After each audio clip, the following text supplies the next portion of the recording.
I'll just be like, nope. So are we live? Are we live? I think we're going live in seconds. There we go.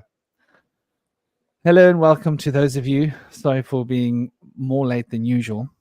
Thank God I wasn't too late. I had one of those. Oh my gosh, I can hear the screen in the other room. I hope it's not disturbing my audio. How is my audio? Sounds good. Is it good? It's quite soft in the distance. Yeah. So yeah, we've got a wonderful crew to kick the ball off with, and we're going to be having an awesome discussion today. I think we're speaking about meditation, the spiritual path, ascension, how this equates to ethics and morality, and different meditative techniques, why they work, how they work, what the point is. We're going to be looking at things from various different perspectives. Hello, Mexico. Always a pleasure to see you there. And thank you for that. Sorry if my screen's so dark. I might put this other lampshade up on top of my screen. I'm just trying not to get too much of that bright light in my eyes. So, without further ado, I love you more than anything in the world too, Joshua. It's a pleasure, my boy. I'm live. I'm glad that you're thankful, my boy. I love you. So, okay. So now I'm busy. Okay. It's a pleasure. 30 minutes. Good. Watch him abuse the 30 minutes and get it banned tomorrow. This is what he does. He's so grateful. Bless him. So we've got an amazing crew here. I'm gonna introduce them all, running clockwise around the screen because that's the order in which people have arrived. And I'm the Bush Whisperer. For those of you that don't know, we have beginning here, Cosmic Prankster. Cosmic is a fascinating character with fascinating path that he's on, a very individual path. He's channeling the Fae, and the Fae are teaching him an entire system of cosmological principles and practice, and it's a complete occult system, a spiritual system that one can understand the nature of life, creation, reality, where we're at, why we're here. He's a wonderful brother. He's been with us for a long time. We've also got Indy Sage. Indy Sage is a shadow worker, also another fascinating character, been through a lot in life. Been on a long journey. That journey has revealed much of his shadow. He's had to do a lot of shadow work, so he became a shadow worker, and so he helps people to re-engage and integrate their shadows, bring them back into perspective, so that we can absorb and become wholesome, holistic human beings. Also, an anthropologist at heart. That's where he found his inspiration. And obviously into all sorts of occult sciences, as is Cosmic as well, both of them. And then we've got Pope on Dope. Pope on Dope is a really lovely brother. I met him a while ago. He came to spend a week with me in my home, actually. He's a researcher of note. He does a lot of research into the old world, into the Tartaria, and into the architecture, and into the earth. He spends a lot of time looking at the earth from the sky and finding those little idiosyncrasies that point pictures that point fingers at our past to show us where we've come from and why we're here, and how much of our history has been distorted. So we've got a really wonderful crew here. He's also a fascinating brother, very much in tune with higher mental functions. So yeah, we've got a great foursome here to get us going. I'd love you guys to each have a few minutes to tag yourselves, blog yourselves. What's the word? Tell us a little bit about you and how people can find you. Dear Cosmic. I don't really have any place where people can find me other than some of my music, which is at Cosmic Zebra, both at Bandcamp and SoundCloud.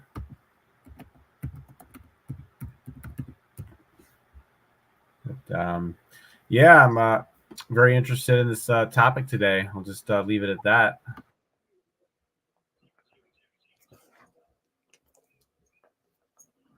All right. I think I'm next. We're going around in a circle here. My name is Indy Sage. I'm so glad to be here on the show today. And I can't thank Franklin enough for the wonderful introduction. Shadow work is my passion and is my offering to the world. It's a gift that I offer to those in need of of inner peace, ready to purge inner turmoil, and I've been very very pleased with the power of the work with Jungian shadow work. It's just absolutely incredible how much you can transform your life from whatever you might be in. And for those of you who are familiar with the four agreements, we create the world that we see in our mind with our core beliefs. And if your world is a nightmare, we create the world that we see. And so we have this power to be able to really create the dream that we want in our lives by going into the darkness with the light within, and through being able to take charge and take our responsibility back by releasing the blame that we might have had for others, giving our power away. When we release that blame and we take responsibility back for our own inner peace, for our own well-being, we can then start to embark on a journey of self-mastery. And that journey, we can release a lot of the shadows within, suppressed emotions, trauma, things of the sort. And as we release those, we welcome in inner peace and wholeness as we integrate with our lost aspects that had been suppressed from the past, often in our childhood. We become whole again. And if you want to reach out to me, you can find me on Facebook at Indy Sage, Instagram at Raw Sentinel, or you can check out my blog at vibetribescribe.wordpress.com. And I think Pope on Dope might have had some technical difficulties. He dropped out for a minute, but he'll probably be back, hopefully. Well, thank you for that. I was trying to download the last part. I've got to always delete recordings to make space for new recordings here on StreamYard. So make sure that we've got at least our 4 hours plus. Always need to have more than 4 hours on the books. Ooh, what have we got here?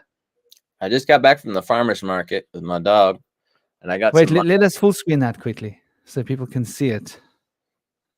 There we go. Ooh, yum, yum, yum, yum, yum, yum. What is that, a tincture? A tincture. It's delicious. I was looking to purchase some wholesale the other day, and they don't deliver to South Africa, and I was gutted. I put in like 1 kilogram of each organic powder in, of like 5 or 6 different types, the combo that you really need. And they had just run out of lion's mane, so I was waiting and waiting for like 5 days, and finally they got lion's mane back on the shelf, and I was like, oh yes. And there was like, delivery South Africa. No, we don't do. I was like, what? Dish.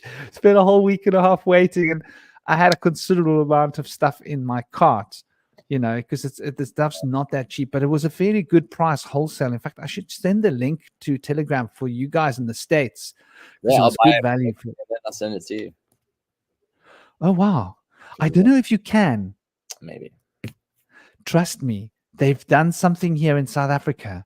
I wanted to try and send a mala to somebody in the States, and I couldn't. I paid for it, and then the shipment courier contacted me and said, no, we don't do it. Pope and Dope, I don't know if you can hear us, but your audio is off. So I can't add you to the stage because you need to connect your mic. If your problem is, if you're on Firefox, go on Google Chrome.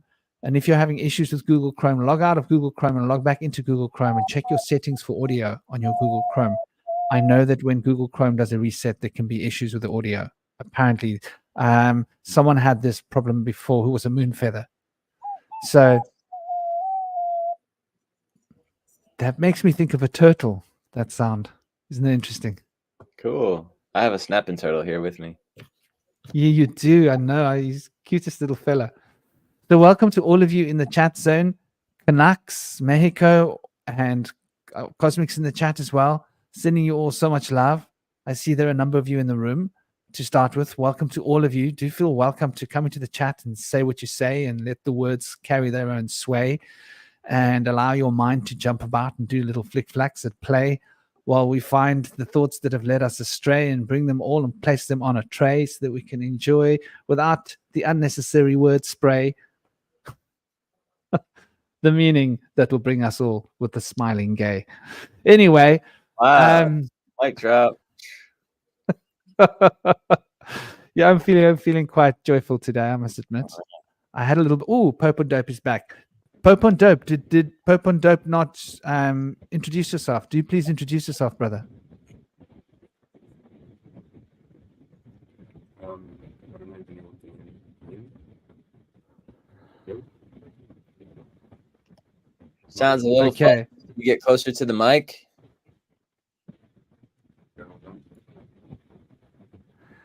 There's definitely something going on here.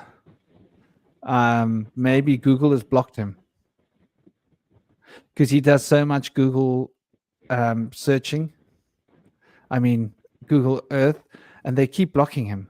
Maybe they're blocking his mic from Chrome because they don't want him to, like, I don't know. We can't hear you, by the way, brother. Well, we'll get back to you as soon as your mic is up and running. Hello, Brian, Bobo. Much love, peace, blessings, harmony, and respect to you. We've got this fascinating conversation lined up for us today. I am so charged and looking forward to this show. And yeah, man, we're going to be taking a look at all sorts of fascinating aspects of this story of consciousness. And if there's an echo in here, I'm sorry. That was my YouTube in the background. It obviously loaded up and did whatever it is that it does. Let me make sure that that's not going to happen. So yeah, I mean, we're going to be taking a look at spirituality in its fullness, trying to get a grasp of where it's at, and throw some balls at it from different directions. We've got a few different directions to be throwing balls from. And I thought I'd leave the table open. Like, who wants to kick the ball? We've got the spiritual path, we've got ascension, we've got asceticism, which is like a whole world of its own. We've got ethics and morality and meditation. Oh, by the way, Aaron's going to be joining us a little bit later. And Kalil, Dr. K, will also be joining us a bit later. So Soraya might be joining us a bit later. She's busy. She's got a lot of work to do. She's finishing off her work at home. She's been busy as a beaver. So yeah, who wants to kick the ball into play?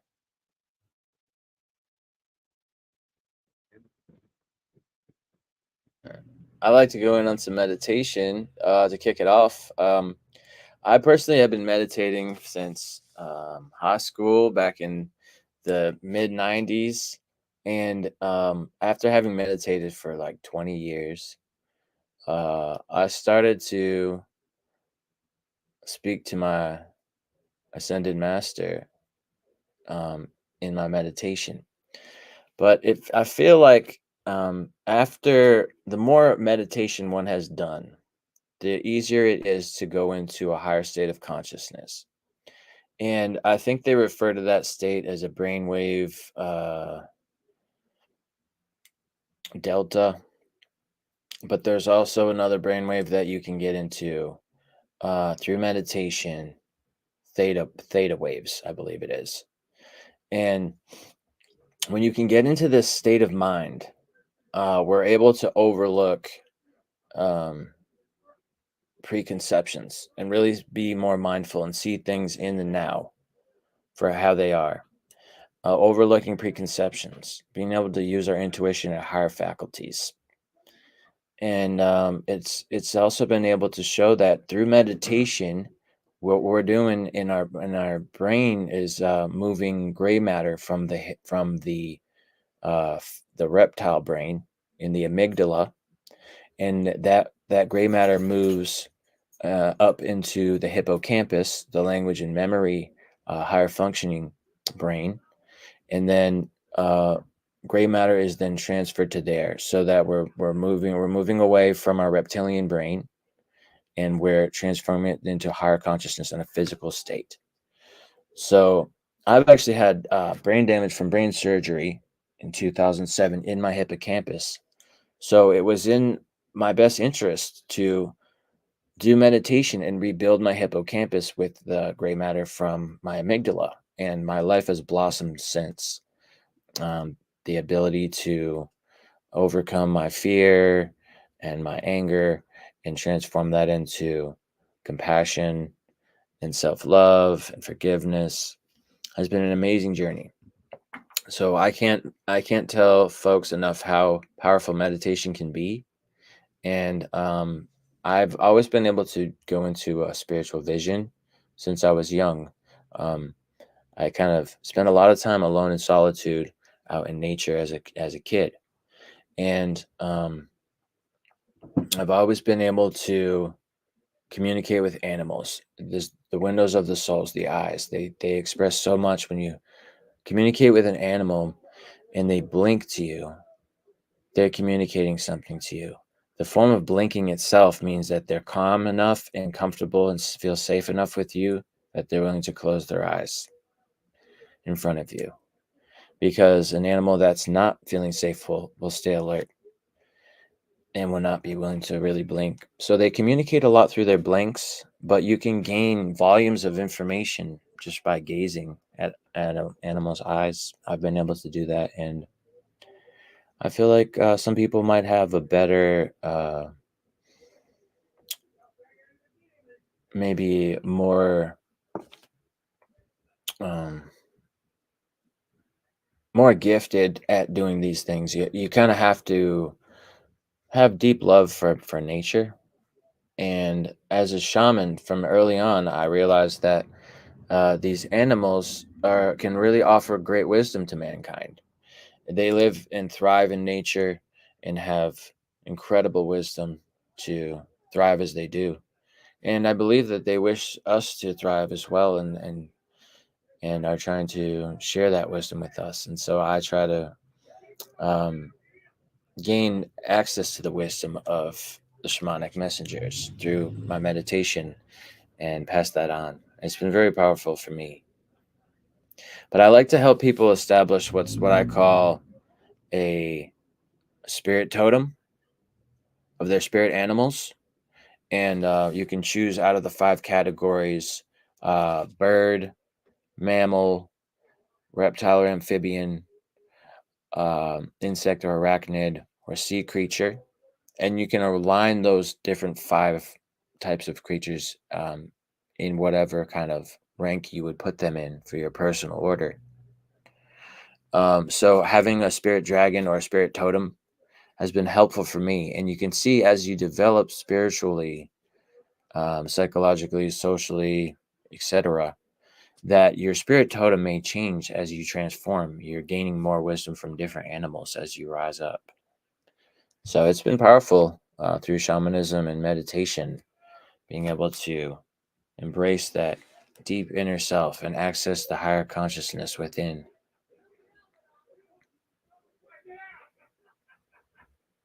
If any of you guys want to throw out another tangent, we're welcome to it.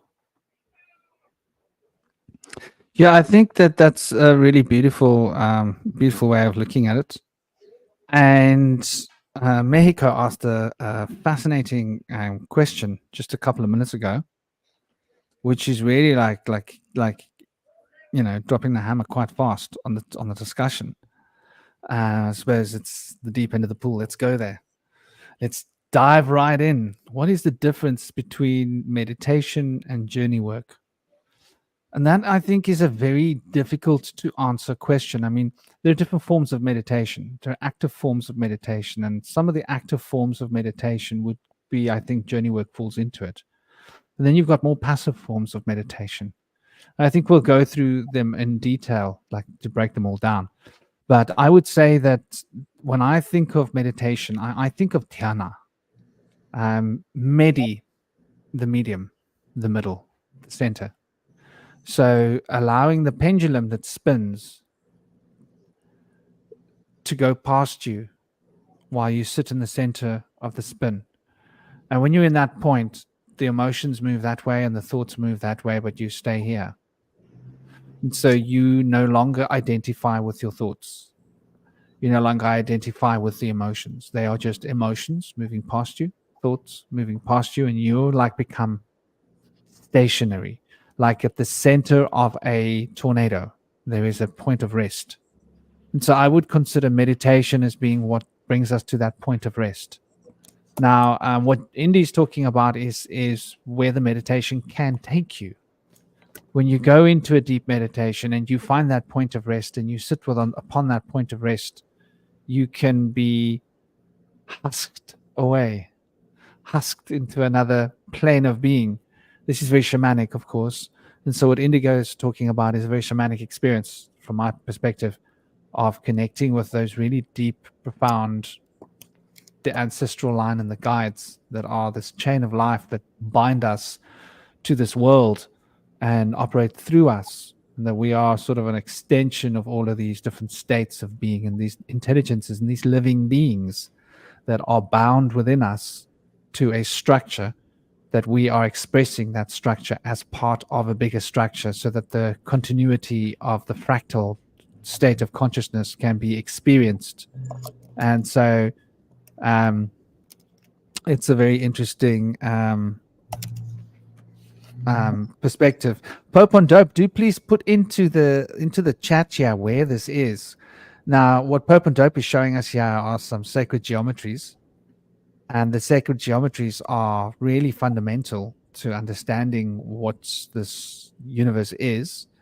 And so they have basically built the universe in accordance with these sacred geometric principles and placing the correct specific iconography into the architecture as he's showing us here. Look at this yantra and these mandalas. They're so beautiful. And giving us an insight into just exactly, what is the nature of thought and this consciousness field that we're living in.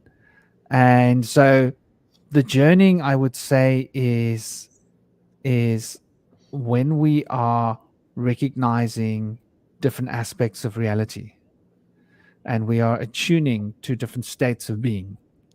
And in the attunement to different states of being, there can be communications from within, like what Indigo was talking about, connecting with these aspects of the deeper creation, with the chain of life, as I like to consider it, which is the structure of who we are. We think of ourselves as an individual, but are we really an individual? Or are we part of a chain of systems that operate together? And each system is like a being, an intelligence. And the systems are made out of different organs that cooperate. And these are all like separate little beings. And they're made out of populations of tissues, which are populations and superstructures of little organisms that operate together to bring about this organ. And each one of those are individuals within that. And so we have cellular individuality. They say there are 30 trillion cells of our DNA and 30 trillion cells of alternative DNA, which are other beings that share this body with us. So we can see 60 trillion beings off the front foot, plus the different groups and populations of these beings, which are in themselves superstructures, beings, plus the organs that they represent, which are beings. And the Taoist cosmology explains this rather well. So I think that when we enter into our higher state of consciousness, we start to experience consciousness extra dimensionally. And this extra dimensional experience of consciousness we can equate to a journey. And so journeying is a very active form of meditation in my perspective, the way I would put it. It's not dhyana. Dhyana is the point of reaching that central pendulum. But from the point of dhyana, you can open any channel. You can go anywhere. You can, use dhyana to discover the power of manifestation, or the secret nature of your own emotional state and why you are the way you are, or connect with extra dimensional reality and connect directly with the guides, which are the chain of our beings, or the ancestral lineages through which we have come, the chain that we are attached to coming into this world. I don't know. What do you think? What do you guys think?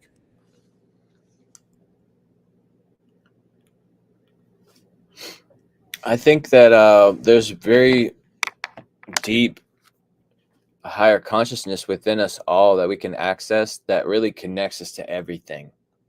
But we can get stuck in the ego, which is the delusion of separation, where we identify with one particular thing and we say that that's what we are. We're not this. When you identify with something, you make yourself vulnerable, because you kind of have this perspective of yourself as, oh, I'm good at this. And if someone were to say, oh, you're not so good at that, your ego is going to come out and say, hey, that's me, that I identify with that. You can't say that I'm bad. That's what I'm good at. That's what I do. So a lot of times people will say, I am my profession. But when we start to go into deeper meditation and go into higher states of consciousness, we realize a profession is something that's an identity that we have for our occupational role. But our person is much deeper than something that we do as a service to our society. There's many aspects to our personality. There's many aspects to our spirit and our soul that we can discover and embrace more through meditation. But I feel like if you don't meditate in life or reflect on yourself or go into a place of focus and being able to explore the inner self, then you can get stuck in the ego and become just a servant. And oftentimes we will come to a place in our lives where we have a midlife crisis, if we had just served our family or our community and had never really embraced what our passion was or done anything that we desired in our life. We get a chance in our midlife crisis to get another chance to do that, bring out our gifts that we had been given and offer something unique to the world. Sometimes that's music or art. Other times it could be cooking or even gardening. We all have unique gifts to offer that are within us. And sometimes we don't get to explore those places. We have to be in a servant role to our loved one or to our family or to our community. And it's easy to get lost in those things. But it could potentially serve us greater good to be able to have a greater sense of self, to be able to bring back into our occupational identity and be able to have more inner peace and inner joy in our person to be able to bring to the workplace and to our profession and to with working with our clients or whatever we do in that work field. So I feel like there's a lot of power to being able to connect to higher consciousness, which then inherently connects us to all within nature and the universe. I feel like we really have that power to explore beyond the body. And through astral projection, if you're able to work on the modality of being able to leave the body with the spirit and be able to see in other realms, then you can really get a sense of what your soul yearns for. I think a lot of times we kind of already deep inside know what we're going to want to see when we go into a higher state. And if we can transcend the body, we already know in our hearts, in the back of our minds, where we would want to see ourselves go, oftentimes. And for many, that's being able to see a lost loved one. But others have more deeper soul yearnings of trying to figure out answers to mysteries, and they're different for us all. But through meditation, you can start to explore those mysteries and find answers. I've been able to be shown answers to my questions through meditation. It's changed my life profoundly.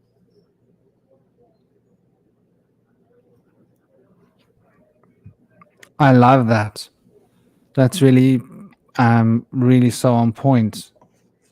And the idea of questions being answered, and that sort of is an interesting perspective, bringing us back to the last question that was asked by Mexico, and she had basically brought the idea of a quest and quest ion, right? So there's different ways of experiencing this quest or the quest ion, and one can answer the quest ion or get the necessary information. There are different layers of the brain, of the consciousness, of the mind, of the soul that one can experience.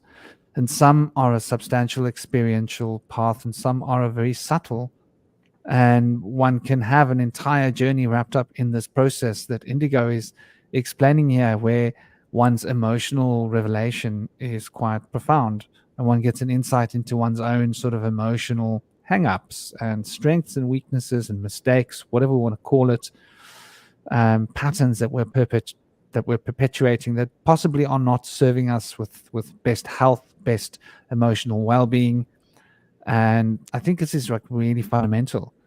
And so the whole meditation story, I think, is um, a broad field. Like, for example, cosmic has to enter into some meditative state in order for the Fae to speak to him. Am I right or am I wrong, Cosmic? You're kind of right. You definitely have to kind of like be in a sort of a receptacle kind of state in order for the channeling to happen. I think it also, when it comes to sort of that in my system, it's all about, there's two halves to sort of the world, the Zarfex interior and the indeterminate zone. And one thing I'm kind of realizing lately is that you have to kind of go over from the intellect to this kind of, I don't know, universal void mind. And so there's a sort of like, you have to kind of like blank your mind in order to sort of transition to the other side. I've kind of found. So meditation, I guess in that sense, is sort of important, but it seems like it's used for a different purpose for other meditation, where it's like, one thing about meditation that I've been thinking about lately is in terms of how it's done about is sort of the path, you sort of the intention behind the meditation. For example, if you have a certain idea, I guess, no, that's the question I want to ask. Do preconceived notions affect the path of meditation? So, for example, something like maybe like Christianity or something, like you're meditating to find Jesus, and you think those pre-latent expectations sort of guide the experience of the meditation. And I guess kind of what I'm trying to get through with meditation is, how can I do that in the most unfiltered way possible? Because I've been thinking about Buddhism a lot, and I've been getting a lot of flack in other Telegram groups about me kind of questioning a lot of its, core assumptions and ideas. And one of the issues I have with it, in terms of its sort of general epistemology, is that, basically the idea in Buddhism, there is no self. Everything's conditioned by karma. We're all one, et cetera, et cetera. And I can't help but feel that when you go into that experience with those expectations, you're kind of like, that's what you're going to get. If you have an expectation in terms of meditation, when you go into it, that's what you're going to get out of it. And I wonder if that's really an effective tool to, real spiritual knowledge. And I think that's why I think the mystery is so important when you meditate. I think it's really important to go into it without any sort of preconceived notions as to what the nature of reality is. Because I feel like with like a lot of like Buddhism and Eastern mysticism, there's a kind of a sense like you're being led to a certain location, like you're basically taking, someone leading a horse and leading it to a pond. But I guess what I'm getting at is that you're not really discovering the pond for yourself. And I think that, when I go into meditation and I go into mystical states of consciousness, and I don't go in with those preconceived notions, I'm actually able to uncover different results. So I think that, in addition to meditation, is kind of like the open receptacle. We're sort of opening ourselves up, but our beliefs sort of guide the general momentum and the direction in which the mind in meditation kind of goes forward. I think a lot about the metaphor of when you're, sometimes I would do this when I was a kid, in the suburbs. I don't know if you guys ever experienced it, but when you get those round, sort of above ground pools, and it's like where there's a circular shape, and you get all the people in the pool to walk around in a circle in a singular direction. And what happens after a while is that it creates a kind of like a whirlpool effect. So if you stop moving, there's like a current that'll push you in a circle. I remember we used to do that all the time. And I can't help but thinking that, when we have a certain belief system and we go into a meditative state, it's almost like we're kind of letting our mind drift on a particular current that we may or may not want to go down.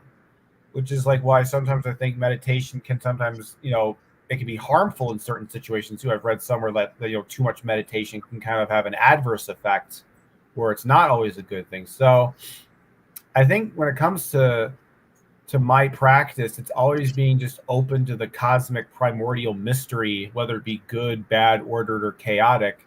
And I think then when you start to meditate, I think you start to gain maybe a more honest picture of the universe. I don't know. Those are sort of my thoughts.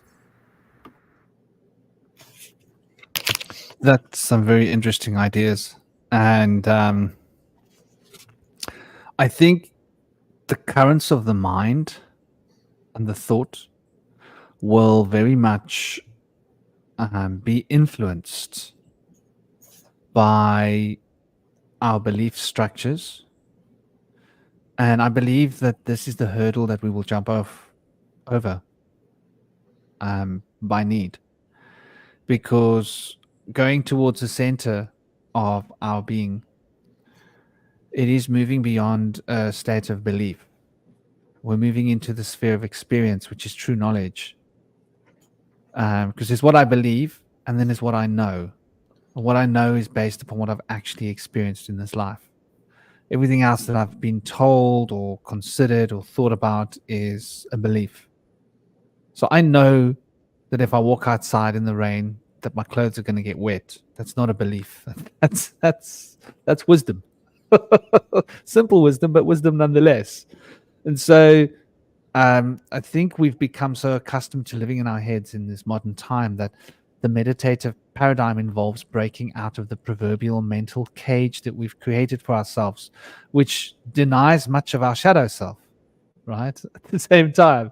So that denial of parts of our subconscious and becoming eclectic and sort of like, this is an a la carte menu.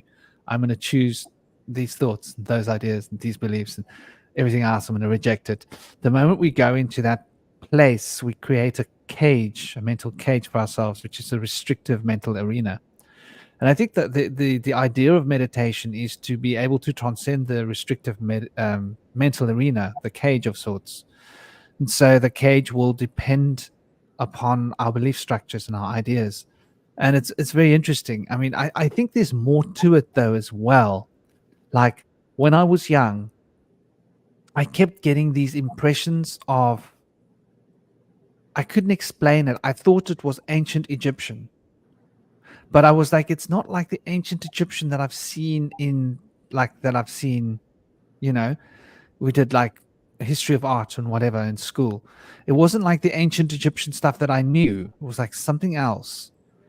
And then when I got a bit older and I saw Babylonian stuff, I was like, hold on, that's more similar.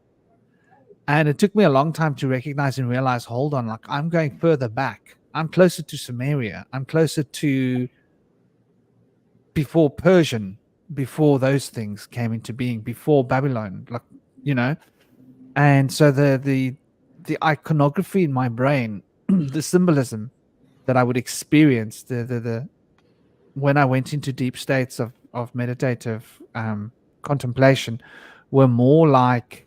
And thank you to Pope on Dope for showing us these fascinating little images, ancient buildings all around. This is the fuel for meditation. It's the same as the way that these buildings affect our state of being and our state of mind. The building you're in is going to affect your ambiance. It's going to affect your mood. So if you're in a building with high ceilings, that's expansive, that's round, that's decorated, that's beautiful with beautiful stained windows, you're going to have one kind of an emotional experience. If you're in a little square box with a narrow like walls with a short ceiling that's pushing down on top of your head, making you feel claustrophobic, you're going to have a different kind of an emotional mental experience. So I think that the mental box we're in is going to possibly change the emotional tone of their meditation somewhat.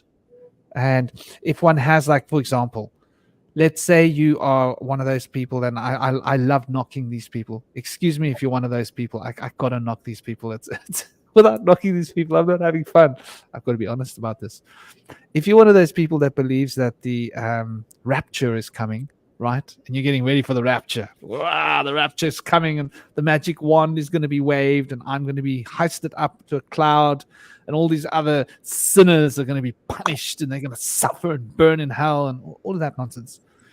If you've got that kind of a mindset, you're probably going to experience fear, right? So let's just look at, like, you know, from that line that became that, there's one thing that keeps coming up is the fear of God, right? Why do we think there was so much fear of God in that particular line of knowledge and revelation? Maybe because the ideologies were so fear-based that when one breaks out of that cage, one's breaking out of a fear-induced cage. So I think that the walls of your cage are going to color the experience when you break out of that cage, and you're going to have to face that shadow reflection in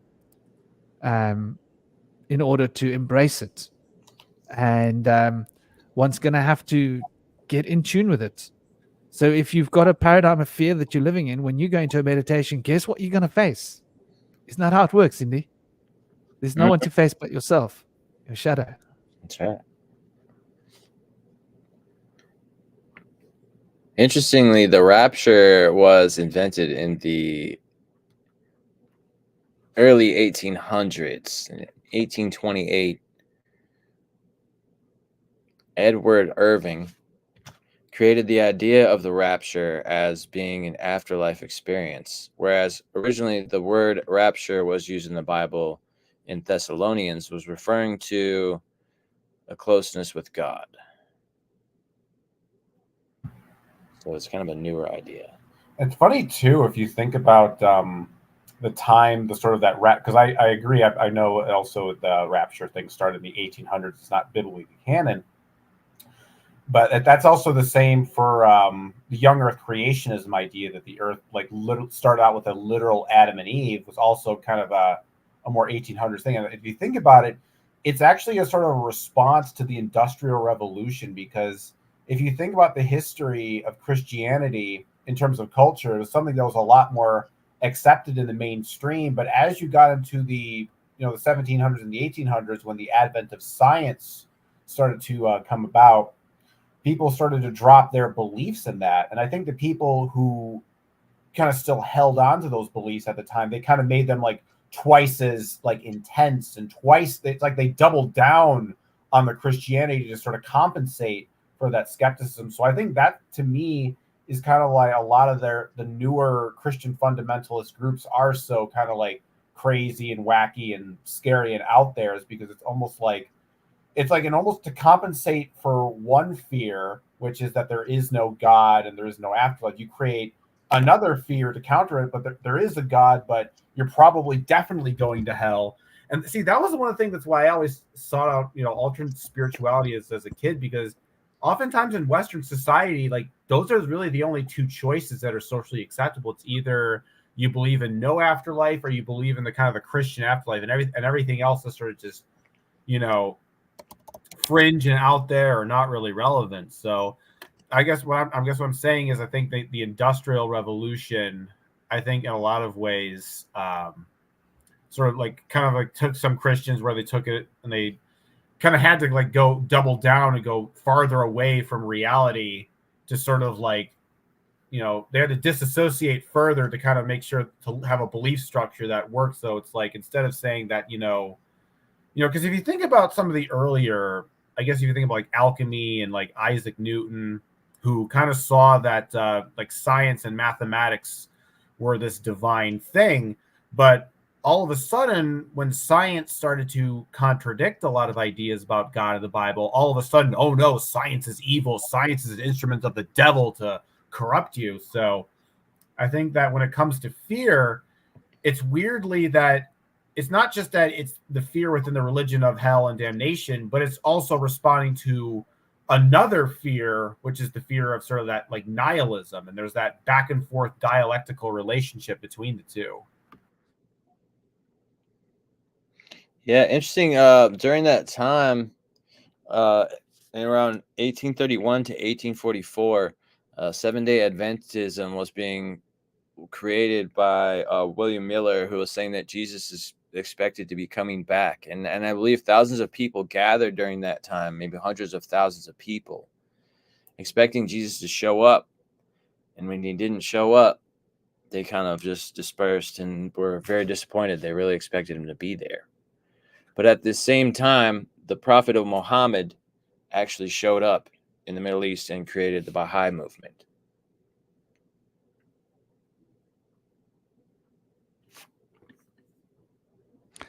I like that you mentioned the Baha'i movement. It's a very interesting movement, you know, because it seems to be quite inclusive, yeah, as movements go, and I like to think of religions as movements. Sorry, that might be a rude joke, but always flush after a movement is the philosophy that I like to practice. But I think that religions have become like basically crystallized ideologies in this modern era, and possibly at the time that they were facilitated, they weren't meant to be taken to the extent that we've taken them today. And so it probably started, most of the religions we're probably experiencing now probably started in what we wouldn't describe as a movement that wouldn't require a flash afterwards. You can't let that mellow, you know, it's not yellow. So sorry, feeling so cheeky today. But I definitely think that there's something to be understood in like many of the great prophets and the great souls that have come to bring us like wonderful information. The problem is that we would like crucify them and do bad things to them when they did, you know, which is in itself a reflection of the politics of the time. So obviously, you know, let's just call it what it is, right? The Romans felt threatened, right? They felt really threatened. They had these big structures they wanted to build, right? They wanted to build this big empire with these huge superstructures where they could keep us like rats in a cage. And the soul came along and said, no, no, no, no. You don't need to do this. Give to Caesar's what is Caesar's. Forget the money. You don't need that, right? It's got no value. All you need to do is become a brotherhood and sisterhood of people, operate together and love each other and care for each other and look after each other. That's all you need. You don't need all this other crap. And they were like, uh-oh, this guy's going to like lead them astray. He's going to tell them they don't need our empire quickly. We'll put him on a cross. And then afterwards, like they put him on a cross and now they were facing a revolt. They were like, uh-oh, what are we going to do now? Like the people are not happy that we put him on a cross. I know. Let's turn him into a martyr, but we'll twist the story a little bit. So I think this is sort of what happened, you know. Clever bunch of rulers were figuring out that they dropped the ball badly when they put him on a cross. And probably the next 50 years was resulting in what was becoming a civil war, that they were continually having to snuff out uprisings, and they had to figure out how to fix this. And some clever Tom came along and said, I know, it's easy. We'll edit the writings as we see fit and make sure that they're only allowed the writings that we allow. And just in case we made a mistake, we'll make sure that they don't read, but somebody else reads it to them. And that person will work for us. And so, you know, the priesthood was started. I don't know. What do you guys think? Am I being overly simplistic? No, it's good to keep open mind about these kind of things. There's so many possibilities of it all. But my research leads me to think that Jesus was actually not crucified, but that later they said he was, so that they would fulfill the prophecy and create him as a martyr, so that the people could fight for liberation because they killed their martyr. It's a beautiful scheme. And I think Paul, who is said to have embellished a lot of the stories of the Bible, was said to have been responsible for embellishing the story and changing the narrative. But historically, it's said that Jesus actually was abolished. He was exiled to Kashmir, from where he had come and returned from.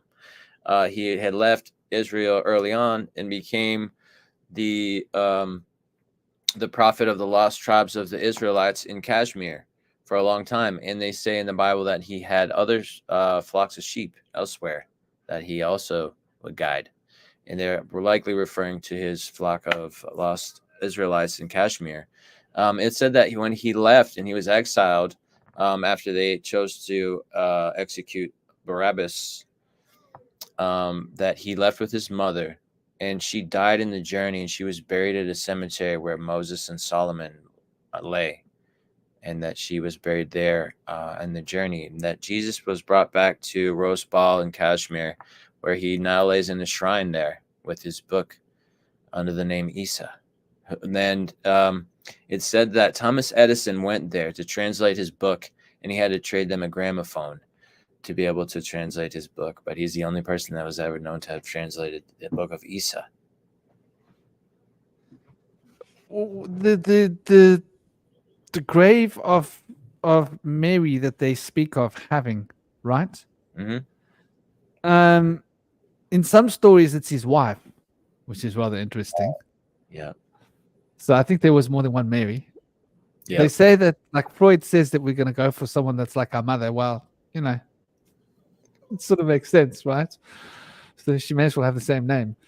At least you're getting it right. Like when you're that perfect, you're gonna nail it. You're gonna nail it down. You're gonna drop the hammer on it. You can say like she's even gonna have the same name as my mother. Yeah. Let's get with this program. But is that in Afghanistan or is that it's Afghan? Is that right? In the foothills of the Himalayas in Afghanistan, where that grave is today, where the people there, Yes. or is it Pakistan? It's Afghanistan, isn't it? I believe it's Afghanistan, and it's a very famous cemetery where I think Moses lays, and also Solomon. So I think it would be probably not hard to find it, to look it up. Well,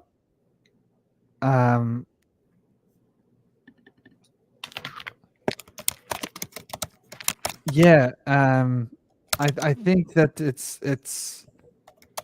it's quite telling that the proverbial war machine had to go out there and stamp on old tombs and blow up.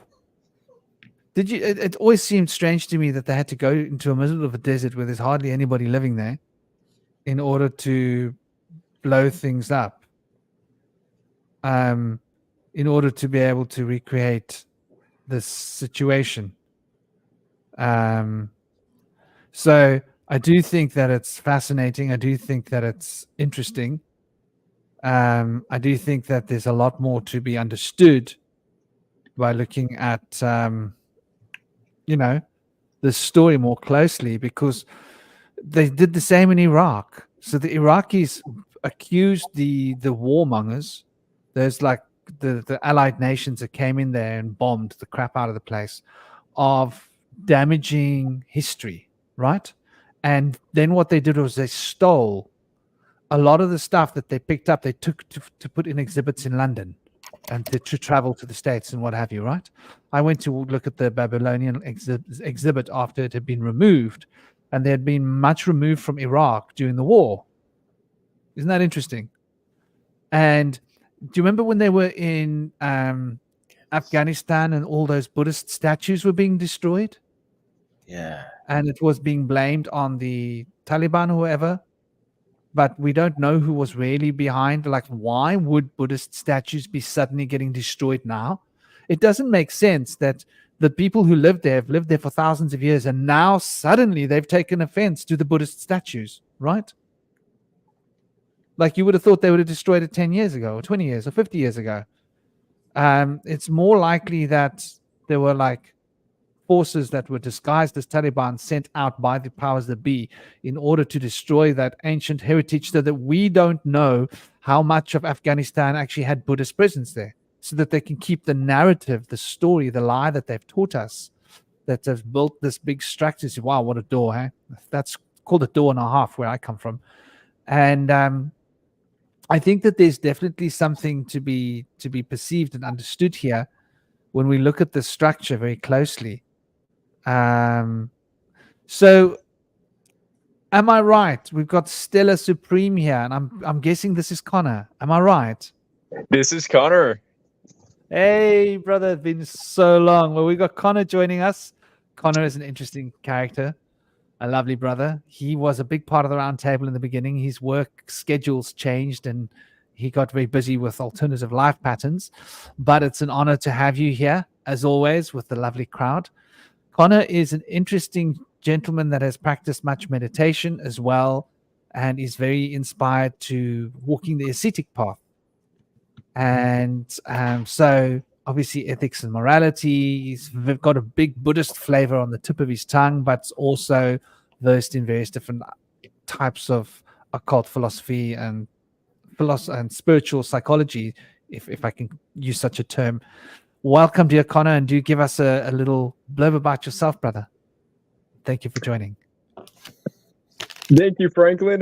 Your introduction is so kind. So to those who aren't familiar, my name is Connor. I'm aspiring to become a Theravada monk. And so Buddhism is very close to my heart as an instruction. And I feel that there is so much practical wisdom that we can get out of Buddhism, regardless of our belief system. So I'd like to share that today. I'm so glad to get back on the round table and do another episode with you guys. It's been way too long. Well, thank you for that. We're looking forward to hearing all about the ascetic path. I hope this metal lid that I'm putting on isn't too squeaky. Got to drink out of copper, people. Your water's got to be clean. You got to shape that water. You got to tone that water. And copper is probably one of the best ways to treat your water if you want to treat your water with love. But even a few kind words can make the world of difference. I like to speak kind words over my food before I eat, and my son has adopted this as a wonderful pattern as well. So we've got to remember to bless our food, to teach our children to bless their food, to bless our water, to treat our water with the necessary respect, because what we eat and what we drink will change the flow of our consciousness, and we will either become more meditative or we will become more aggressive in our thinking. And I think aggression in thinking is a big part of the problem that prevents meditation. What do you guys think?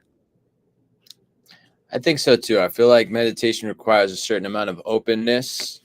When you try to steer the narrative into meditation, I don't feel like it will really let you get into that place where you're there and you're open and you're willing to embrace what's coming to you. I feel like you have something that you're trying to juggle with, and it's distracting you from what's really right in your face, trying to get your attention. So I've learned that there's some techniques I use to be able to be more open during my meditation. There's two analogies I like to use. One is you're sitting by a river, and the thoughts that come to you that are a distraction are like a stick that's floating by. And if you acknowledge that thought and let it pass, it will pass, and you can be available and open to the things that are really trying to be there to get your attention. But if you start to play with that stick, it's going to turn into a dam, and it's going to block up the river, and you're not going to be available for the messages that are trying to come to you. So I like to let that stick float by. Other people use the analogy of a cloud. There's a clouds that come by, and if you go into the cloud, you'll be lost in the cloud and you won't be able to see clearly. Let the clouds pass. So that can be a helpful analogy for folks to be able to let those thoughts that you're trying to juggle with, those intrusive thoughts. A lot of times regrets might come up. Oh, that time I did something I didn't want to do. Or, oh, I got to make sure I don't forget to do this later. These things are going to be in your mind. They're going to try to come forth to you. They're going to try to distract you. But to be able to let those pass is good. But to be able to stay focused and aware and awake during that is very important. Because when you're kind of focused on just being open to a blank slate, it's not going to be very stimulating at first. But after about 10 to 15 minutes, you'll be able to break through a veil and you'll be able to start to see on the other side of your higher consciousness. It takes about 15 minutes, typically. I like the way you mentioned blank slate. It makes me think of the Taoist uncarved block concept. Same idea, same principle, really. Just becoming that inner child. Where did we hear that before? Becoming as a child. Allowing the imagination to be free, allowing the mind to be free as the clouds that move overhead, not restricting the sticks in the river. Because like you say, if you play with too many sticks in the river, you'll block that river up, cause a bit of a mucky mess. And the irony of it is that the sticks on the river can make you more aware of the river. Mm-hmm. The fact that there's a stick floating in the river can actually increase your awareness of the river. And the more you become aware of the river, you start to notice, hey, this river is carrying water. And there's implications behind that. Where's the water coming from? And so the mind can broaden its perspective to like, well, what is the source of this water? What is water? And in this metaphor, we're talking about consciousness. And what is the source of this identity, of this consciousness that I'm looking at? So tell me, dear Connor, have you been practicing your what do they call it? Bhavana or anapasana? Yeah. I have. I've been focusing more on the metta though. Something that I realized about just walking daily mindfulness is friendliness is like the key word for that. Like if you're thinking of like how can I make a litmus to I guess recognize my kind of wandering nature versus what's actually going on around me. Friendliness is the best way to do that. And so mindfulness can be a kind of like, it can be enhanced just by recognizing like your mindfulness and the capacity of your friendliness towards others. So often people get caught up in like a kind of a philosophy of solitude, and they become kind of alienated by their spiritual path. And that is an excellent remedy to that. But it's also like something that charges you up for when it comes time to sit down and meditate. So like I really have shifted a lot towards doing a lot of metta, and I have been meditating a bit as well though. I do like me some meditation. Yeah, the reason I mention that is because there's something universal here. And I'm looking at this beautiful structure that has been left for us. And this little doggy is just let me let him out for a second. He's just such a pain in the butt.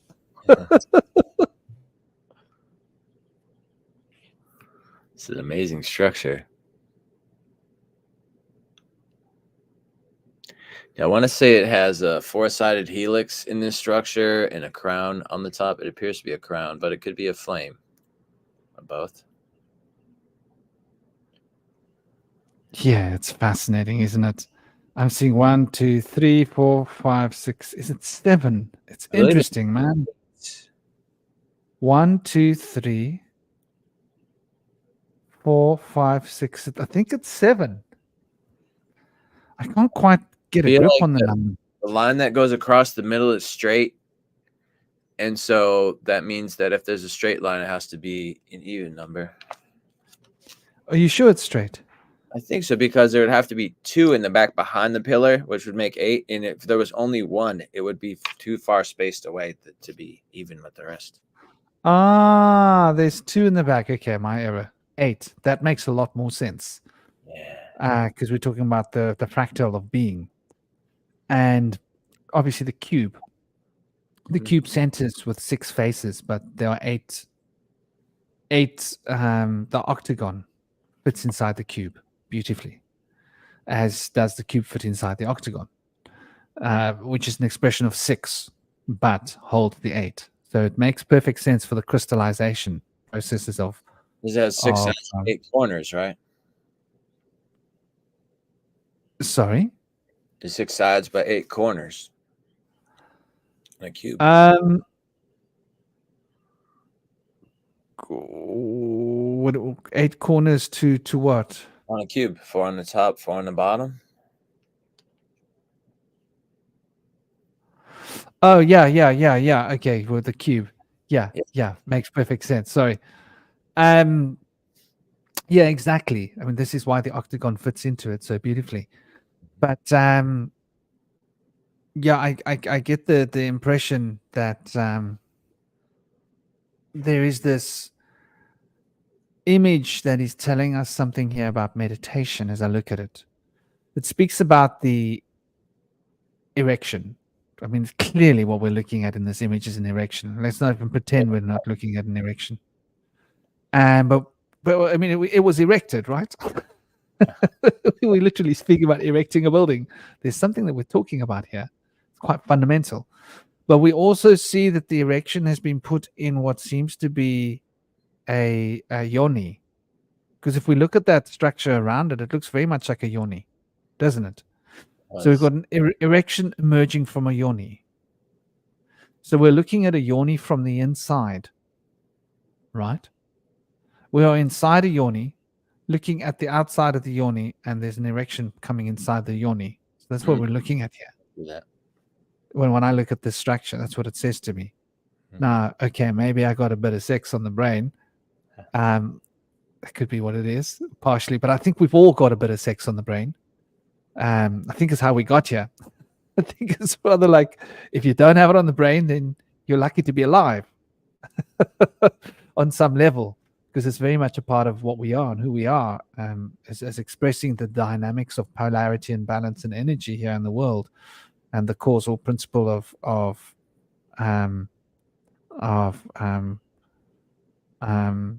masculine and feminine being bound in this structure and this fundamental reflection of this polarity that has become embodied, if I can use such a term, the seventh principle of Hermes.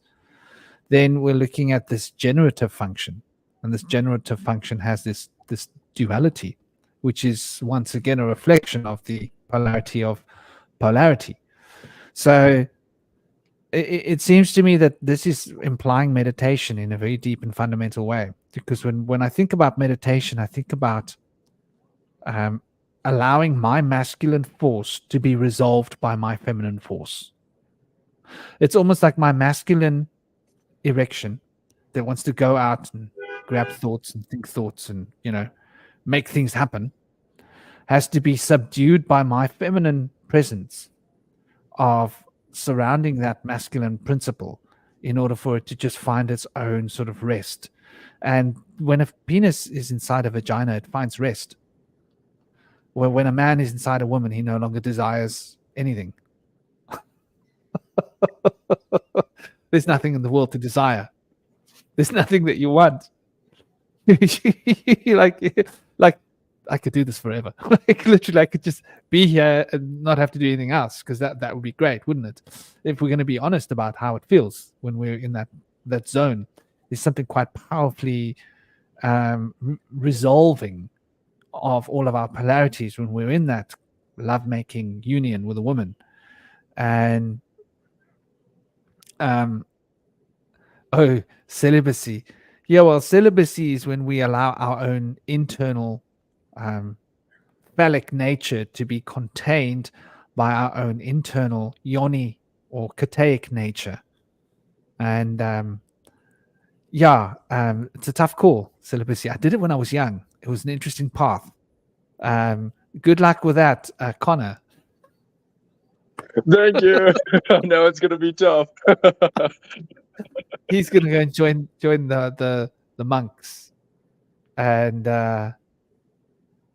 yes, Sherry, did I miss something that you said, my dear? Much love to you. Yeah. I see what you're saying, Bush Whisperer. Yeah, I was teased about that name. I didn't mean it in that way. Yeah, that's why they call me the Bush Whisperer. Anyway, that's hilarious. But I was thinking more about like green bushes. But I do think that there's some kind of a powerful sexual union that happens when we're in a deep state of meditation. To bring it back to the to the bottom line, and I do think that there is some kind of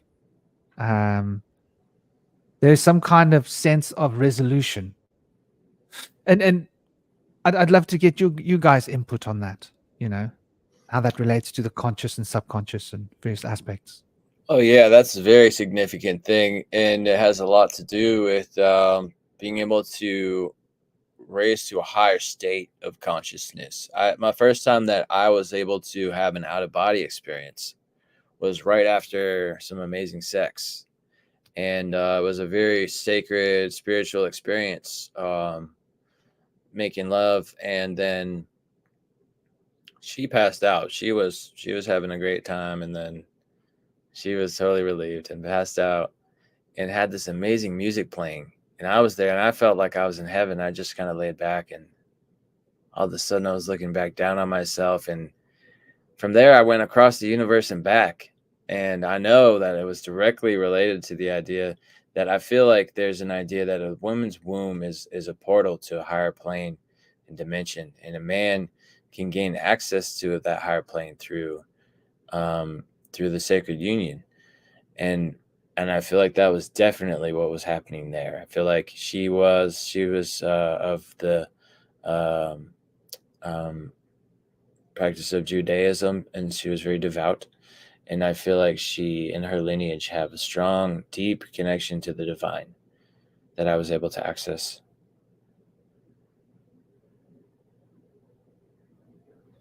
Yeah, that's interesting. The Kanak mentioned generating energy, and I think he was talking about the structure, the building, the architecture, but that is generating energy because of the implication of sexuality being expressed by the building, as it seems to be the case. So it's like re-implying that biological drive which is present in all of us. And I think that true meditation is like really fundamental to accessing that higher frequency and bringing the energy into the physical body and channeling it through the body. Celibacy can become, I think, a challenge. I've often wondered, because when I was celibate when I was young, I wasn't really repressing. I mean, let's get it this way. I used to bath with my friends. I had some like super hot friends, and I used to get naked with them all the time. They used to sleep in my bed with me, and I used to get the most ridiculous erections. I used to think, my gosh, I should just like basically like see if I can twist her into circus animal positions. And but I would be like holding back, going, well, I'm not actually in love with her, so I'd be using her, right? I'd be using her like a tool or something, and so that would stop me. And so I think like when it comes to celibacy, and I was very young when I was celibate. I was ridiculously young. Like no guy should ever try and be celibate at the age that I was celibate at. I started becoming celibate when I was like 18, 19, 20. Those years I was completely celibate. And then I was celibate for some time. And then I decided, you know what? No, it was after 19, I think. 18, after 18 sometime. And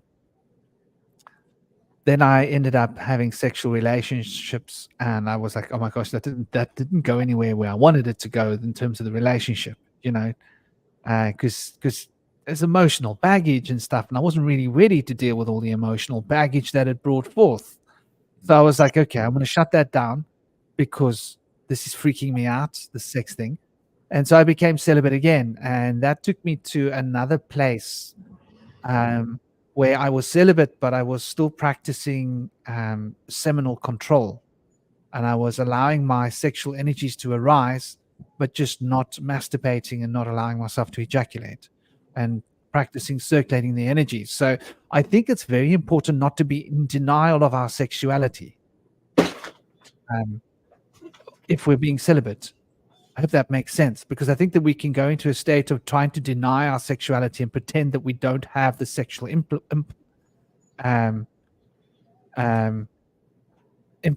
impulses, which we do. And I think we're supposed to experience those impulses. And I think we're supposed to be like, can you imagine me sitting in Israel? Okay. With all these naked women around me. Because I used to have all these European women who used to come and spend time with me on my beach. And I used to live with me, basically, because I had a beach. It's one of the, it's the place to be in Israel. Go to any Israeli and ask them about Chofak Ziv. They'll go, oh, Chofak Ziv. Well, that was my pad, literally, Chofak Ziv. And so I had like a building, I had place to stay, I had kitchen, I had everything there. And so I'd always have like travelers coming to spend time with me, and mostly they were women. And so I always had like these Israeli women around me, and I'd have these groups of women, and they'd arrive, and they'd be like tall, beautiful, blonde, sexy, young, naked woman on my beach with me, and I'd be naked sitting there with an erection. But I think the key is not to to just be. And I'd say to them, like, you girls are hot. Sorry, hope you guys don't mind this, but this is what's going on. You girls are hot, but I'm not going to sleep with you because I don't know you and I'm not in love with you. And that's just how this is. And I think we've become so freaked out as a society about sexuality, and I think the religion has got a lot to say about this, that we've had to behave in a certain way. What do you guys think about this? Well, I think it's also important, sexuality, because it's one of our connections to the divine. The problem, I think, when it comes to the whole individual self aspect is we think that our sexual urges are purely our own individual desires. But if you really think about nature as being this sort of large ecosystem, I kind of had this kind of gnosis, sort of like Gaia gnosis moment when I started thinking about, the sort of the natural urges we have, your hunger, thirst, sleep, sex, etc. And I think about, hunger. It's like, if you don't eat food, you're going to starve to death and you're going to die. If you don't drink water, you're going to die of thirst and you're going to die. If you don't have sex, you're not going to die if you don't have sex. But the other caveat is, if nobody has sex, then the entire human race will die. So I think it's fascinating that even though, if you think about the drive for hunger and the drive for sex, why does sex have the same sense of urgency and the same sense of desperation as hunger, even though it doesn't necessarily have an individual bearing on our survival? And then the conclusion I came to was that, well, this is not, when you're horny, when you have an erection, it's not so much that, ooh, I want to, have sex and feel desires. It's basically Mother Nature kind of putting her tendrils around your shoulders and saying, hey, I want some babies from you. Like it's calling, that urge is something. It's not like you're pushed towards desire. It's pulling you in. And I think when you start to understand that, you start to understand the interconnection of nature, because every organism, experiences this type of energy, this type of sexual sort of flow, whether it's, plants, animals, etc. And I think when it comes to religion, I think what I've noticed is, like, one of the things in Zarfexology I've been kind of learning about is sort of the idea that the mind and the body are essentially the same thing. And what I've noticed with what Christianity does in this sort of this Gnostic kind of, Gnostic reach around or whatever, is that we take the libido part of ourselves and we take the sort of the intellectual part of ourselves. And it's almost like they become separate beings. So it's almost like, I go back to Descartes with this whole idea that, we are our minds. We're not really like our bodies or whatever. And what happens is, when we demonize our sexual part of ourselves, it's basically kind of saying, it's like, hey, you are your soul, but you are not your body. And because of that belief, there's a kind of a disconnect between soul and body. And so by integrating your sexuality with your spirituality, you start to understand its interconnection with nature, which is what I think, it's almost like these religions, it's like they want us to be cut off from nature so that you're attached to the religion instead. It's like, no, don't, because like, if you think about it, it's kind of like, it's almost like, it's like a competition. It's like the male gods don't want to compete with the sort of the earth goddess. So they're like, no, stay away from her. I got what you really want. And this life of, celibacy or whatever. And I think that's the thing why it's important when it comes to sexuality. Like, even if you're not a person who like wants to have sex, you at least recognize that those urges that exist within you are part of this larger biological system, part of this larger organism. It's like you're feeling. So it's what I think is, when you're aroused and you're in that state of mind, it's not so much just that I'm feeling aroused, but you're feeling the arousal of the entire planet manifesting through you. The desire and the need for life to be sprung sort of like filters through you. And one of the other curious things I've kind of noticed lately is that we think of ourselves as sort of like having our own like individual mind, but in addition to our soul mind, I realize our body kind of has its own mind, and what that and and that's kind of how consciousness is able to integrate into physical matter, because it's almost like, because the body has a mind, that mind channels our soul into its being. So it's kind of like, if you think about it, it's like your body is like a computer that has software on it, but your soul is more like software that same computer downloads from the internet, and your soul really exists on the cloud, and in the same weird way, but the computer also has its own mind. I don't know. It's like I'm kind of mixing a lot of different metaphors here, but just kind of wanted to say that, when it comes to sexuality, is it demonstrates kind of interconnection at a more physical and somatic level and more unconscious level, as opposed to, it's kind of a different way to look at it. I love that. Yeah, do continue, please.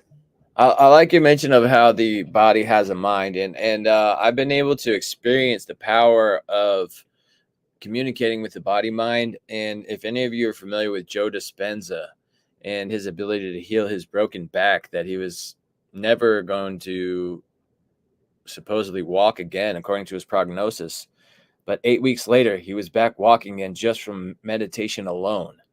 I feel like the body mind operates thousands or maybe millions of times faster than our brain mind, or the spirit mind, what you might call.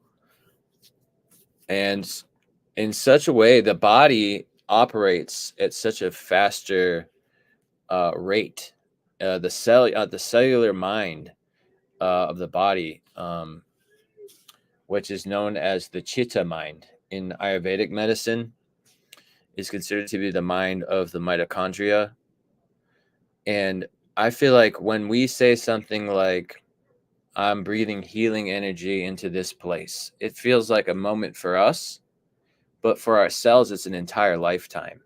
And so when we talk about breathing healing energy into a place, I feel like it's directing ourselves and our body to move healing energy into that space. And it can have a profound effect just from the will of our mind, which we think is a moment here and now. So much can be done at the cellular level. And I've been able to heal people from uncurable diseases before, and to have them walking after one treatment. Both of the individuals that I've healed are now back to work, walking, taking their dogs for a walk every day. And then I healed a third individual that had Lou Gehrig's disease, and that went away completely. So people have heard about this before, but when you've experienced it yourself, when you've been able to do it for yourself and then share that with others, it's incredibly powerful how much you can do by communicating between the mind and the body mind to induce healing. It's just incredibly powerful.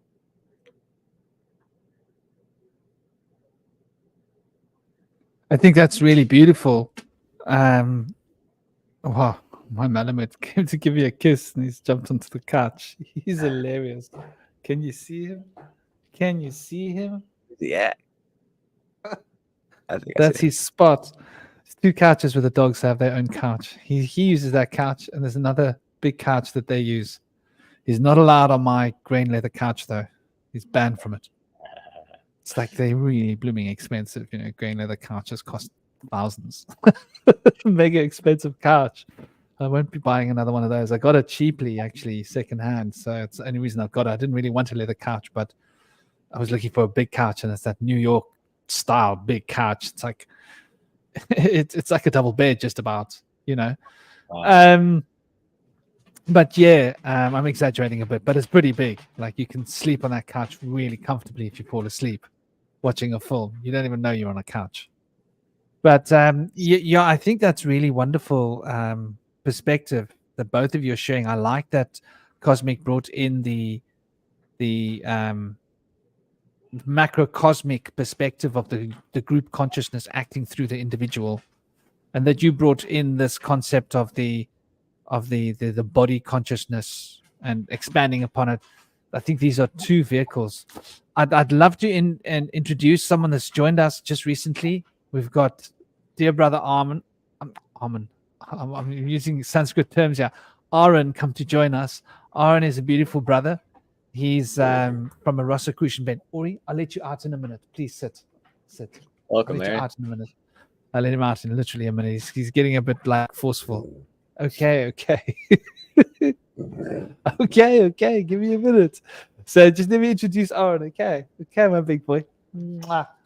So, basically, Aaron is from a Rosicrucian bent philosophy, I would say, from my perspective, and he's obviously dipped his fingers and his toes into different aspects of the cosmology and spiritual psychology and practices and ideologies and philosophies.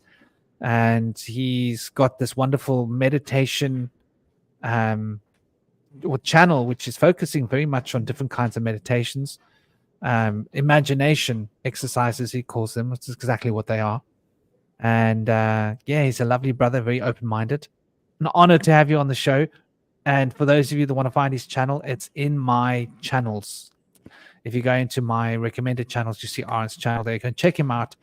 Give him the support, the love, the thumbs up, the subscribe, the all of those good things. And welcome, dear brother Aaron. Do you please introduce yourself and tell us what you think? I'm going to let my dog go and pee before he pees like an ocean of rivers in my floor. Hello, everyone.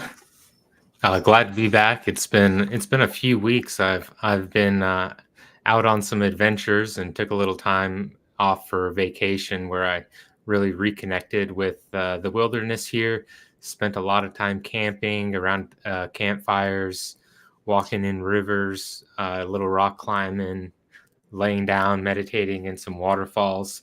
So I was really practicing on my meditative practice, grounding and cleansing my energy in nature. And I'm kind of working through a bit of a transition in my life right now where I've got to make a lot of decisions and kind of start shaping the direction of where my life's going to go. So I really like to return to nature, do a lot of cleansing that way, and kind of heal the energy. I think a lot of it starts for me in kind of having to make a psychic change.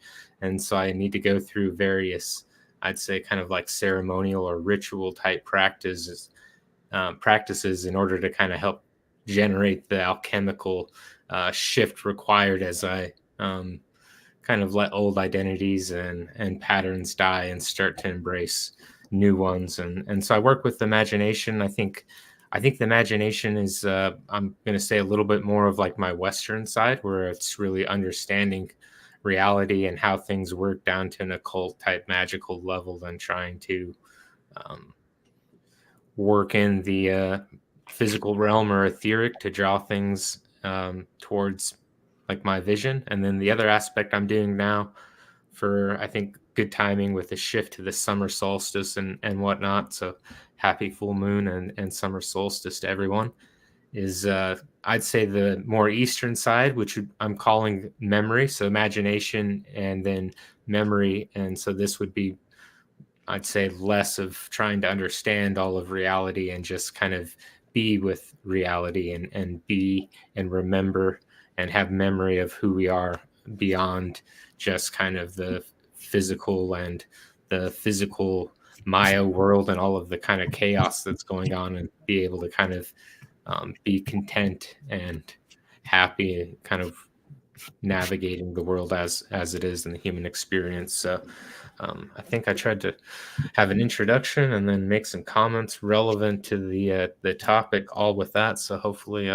that made sense, and I'll sit back and listen to the flow of the conversation and say hi to the people in the chat. Cool. Thanks, Aaron. Yeah, that's great. I love that you mentioned the aspects of grounding and cleansing. Yeah, it's important. I think a lot of people now that are being brought into mainstream New Age movement are really taught about ascension and moving up, and there's really a lack of importance on the grounding. So I feel like it's equally important to have grounding as it is for ascension. simultaneously. And so I'm quite grateful that you mentioned that. And cleansing is another great thing. Cleansing blockages from the chakras. I've done some of that. And there's other aspects of cleansing as well. If anybody else has any ideas on the different aspects. I like that. Cleansing and grounding. We have to wash our bodies. And so we've got to wash our mind of all the brainwashing. You see, the brain gets washed in dirty water. So we've got to wash our mind to remove the brainwashing from our consciousness.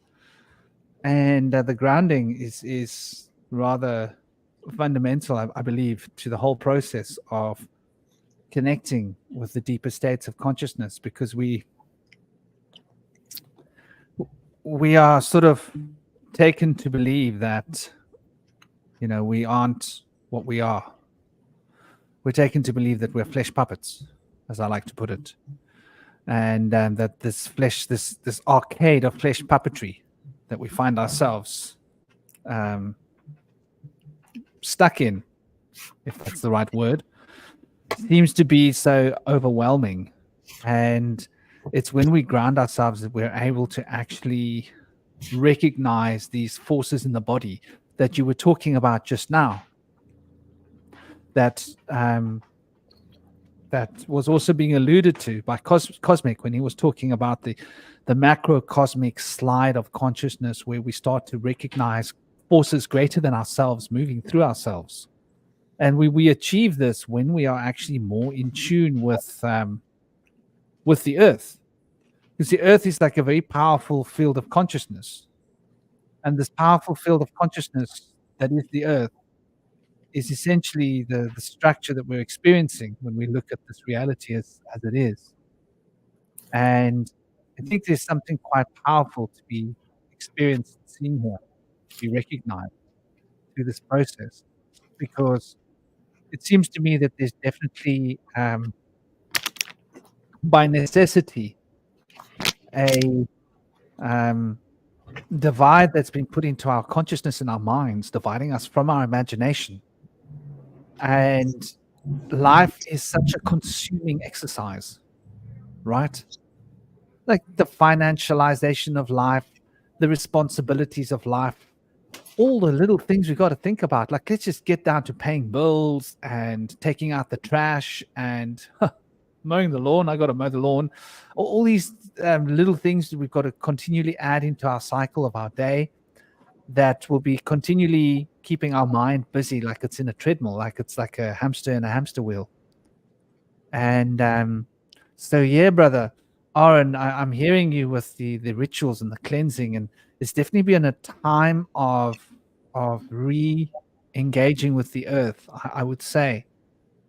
And I'm lucky that I have sort of managed to land on this life path that I'm on here, where I get to start my day with being in nature every day. And well, it's also largely a choice that we choose where to stay, what to do. But it's because I'm self-employed, I can choose where to live. I don't have to, those limitations are always going to be something that can hold us back.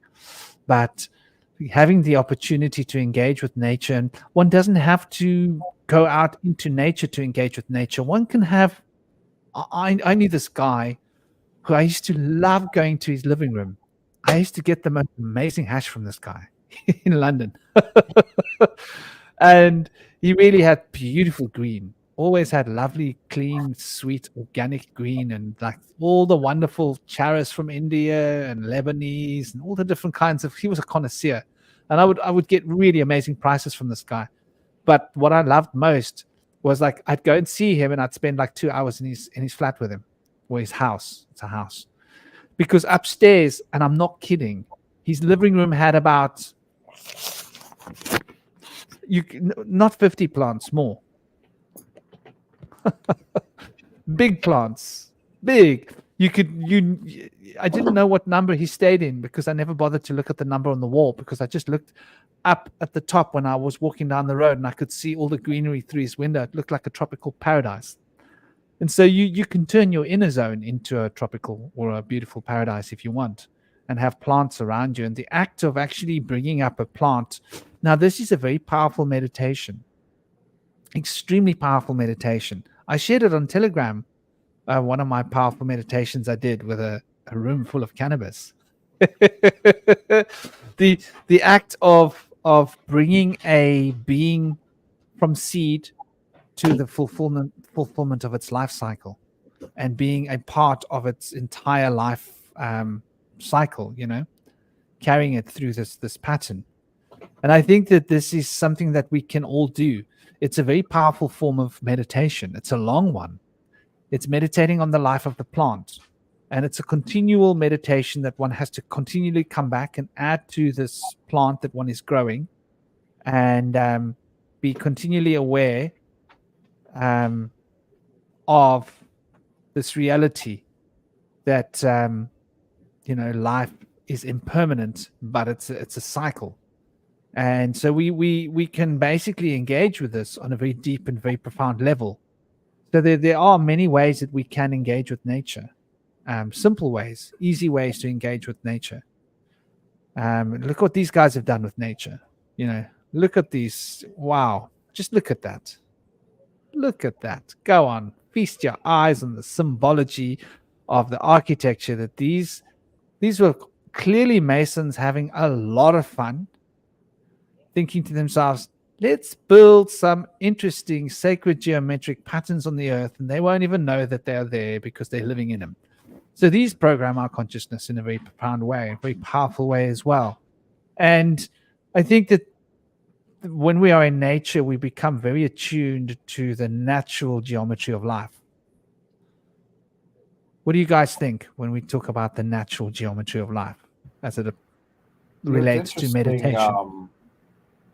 We're going to talk about some Zerfaxology stuff. So there's the idea is with Zerfaxes, this concept is you're kind of moving through sort of different spheres of experience. And the default one that most people experience is called the Azerfax, which is basically the consciousness of being in sort of cities, towns, normal routines, everyday life. And then you go above that to the Kitherfax, which is more based on nature, based on plants. And it's kind of interesting. Like, it's almost like in a lot of ways, like consciousness, it starts out very complicated and like these organic, plants and crystals and stuff. And then we as humans kind of simplify. It's almost like sacred geometry in a way is sort of like a more simplified representation of nature. It's like taking that complex multifractal of nature and condensing it in a way that's comprehensible for individual human minds.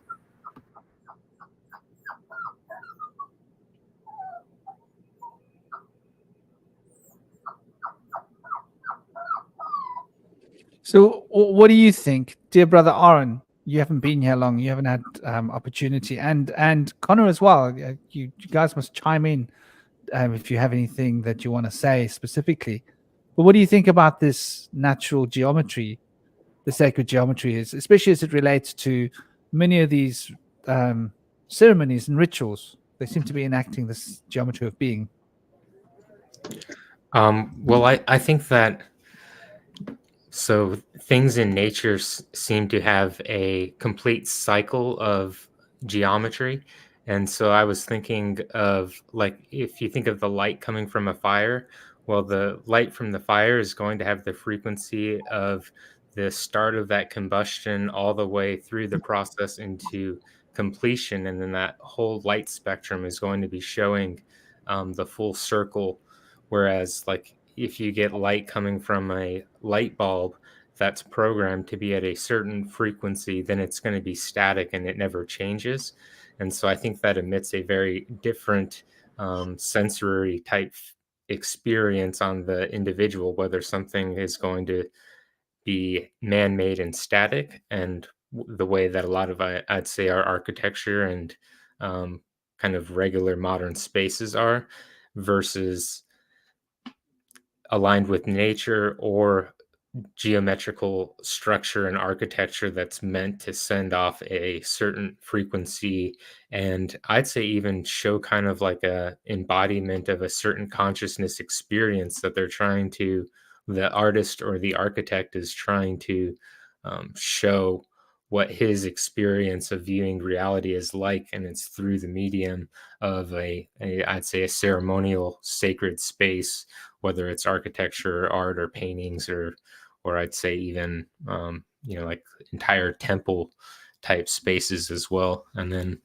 the other thing I was thinking was, I think it's cool that you start the day with your mountain climb, because that's a really good kind of ritual and a good practice, I think, to ingrain into a young boy as well, because every day he's starting the day at sunrise in the right rhythm, having to exercise, move energy, climb the hill is just a great representation, I think, for life. And then nature rewards you going through that process, and cleanses the mind, and helps exercise and work the body, so you're more fit and alert. And so I think that we have the opportunity to go through different things that might be considered ordinary and develop a ritual and an imaginative type experience that is beneficial for cleansing our mind, body, and spirit. And so something like even washing, so the modern way would be to think of washing like, oh, everybody has to clean up this dirty body that we have, that so we don't get sick, because we've been playing with all these germs and scary diseases and whatnot. Or the way I like to think of washing, and I think one of the reasons why I like to go to waterfalls and get in the river and stuff is I see it as a washing, as a purification, as a ritual for cleansing the mind, body, and spirit. But then also, I think just like daily type washing, I think it's more healthy to have a view that we're cleansing and healing the mind, body, and spirit to shift into a more pure state of being, knowing that we must work in this world of temptation and illusion, and we pick up a lot of unhealthy patterns or energy or anything, just as a way of going about ordinary life. And so I like to every day think that I'm kind of cleansing and resetting and regrounding to the present, and washing. And I think water is a great sensory type experience in order to go through that. So I think it's beneficial for me, at least, to know that a lot of the things I think that we're doing, just moving around in daily life, can be seen as a ritual, and there's a healthy way to, I think, view it and make it beneficial.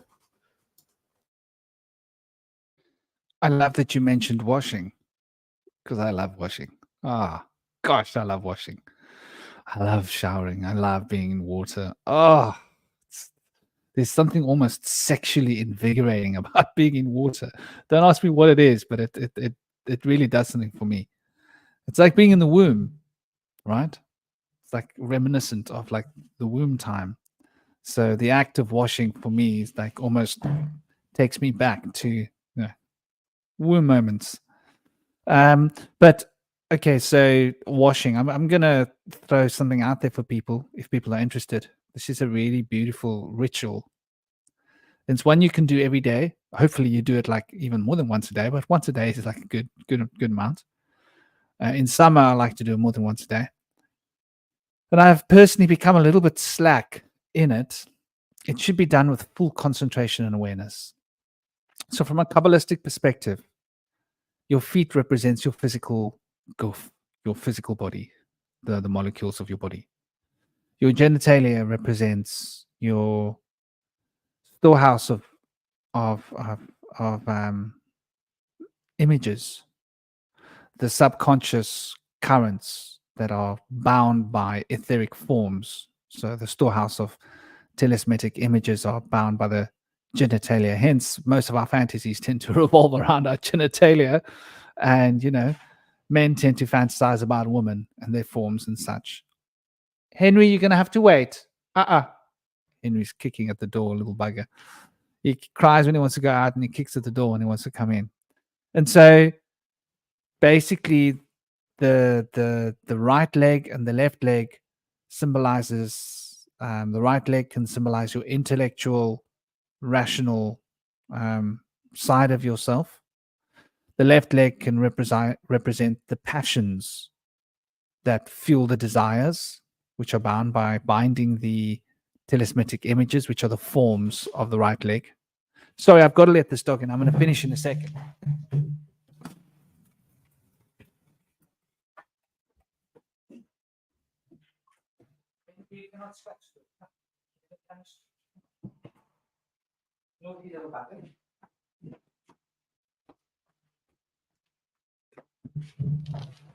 Sorry for that. Those of you that have these little Pekingese monsters, they're little monsters. If you move him off the couch and he's not in a good mood, he bites. Pekingese are like this. I don't know if it's because he came from Joshua's mom or he's got a little attitude in him. He's very impatient and demanding. When he wants to come in, he scratches at the door. Literally, he'll scratch at the door until he starts removing the paint. So, yeah, the right leg represents the rational, intellectual body of mind. The left leg represents the emotional intelligence and the passions that fuel the desires. The chest and the breast area represents the imagination that holds everything together. The right arm and armpit represents the will and that focusing instrument of desire, because the right arm works with the left leg, right, when you walk. And the left shoulder and armpit, represents the memory. And the memory works in concert with the right leg, which is the rational, intellectual. When you walk, your left leg, your right arm and your right arm and your left leg, right? And your right leg and your left arm. So the left arm represents your memory and that cohesive structure that expands through the consciousness field. And the throat area represents the filter between the supreme mental states of consciousness and the physicalizing forces in the body.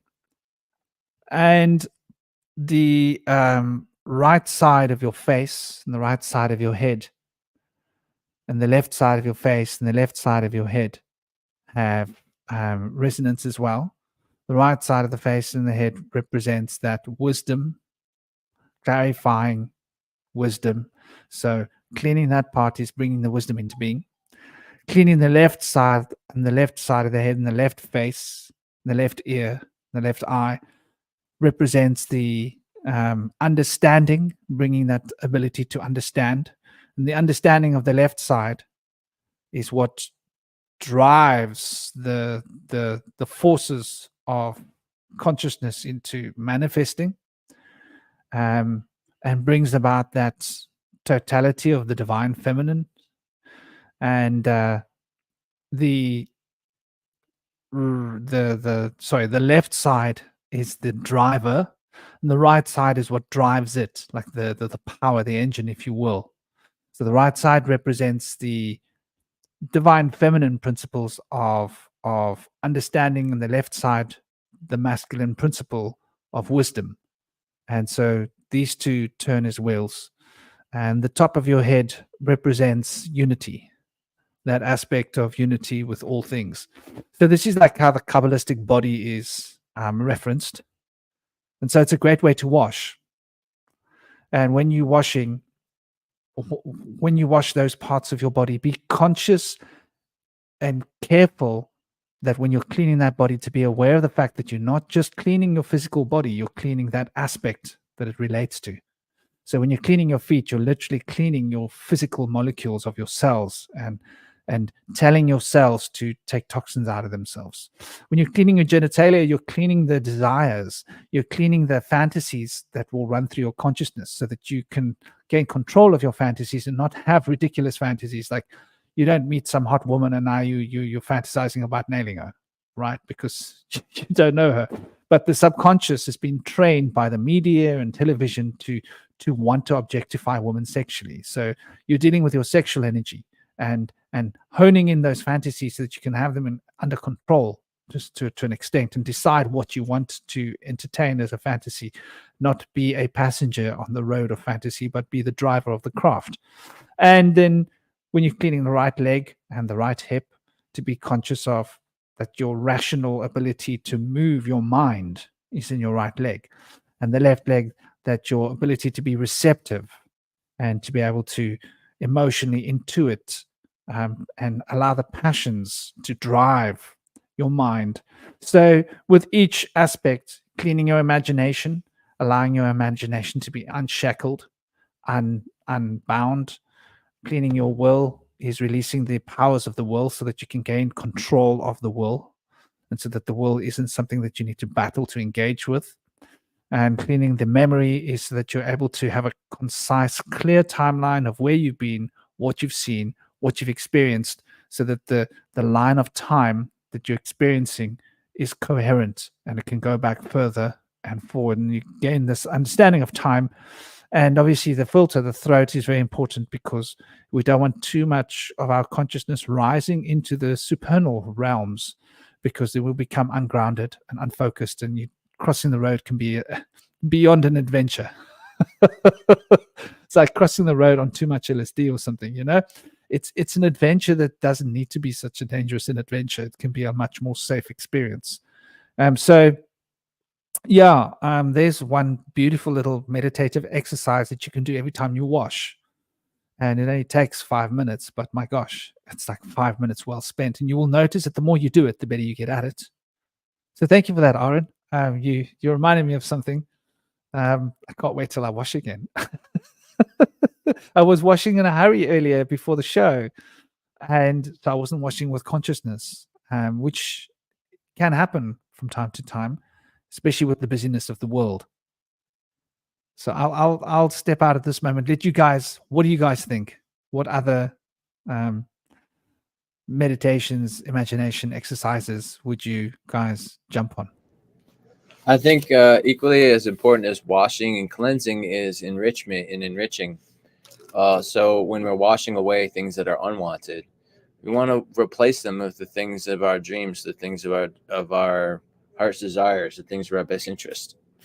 And we will enrich ourselves with those things, and those things can enrich our body with essential oils. And in doing so, we will be enriching our spirit body and emotional body with nourishment for places that are in need of it. And I think it's very important to focus on the places in need in our spiritual and emotional bodies, because they're not evident for us. We don't see them like we see the physical body, but we can feel them. And when we're open to feeling pain in the emotional and spiritual body, it can become more evident for us. So having the mindset and the philosophy that those are bodies, and being able to hone in on enriching those bodies or cleansing those bodies, it can be a very valuable practice. And I think your belief system does play a role in that, in interpreting. If you do get a vision from your meditation, your belief system will play a role in interpreting that vision. A lot of my visions lately have been very vague, kind of blurbs. And so I usually interpret them as a bird or some type of an animal, whereas someone else might interpret them as faces. So there's an aspect of that as well in when we're enriching ourselves, when we're being given gifts in the deep meditative state. The way that we receive them has a lot to do with the way we see the world sometimes.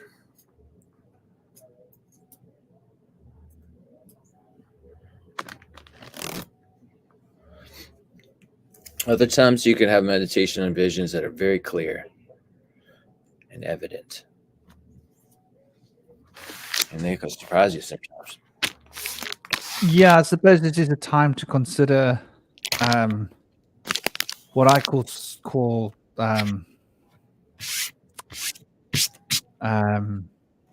well, it's called dhyana.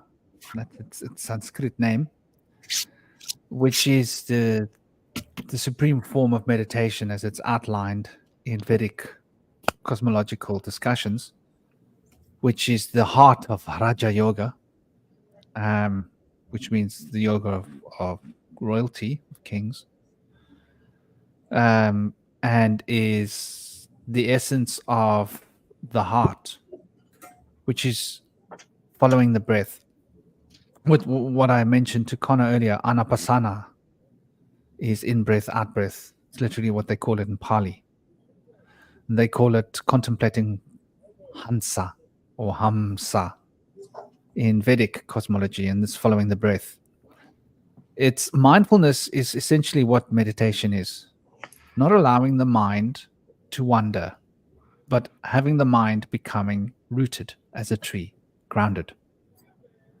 Balanced is what the result would be when we become rooted like a tree, because a tree has to be balanced. You cannot be rooted and not be balanced, because the whole idea of rooting means that you are on the ground, like martial arts. You root yourself by the way that you stand, and your stances are designed to bring a sense of balance. And so there's something quite profound to be understood about trees as the emblem of meditation. So following one's breath is the supreme form of meditation as it's been taught, which is the dhyana, which is, well, it's the first stage of dhyana.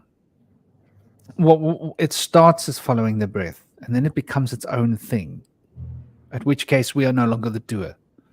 So in the point of following the breath, one allows one's consciousness to be point focused.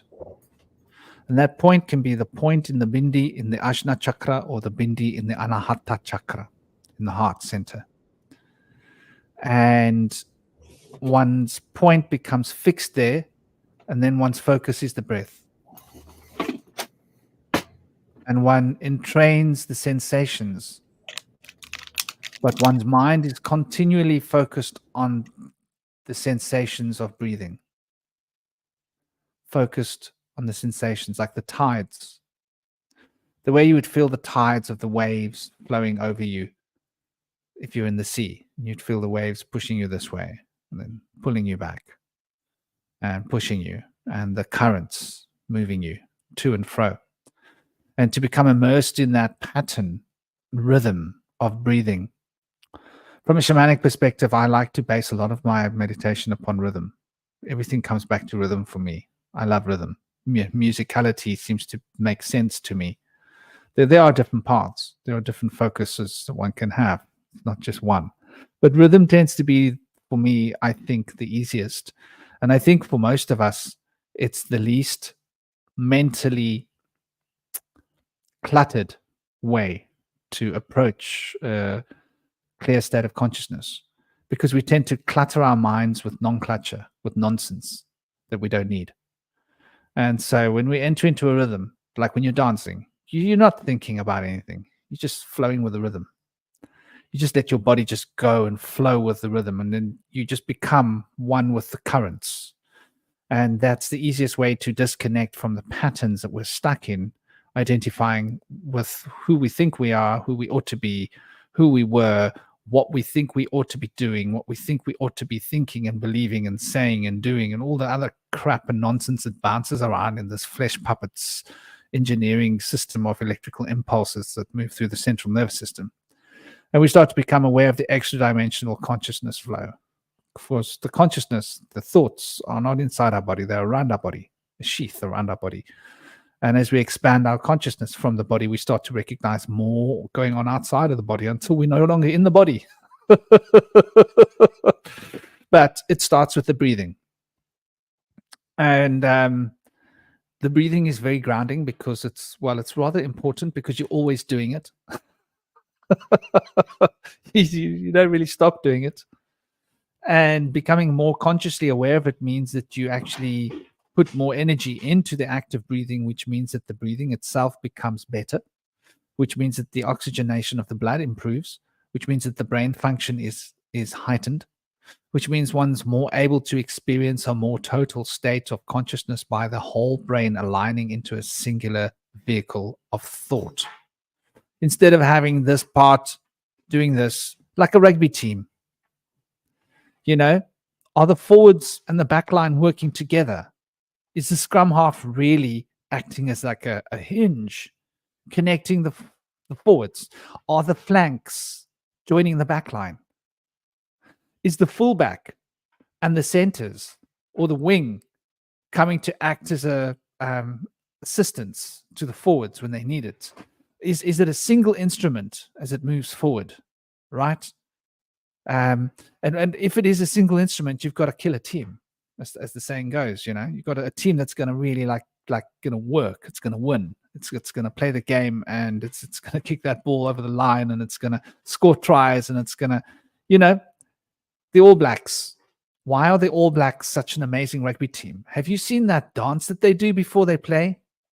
Come on, that connects people. That brings people into a single synergetic state of consciousness where everybody is synergetically connected to the same stream of consciousness. And so they operate as a team because they dance as a team, because they sing as a team, and they go into a trance as a team. And that's why the All Blacks kick butt. The only ones they can't quite beat are the South Africans, it seems. I think we handed their butts to them a while ago. I don't know. I don't really watch rugby anymore. But I seem to hear everybody freaking out about how we handed the All Blacks their butts. So South Africa has always also been a really great rugby team. And I think it's got a lot to do with, we're quite an open bunch of people. Like the Aussies are also an open bunch of people. Don't mess with the Aussies in the rugby field, because they say it as they see it, and they're very social. So they tend to want to operate together like a team. So this is, and you look at British football, and you look, I'm sure like the Americans, you guys have got your own sports. So you baseball, like we don't play baseball, and you guys have got American football. It's the same thing, right? You got to operate as a team to win. It doesn't matter how good your players are. A well-oiled machine is going to win.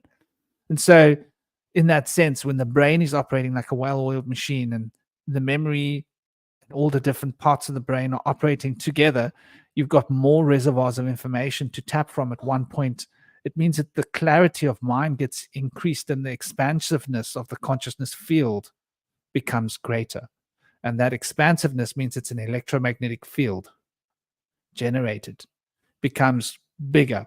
And the point of following the breath is that the cycles of the brain could be 20 hertz. Say 20 hertz cycles, right? And that would be not an unusual frequency of the resonant cycles running through the brain. But as we meditate more deeply, we go from 20 hertz to 16 hertz to 18 hertz, to 15 hertz, 14, 12, 13. And then we get to the alpha state of consciousness that Indigo was talking about earlier. And this is like getting towards that 7 hertz. At that 7 hertz point, you're in a very deep state of consciousness, almost at the point of a trance. When you go beyond that, when you come down to 6 hertz, 5 hertz, 4 hertz, you're leaving your body. So there's something to be understood about allowing the brain to slow down. Because when it slows down, the pulse becomes bigger. The range of effect becomes greater. Imagine you've got a battery, you've got a certain amount of current, and you're cycling the energy so many times per second, or you're cycling it less times per second. Sort of like if you're going to punch. If I'm going to punch 6 or 7 times in a second, those punches are not going to be so powerful. If I'm going to punch just twice in a second, those punches are going to be power punches. It's the same idea, right? Like a boxer would put that into common sense. Hitting a bag, hit the bag 6 times in a second and see how hard you hit it. Hit it just twice in a second, you've got time to really focus on each punch. It's going to have a lot more momentum behind it. So it's the same with the neurological systems and the brain waves. They have more proverbial effects.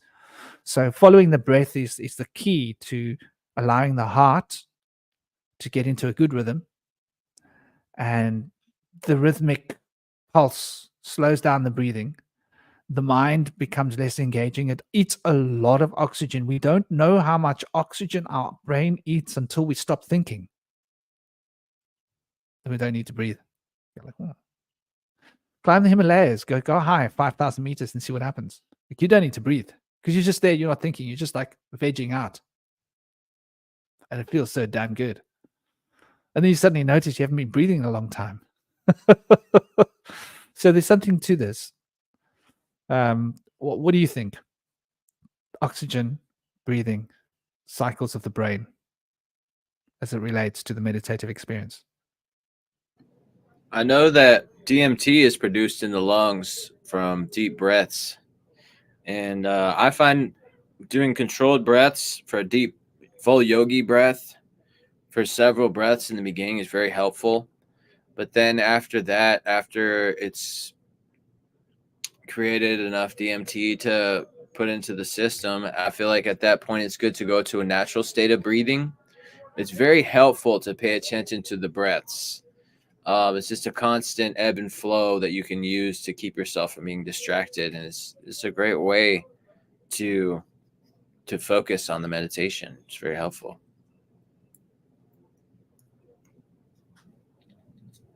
So the breath relates to the Anahata chakra, which is the heart chakra, which relates to sensation of touch. So you become aware of vibrations and different currents moving through your body,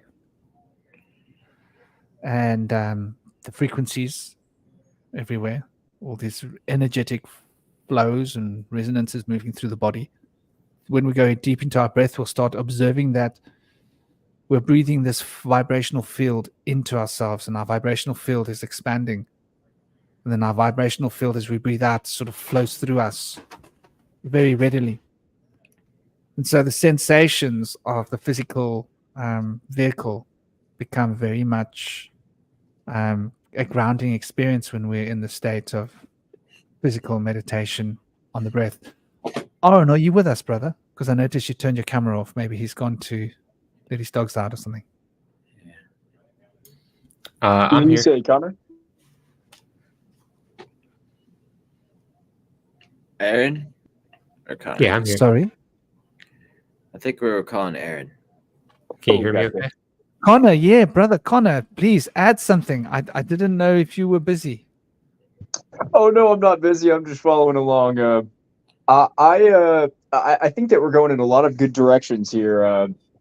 What I take to be the central function of meditation is discernment. So oftentimes we have a mix of kind of what is maybe natural and what we're applying to the natural, what we're kind of making self-conscious.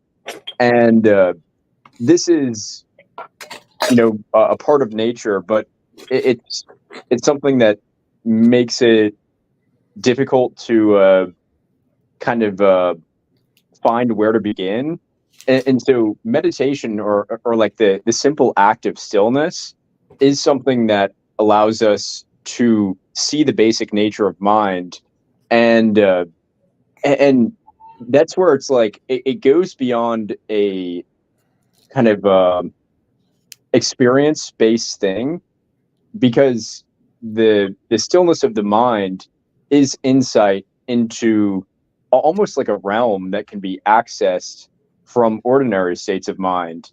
And let's see,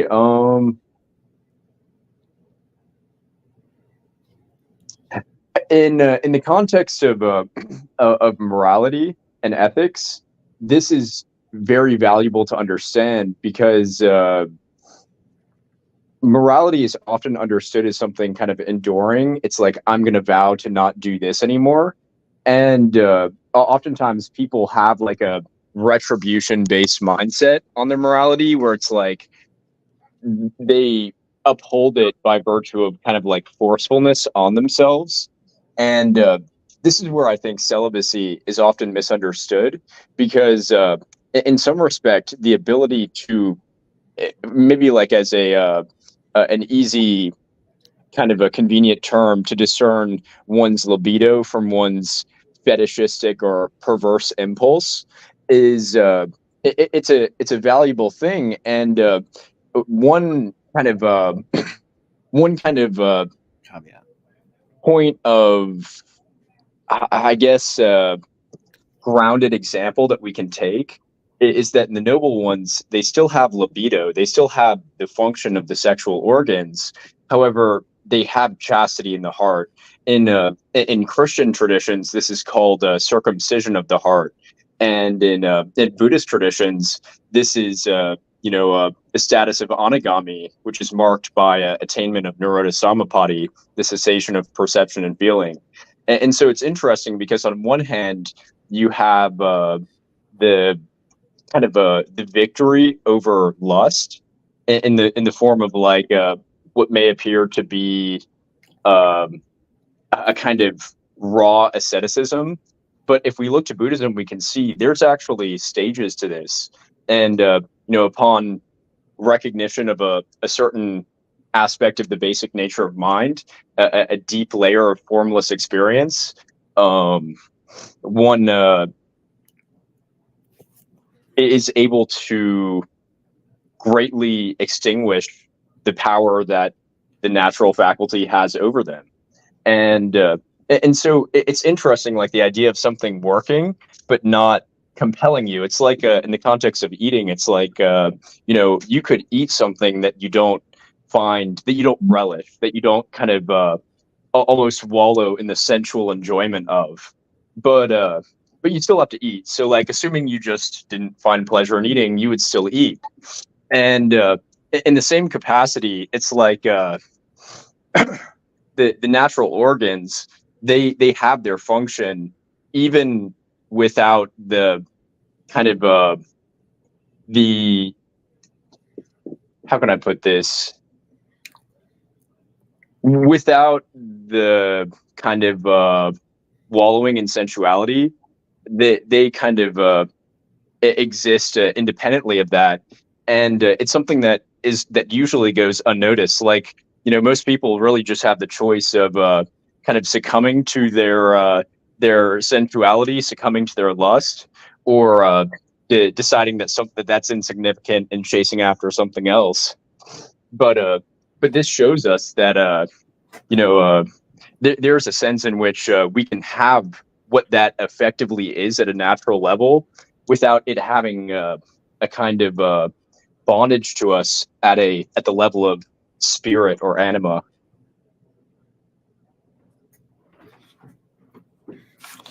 Yeah, that's a noble practice. It's very valuable to practice discipline over our urges and impulses like that. And it can be very behooving to us all to be able to gain that self-mastery and that discipline.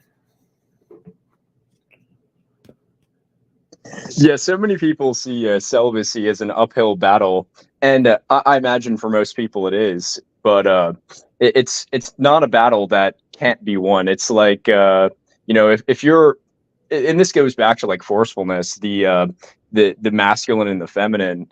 If in meditation you have a masculine kind of forcefulness to it, then that forcefulness will be redirected back upon yourself. You won't be able to receive the force that you want to receive in a constructive way. And so meditation is so profoundly difficult because it's so profoundly accessible and within reach. It's like, if only I could, stay on the breath, or be in a one-pointed state of psychology long enough to, shift over, because it's really so close. I think that some of us may be more gifted here, where we've been fortunate enough to just slip in with not too much effort. But a lot of people, they struggle with this, and it comes right down to the basics. It really is a skill that is super valuable, but also like profoundly we're profoundly disconnected from it oftentimes in our modern way of life. I'll see if I can tie in. I think both of the kind of directions of the conversation. But first part, talking about breathing. So I definitely think breathing is extremely important. And I noticed for me, I liked the breath work where that part of it's kind of like changing the pace of my breathing and working with different rhythms of the breath in order to see what types of shifts it has in the thought structure or the consciousness. And I noticed that as I'm going through the breath work, and then I do a breath hold, or if I'm holding my breath underwater, that actually my thoughts have a energy consumption type level to them. And so the less thoughts I have, the longer I can hold my breath, and then kind of also manipulate my interface with kind of like time space. So I thought that was an interesting kind of discovery, as I was always really drawn towards holding my breath, even since I was a little kid.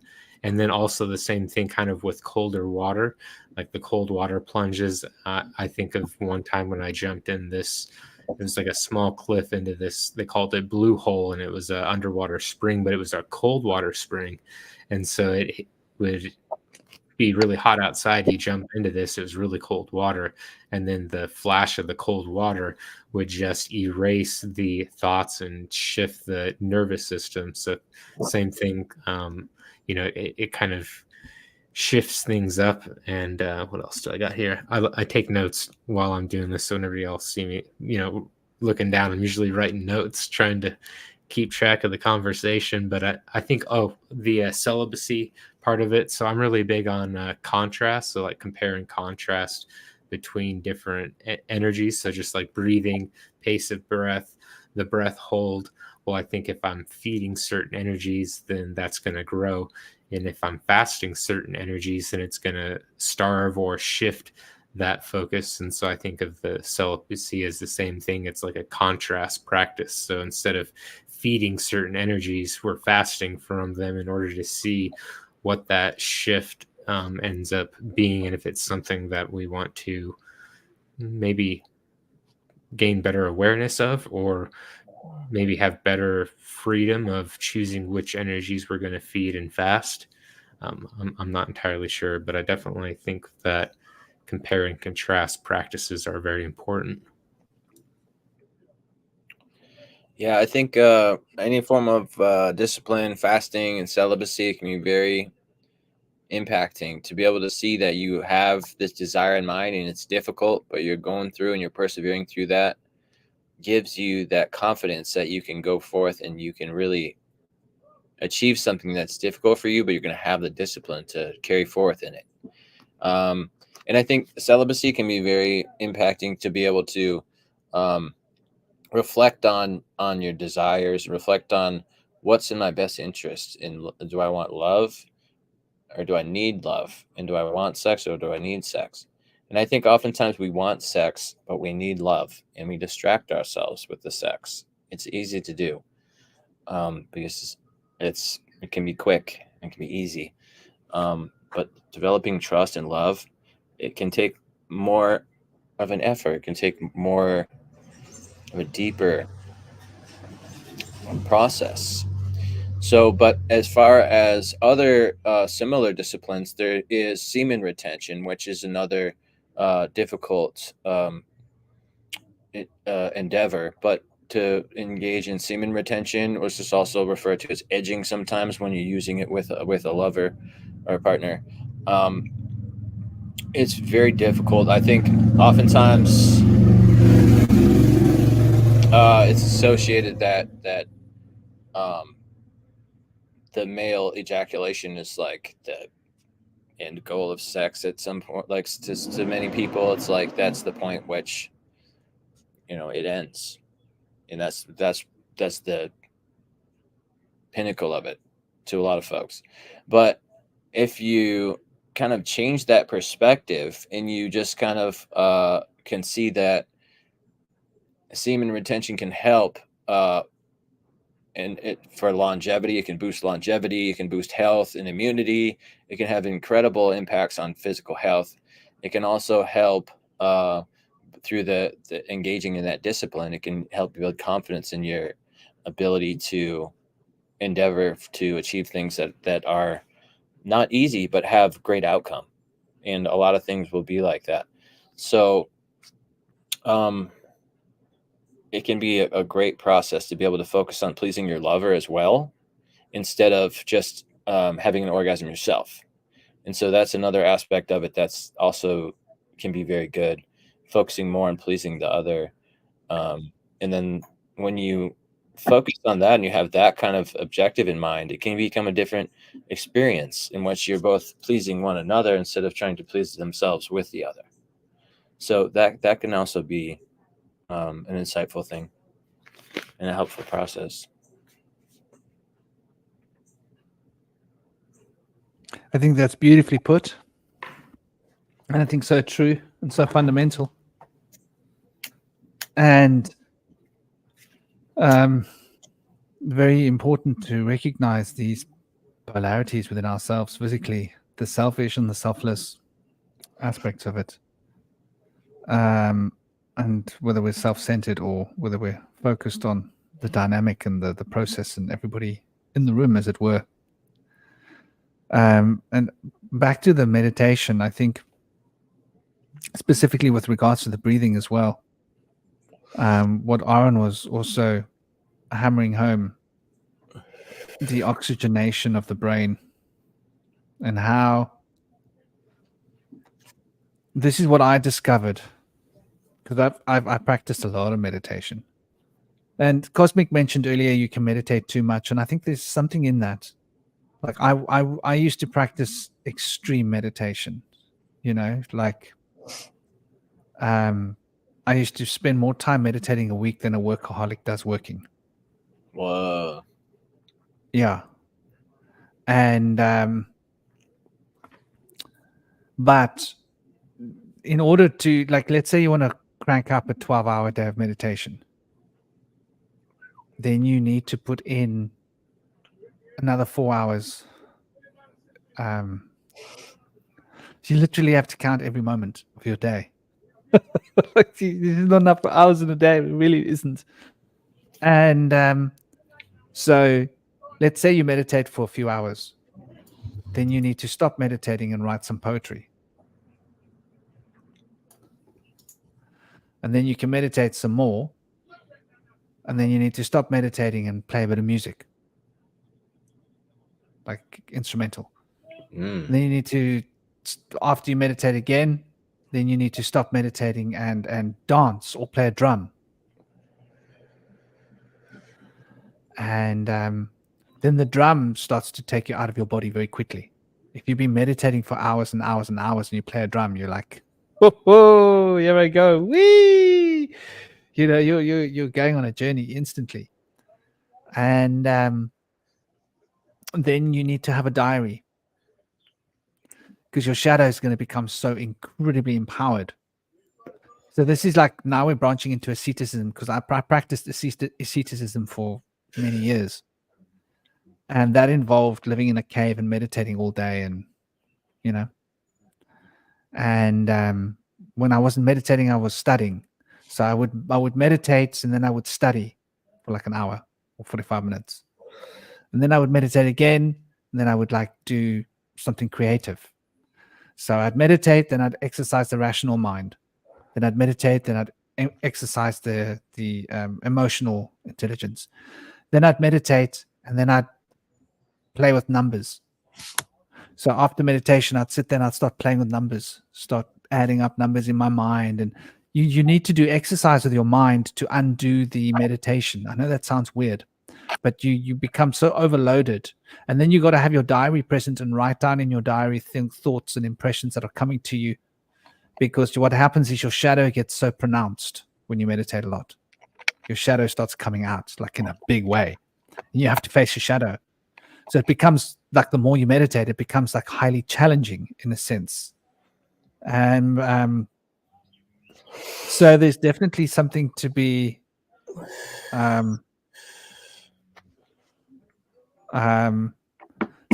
considered there with the oxygen and the CO2. There's an electrical process that I noticed happens in the brain when you think. So your brain takes the oxygen and it attaches it to a carbon when you think. This is very weird.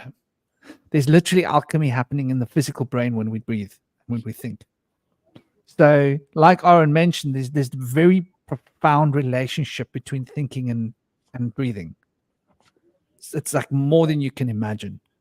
And every time you allow yourself to think a thought, that thought has to become an electromagnetic field emanating from your consciousness through your body. And that takes power.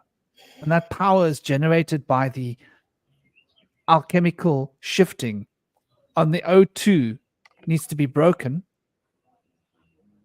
And that ionic bond being broken by the O2 in order to release the ionic field of consciousness so that the thoughts can travel through this field of consciousness. It then needs to be attached to a carbon in order to resolve it. So thinking literally uses an electromagnetic propulsion system, if you want to consider thinking as being a form of movement.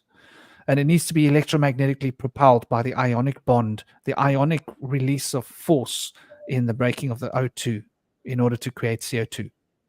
So when you are thinking, your body is generating CO2 for every amount of thoughts that you think, and it's breaking up an O2. And that ionic bond moving is what powers the auric resonance of the field of thoughts. And the more you are thinking, the quicker your algorithms of your brain are resonating. Each one of those algorithms takes up an ionic charge that needs to be released from O2. And so the more you're thinking, the more oxygen you need to consume and the more CO2 you have to produce in the body. It's a vicious cycle. Which is why anxiety and shortness of breath are connected. Because when one is in a state of anxiety, one's mind is racing like two little hamster wheels. And these hamster wheels turning are using up all the oxygen and producing so much CO2 in the body that you can't remove the CO2 fast enough from your blood. And you can't replace the CO2 with O2 fast enough to maintain the ionic fields in the consciousness physical body matrix, in the alchemy of the process, in order to stay at a level balance. And so the physical body is trying to catch up with the mind by breathing so fast that it actually hyperventilates. And the hyperventilation causes, I believe there's a connection here with asthma. I once had an asthma attack when I was a child. I only had one asthma attack in my life. And it was when I was playing rugby and I pushed myself so hard that I couldn't breathe.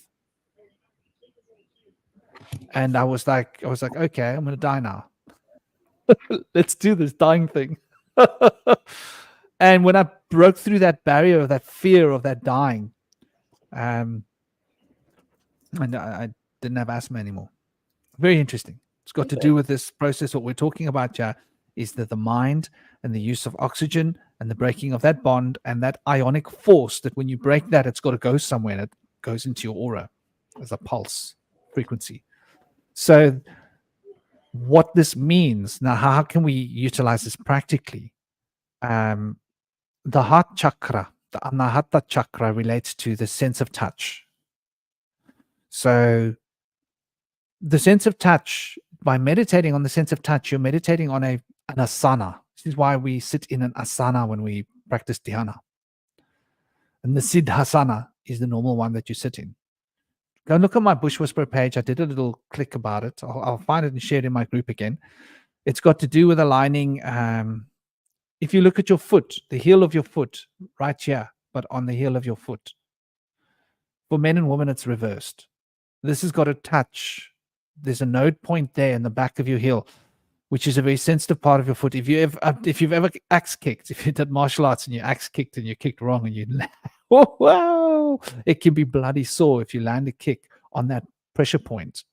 So there's a very sensitive point on the back of your heel. It's like an indentation. You can find it with your finger. That has got to touch there's a point as well.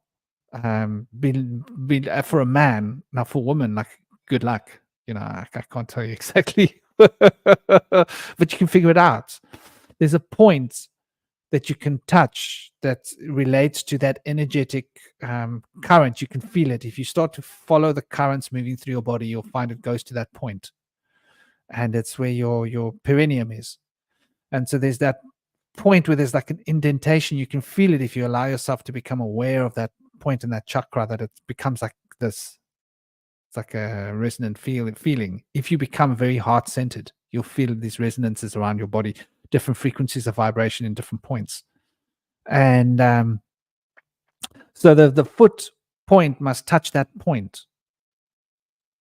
And when the foot point touches that point, for the men, that right point on the heel touching that point creates a cycle of energy that causes the Sushumna to bring the current up, the rising current, what we talk about Shiva. Shiva sits in Siddhasana. That's the Shiva posture, not Padmasana. Padmasana is the lotus. The Siddhasana is the Dhyanasana. So the fact that the body makes a triangle, you become aware when you're sitting in that posture that your knees and your head makes a tetrahedron. You go like, wow, I'm like a one human tetrahedron. And then your hands are straight and you can make the mudras. And so keeping the form of the mudra, and this mudra represents obviously the Venus and the Jupiter, and the bringing together of the Venus and the Jupiter. The Jupiter is the principle of expansion of consciousness, and the Venus is the taming of the vibrational field of sound being bound by the expansive principle of consciousness. And so these two mudras represent a very powerful merging in the consciousness field of the Visuddhi chakra, and it's the three upper level chakras are going to be brought into alignment. You know, this kind of alignment, basically. This is what they're talking about in the magical traditions, is aligning these three centers. And aligning these three centers brings the two hemispheres of the brain into alignment. So these mudras are quite powerful and they have an effect on your subconscious. And your arms being straight down finishes off the tetrahedron of the body.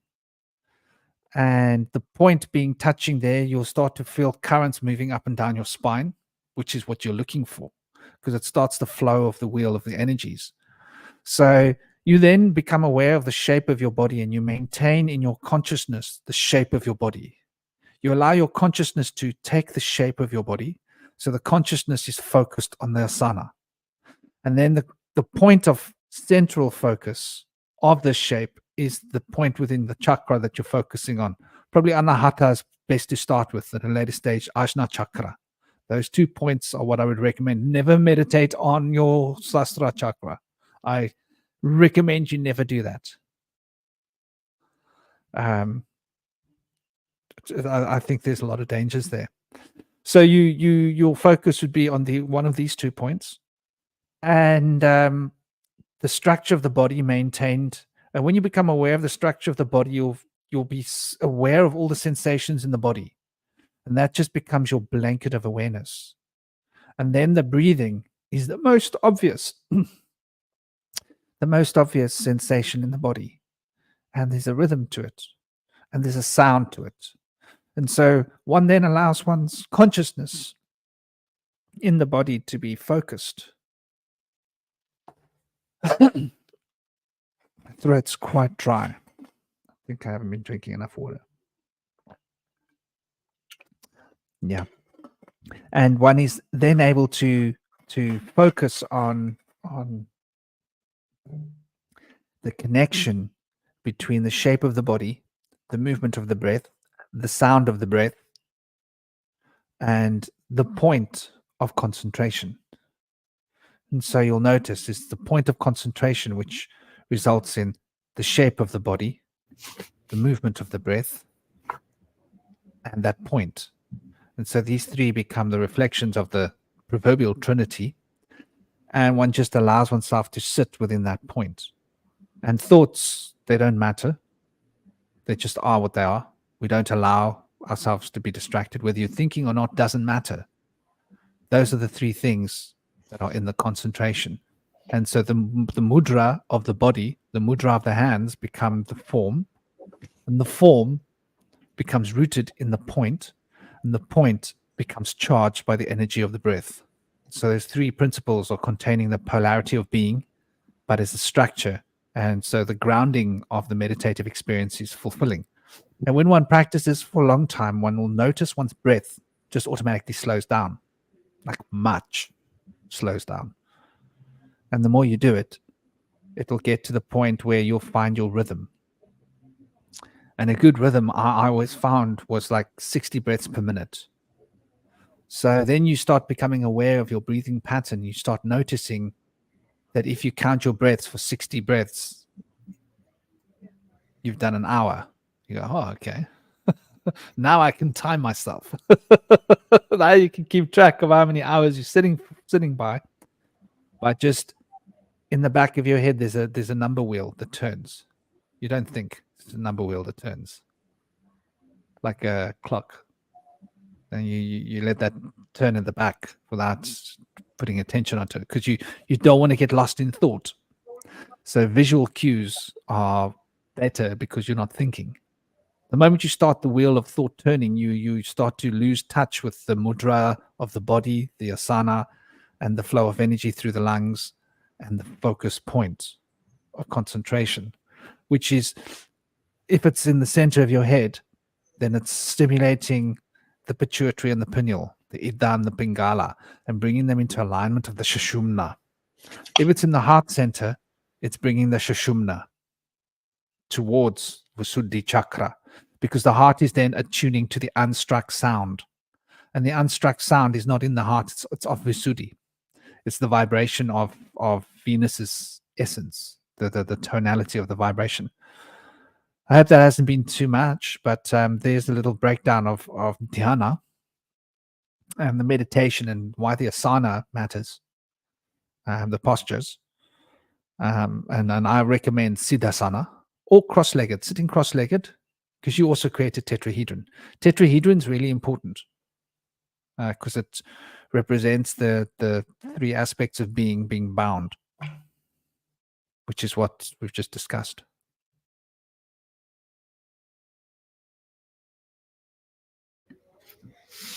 I think some sound healing instruments can be helpful in meditation.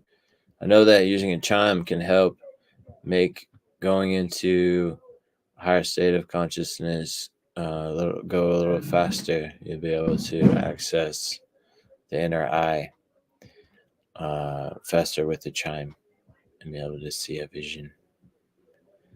That's been helpful for me. Also, the slowing of the breath that was mentioned earlier is really helpful.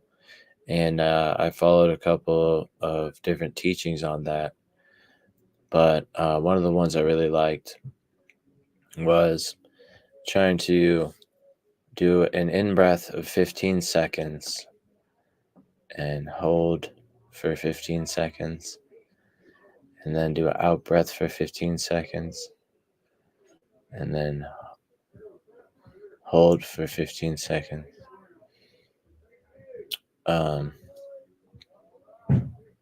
That's a 1 minute breath. So I think it's hard to hold a breath or hold an out breath for 15 seconds at first. So you might have to start with like 10-second intervals or 5-second holds and 15-second breaths. But to be able to slow the breath, you can slow the mind. And as Franklin was mentioning earlier, you use less oxygen and it's less tiring to the body.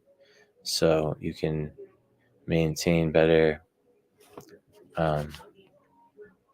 stamina throughout your day by being able to have that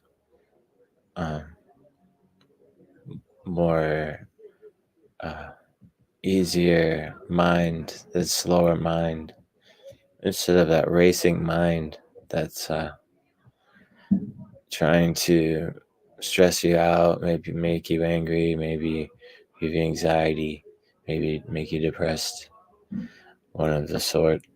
But if you can use meditation, it can help you escape that mindset and go into a slower mindset where you're going to become more receptive and more mindful of the world around you, instead of being so fixated on something in the past or something in the future or something that's irking you in your mind, that's distracting you.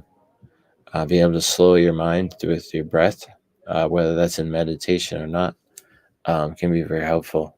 But in meditation, you can imagine how helpful that would be as well.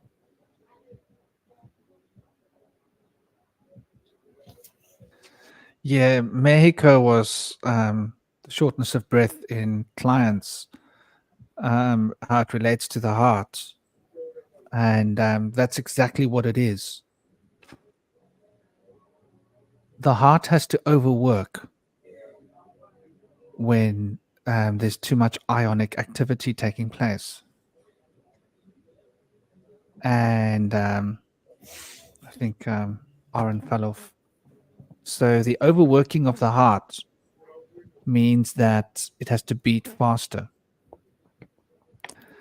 And the faster beating of the heart maintains the metabolic structures are trying to run ahead of themselves energetically.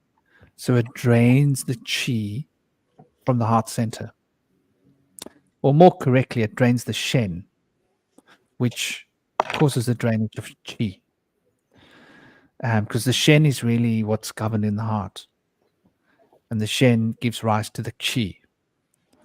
So when one's mind is overactive, one's breathing will become erratic. And the erratic breathing will cause the erratic heartbeat. And so there's this shortness of breath, which comes about because the heart and the lungs are not on the same page. When the heart beats at the right rhythm and the mind doesn't interfere, because the thoughts interfere with the rhythm of the heartbeat by the thoughts that we're thinking. So it's a reflection of your client's overactive hamster wheel. And so meditation and that slowing of the hamster wheel will automatically right the issues between the heart and the lungs. They'll come back to a sense of harmony. This is what I've noticed and experienced to respond to Mexico. And like you're saying, brother, that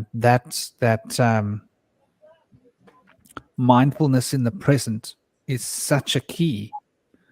And that consciousness coming back to this time, because the future and the past are existing here now. So we do tend to want to escape from now and choose one or the other instead of existing now in the future and the past. You see, we think of the now as being separate from the future and the past. I think of the now as being the future and the past together. What a concept. Very wise. So we can basically choose to be on one side of the fence, or we can just sit on the fence and basically pervade the entire court. That's why the umpire sits on the fence. I just look at it from above. So this is kind of relevant. It's sort of a detour, but it's kind of relevant to the conversation, just in terms of like, getting into the now and getting away from the kind of like the narratives of like the momentum of the past and the sort of the fear of the future. One of the interesting, it's when I work with the Fae, sometimes I astral project into their realm, and it's kind of like this visualization, sort of exercise. And I know I've successfully traveled over there when I feel like I've stepped outside of linear time. And you start to experience time in this kind of like circular fashion. But anyway, what's interesting about sort of like Zarfex is that they each have their own sort of, they're spheres, right? They're these hyperdimensional spheres. And we live in a solid one, which means it has sort of a black membrane.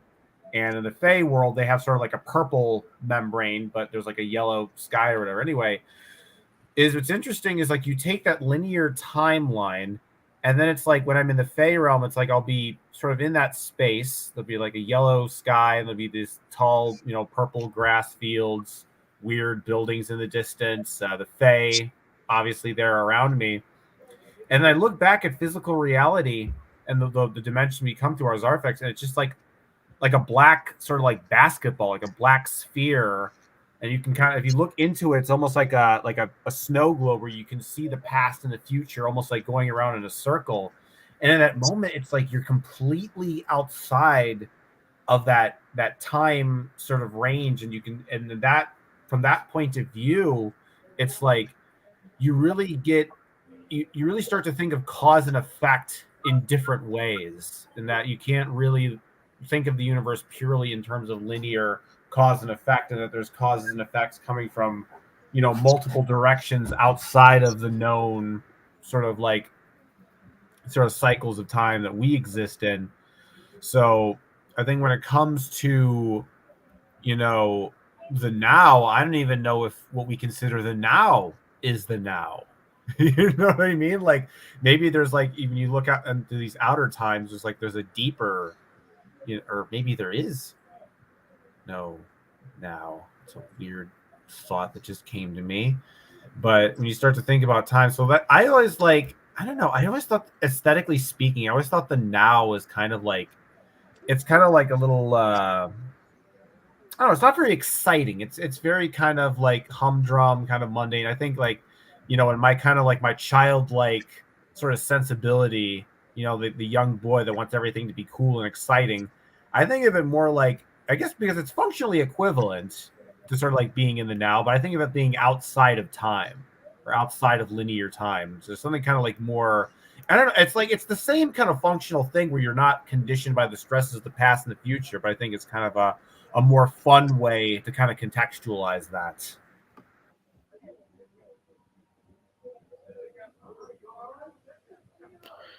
Yeah, I think there's something insightful to what you mentioned. I feel like if you're in the now, you're not going to be disturbed by the troubles of the past or the future so much at all. And so it's kind of a disqualifying factor if you're in trouble with the past or the future and it's distracting you. It's keeping you from being there and fully present. But when you can be fully present, you're able to transcend that disturbance of either, and be able to see the good side of the future or the past. You know what it also is too? I'm just thinking about this now. It's like you not only are you not disturbed by the past and the future, you actually kind of have a better relationship with the past and the future. Because I'm thinking about like nostalgia just now. And when you're sort of conditioned in linear time and you look back into the past, it's this very kind of like sad, melancholic, empty, oh man, I kind of wish I was there. But when you're in that experience, when you're sort of outside of that linear time, that past no longer feels hollow. It's like it's like alive again. And it's still, you realize you go back into those time periods of the past. It's like that energy, maybe the events have transpired, but that energy in that past, that sort of that glow is still kind of radiating. And then with the future, when you're not sort of conditioned by the past, then it's almost like you can start to think of like better, good, like potential futures for the past, like more optimistic futures, one more that you can kind of like, because you're not bound by the linear time stream. It's like you have a greater range of futures in which to choose from. So I think that not only is it the benefits of being in it now is that you're no longer stressed by the past and the future, but that you're able to receive the benefits of these different time dimensions and use them to your to your benefit. Like I just Absolutely. Something that comes to mind when you describe the nature of time in these realms that you're referring from is it sounds a lot like the formless realms of infinite space and infinite consciousness.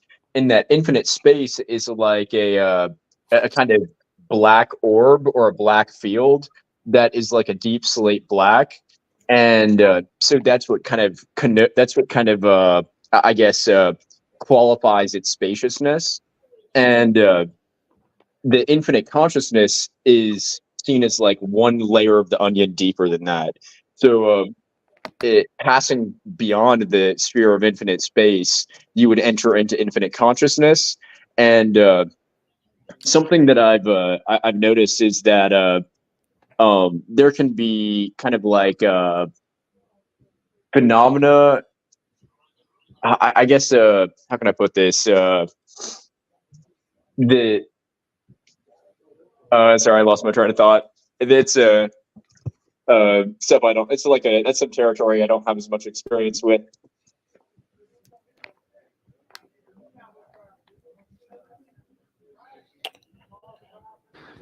Did you fade out, or is everything good? You're not. No, I was just checking with Connor that there's not some kind of a technical hitch. That he was finished. In case I'm jumping in, I think there's definitely. I think there's definitely an element of the ethics and the morality that come into the picture. Like in the meditative state, right? We start to become aware of our connectivity and our connection. And so this extra dimensional time phasing that Cosmic's referring to, I see that as being in both the future and the past at the same time. And so time, he calls it a circle, I call it an Ouroboros. But what's the difference? It's like when you're in the future and the past at the same time, it's like a revolving door. It's like a wheel. And that's what I think a good way of describing being in the future and the past at the same time, which is what I consider the present to be. So I see this as being bound in a moral cycle. And by moral, I mean more of all. More all, right? More of all. And we start to recognize how the future and the past are connected in this wheel.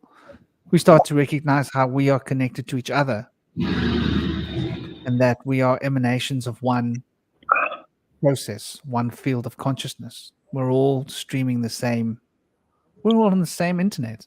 We're all on the same, the same highway of consciousness. And so we're all in this together. And that's when the morality, I think, kicks in this, which is interesting, just to move this conversation into the morality and the ethics situation. Why morality and ethics is so important in spirituality is because in the process of meditation, we recognize our connection with everybody else. And we start to realize, hold on, I thought that like this person was separate from me, independent. But it turns out that we're not so independent. Joshua, I'm busy talking. Never talk over me. No, not if you're talking. Okay. Josh, I want you to put off the tablet and go and give your mom a hug and a kiss. I think it's bedtime. Okay. Thank you. No, Josh, I can't now. I'm literally talking. So there's definitely this. Josh, okay, I will charge it. Relax. So here's my little boy, Joshua Eli. When he's being heard, he's being heard. Big kiss. Say hello to everybody. Hello. Good night. I love you more than anything in the world. You sleep well, okay? I can't believe your mom let you play Minecraft again. Tell your mom I'm going to be all over her in the morning. She's going to hear about this. Yeah, well, I said no, not too much Minecraft. Sleep well, my sweethearts. Ay. She buckles, she bends, she just flops all over the show. And he's like, watch this, Mom. She's like, what's that around your finger? It's you, Mummy. He loves his Minecraft. So yeah, his hair is so funky, isn't he? He's such a funky. Let me tell you about my son. He's famous in Simonstown, where I live. Yeah. He's more famous than me. Like, he's more famous. Like, what I mean by that is like everybody, like, talks like they know him, as you know, and so he has conversations with everybody. Like, there's nowhere where we can go where people aren't like, "Hello, Joshua, how are you?" You know, he's this little. Like he's this little hipster, this little cool dude, you know. He's so cool. And he's so direct. He just says what he thinks, you know. There's no holding punches. I often have to just roll my eyes and say, well, because there's a guy in a wheelchair, a homeless guy, and he's always on his case, like, so what happened to your legs? Where are your legs? Why don't you have your legs? You know, and children, they don't, they say what they think. And whatever else, I'll never forget how he confronted these two tourists, because I live by the penguin sanctuary. There's a lot of tourists walking past my street on my road, and we were walking through the penguin sanctuary. And he stopped these two. He said, "Why are you dressed? Why are you dressed the same?" And they were like, "We're not." He said, "Yes, you are. You're wearing white pants, white top, white pants, white top. Don't say you're not dressed the same." White shoes, white shoes. Come on. Why are you wearing the same clothes to a boyfriend and girlfriend? And it was hilarious. You know? They were both dressed in white and wearing white shoes, or like similar kind of creamy colored clothes. Yeah. But yeah, he's very direct. He doesn't hold his punches at all, which is good. I think the like Aaron was saying, the fact that he climbs a mountain every day, I keep him in a diurnal cycle. We do our little bit of sweating on the mountain every morning, so he's strong as an ox. He's really physically strong. His bone density is intense because it's quite a steep bit of climbing. It's not very far. It's like 3 kilometers up, 3 kilometers down every morning, but it's like rocky. To put it into perspective, my boots normally last me about 5 or 6 weeks, and I have to buy him just about a pair of boots every 1 to 2 months. It's becoming expensive. Like I literally am buying so many pairs of shoes, and because they just get worn out on the mountain, because it's rocks and it's like lots of little stones, and it's like it's sharp and it's hard walking because you're on these things. It's not like just walking on like comfortable things, you know.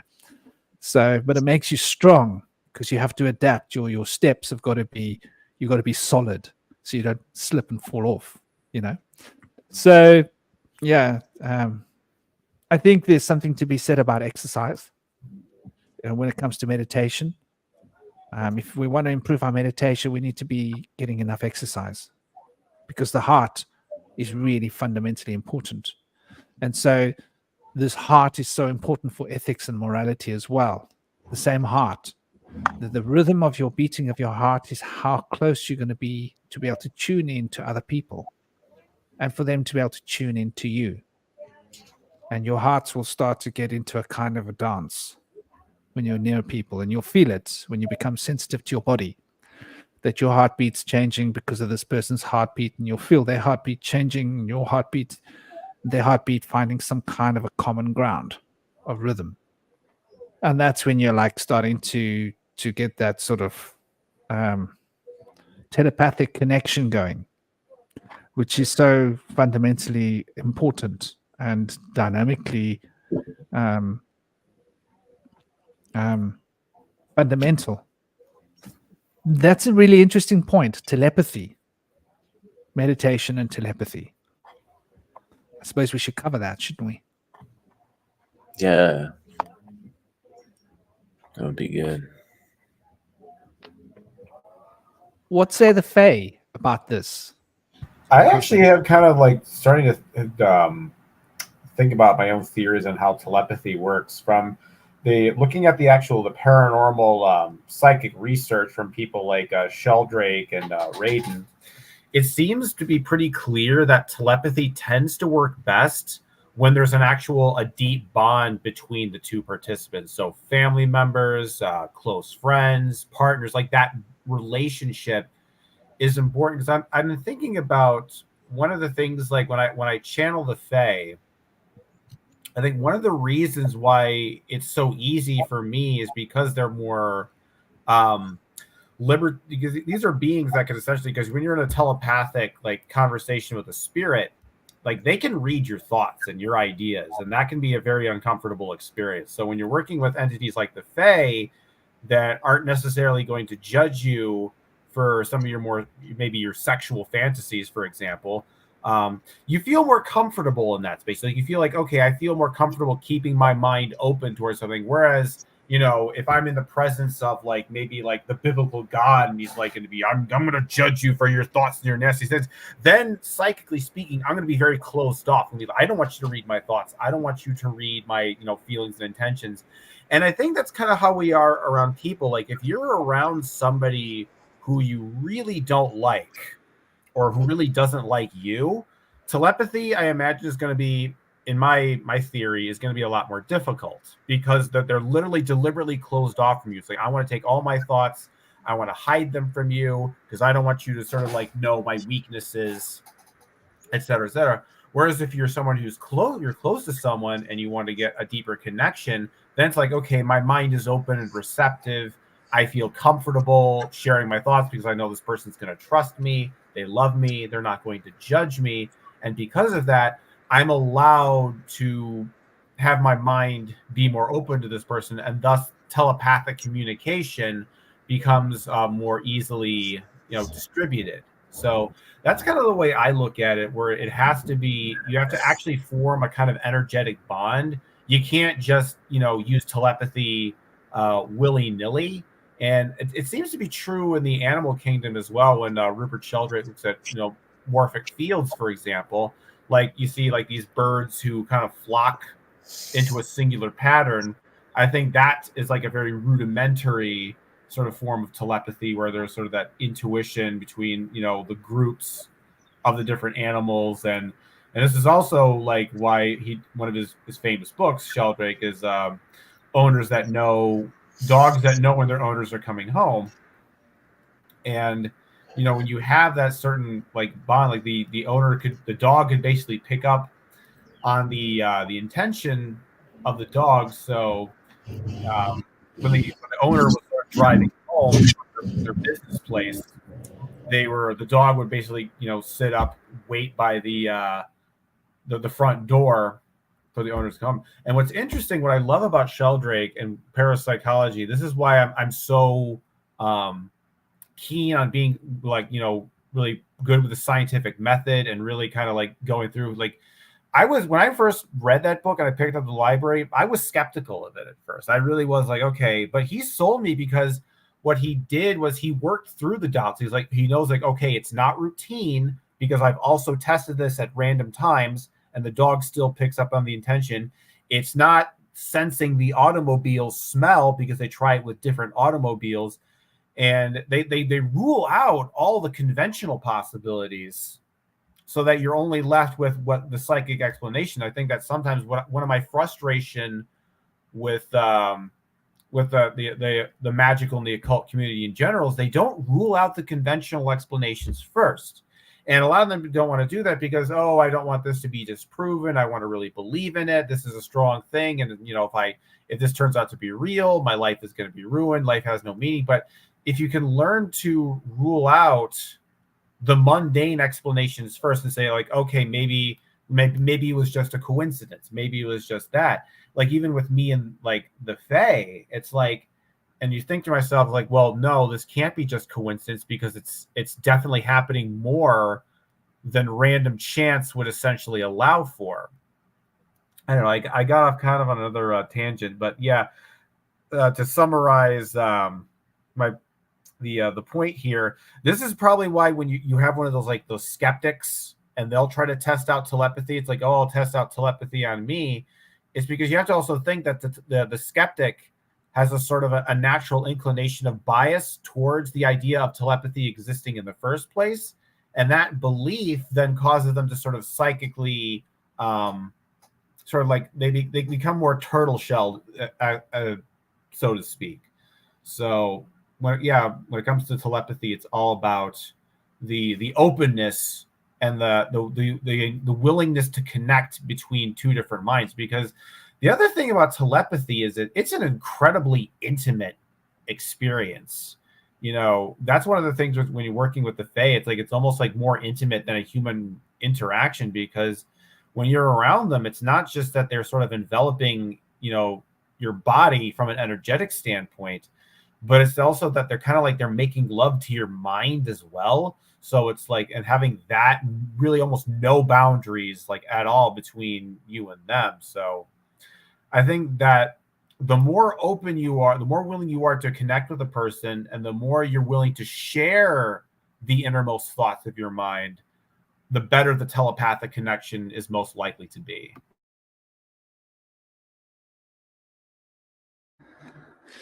Yeah, I think that's so on point. The whole story with the dog. I mean, I figured this out when I was a child. So when I came across Rupert Sheldrake's work, like when I was older, I was like, oh yeah, of course. Because you see, my mom, she was self-employed, so there wasn't any routine to her movements. She would go and come at whatever time she felt to go and come. She had to go and see clients. She had to go and fetch stuff for costumes. She had to go for choreographing. She taught. She did all sorts of things. And so there was no knowing when my mom would leave or when she would come. You just didn't know. But I would know before my mom arrived, and Stuart tried to say it was the sound of the car, that the dog's ears could hear the car far away. But I used to point out to Stuart, no, look, Kelly's reacting. My mom is coming. And it'd be about a 4 or 5 minute delay. And there's no way that the car is within earshot. And so I'd ask my mom when she got me, I said, did you stop anywhere? Did you stop? No. She was driving straight through. So I'd ascertained when I was like, back in the early 90s, that the dog is definitely telepathically connected to my mom. There was no question about it. So I was also able to sort of get into that wave as well to an extent and be able to tune into my mom. And you're so right with the empathy. Well, empathy is what I call it. When we completely become empathically connected to another being. And so this is where the morality comes into it. Morality is a reflection of this, because we start to recognize our connection to that human being as a reflection of an inner state that we're sharing with that human being, and we call it love. So love and telepathy are connected, and telepathy is what happens when two people are in a loving connection. And the process is often disturbed by our own mental neurosis. So because of our mental neurosis, we're not able to access what's happening on a deep, profound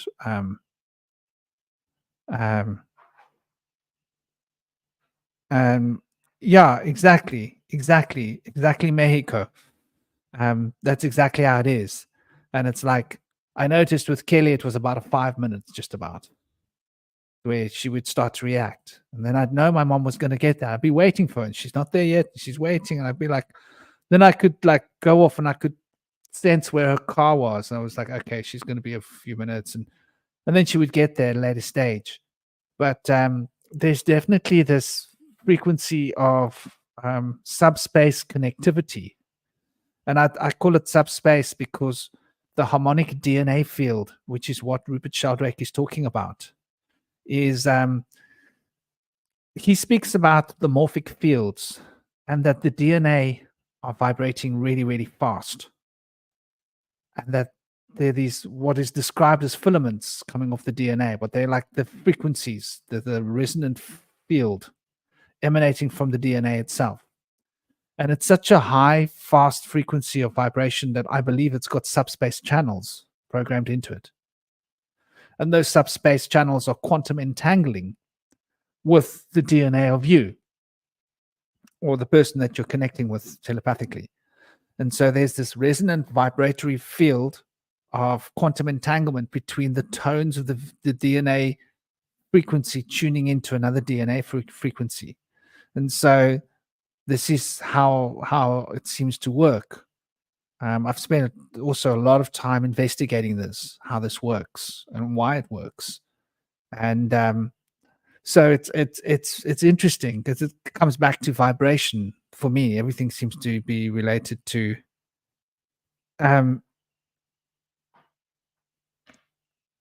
yeah, we're taught it's not normal, isn't it? EMF, the electromagnetic field, which is resonating. But it's the DNA is producing an electromagnetic field but it is also, there's a subspace field from whence the DNA produces an EMF field. So the subspace field is the pranic field, and that is related to the heart chakra, related to the feeling. And so empathy and emotional sensitivity is what attunes us to each other. And so this is how the vehicle of telepathy, well, how I've noticed how it works. And it might not be the same for everybody, but I'm pretty sure it has to be, because it's definitely got to do with your feelings. It's definitely got to do with empathizing with another human being on such a deep emotional level that you can actually feel what they're feeling. And yeah, like Mexico, we're taught that there's something wrong with it. And yeah, exactly. If you've got an emotional connection with someone and they phone you, like Mexico is saying here, basically you'll become aware of that person. So this is just so normal. We don't even recognize it. We don't realize how normal it is, how everyday telepathy is happening between people all around the world, because we've been trained. We've literally had the telepathy educated out of us. You know, And I think it's Sheldrake also tested for telephone telepathy. So this is an interesting thing. The way he set up his experiment was that he would have the one of the participants in the experiment. He would have 4 close friends or family members, and they were basically, instructed, like, one of them will call the person randomly. So maybe you got like Joe, Bob, Steve, and they said, "Oh, Bob will randomly call you." And the idea was, they would call the phone, and before the other person online said anything, the participant would have to guess which one of the 4 people was on the other line. Now, if this was random chance, he would be right 25% of the time. But I think when they actually did the data, it was more like 30 to 35%, which may not seem like a lot, but just having that little wiggle room above that possibility of random chance shows that there's clearly some kind of effect taking place.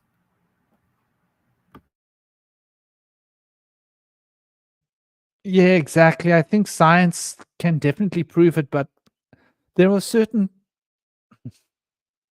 elements of the education system that don't want us to know this. Let's not even pretend that it's not how it is, because our scientific model and our model of reality that was basically, like, as they say in Afrikaans, South Africa, dondered into us. Donder is a word which is donderweer, thunder.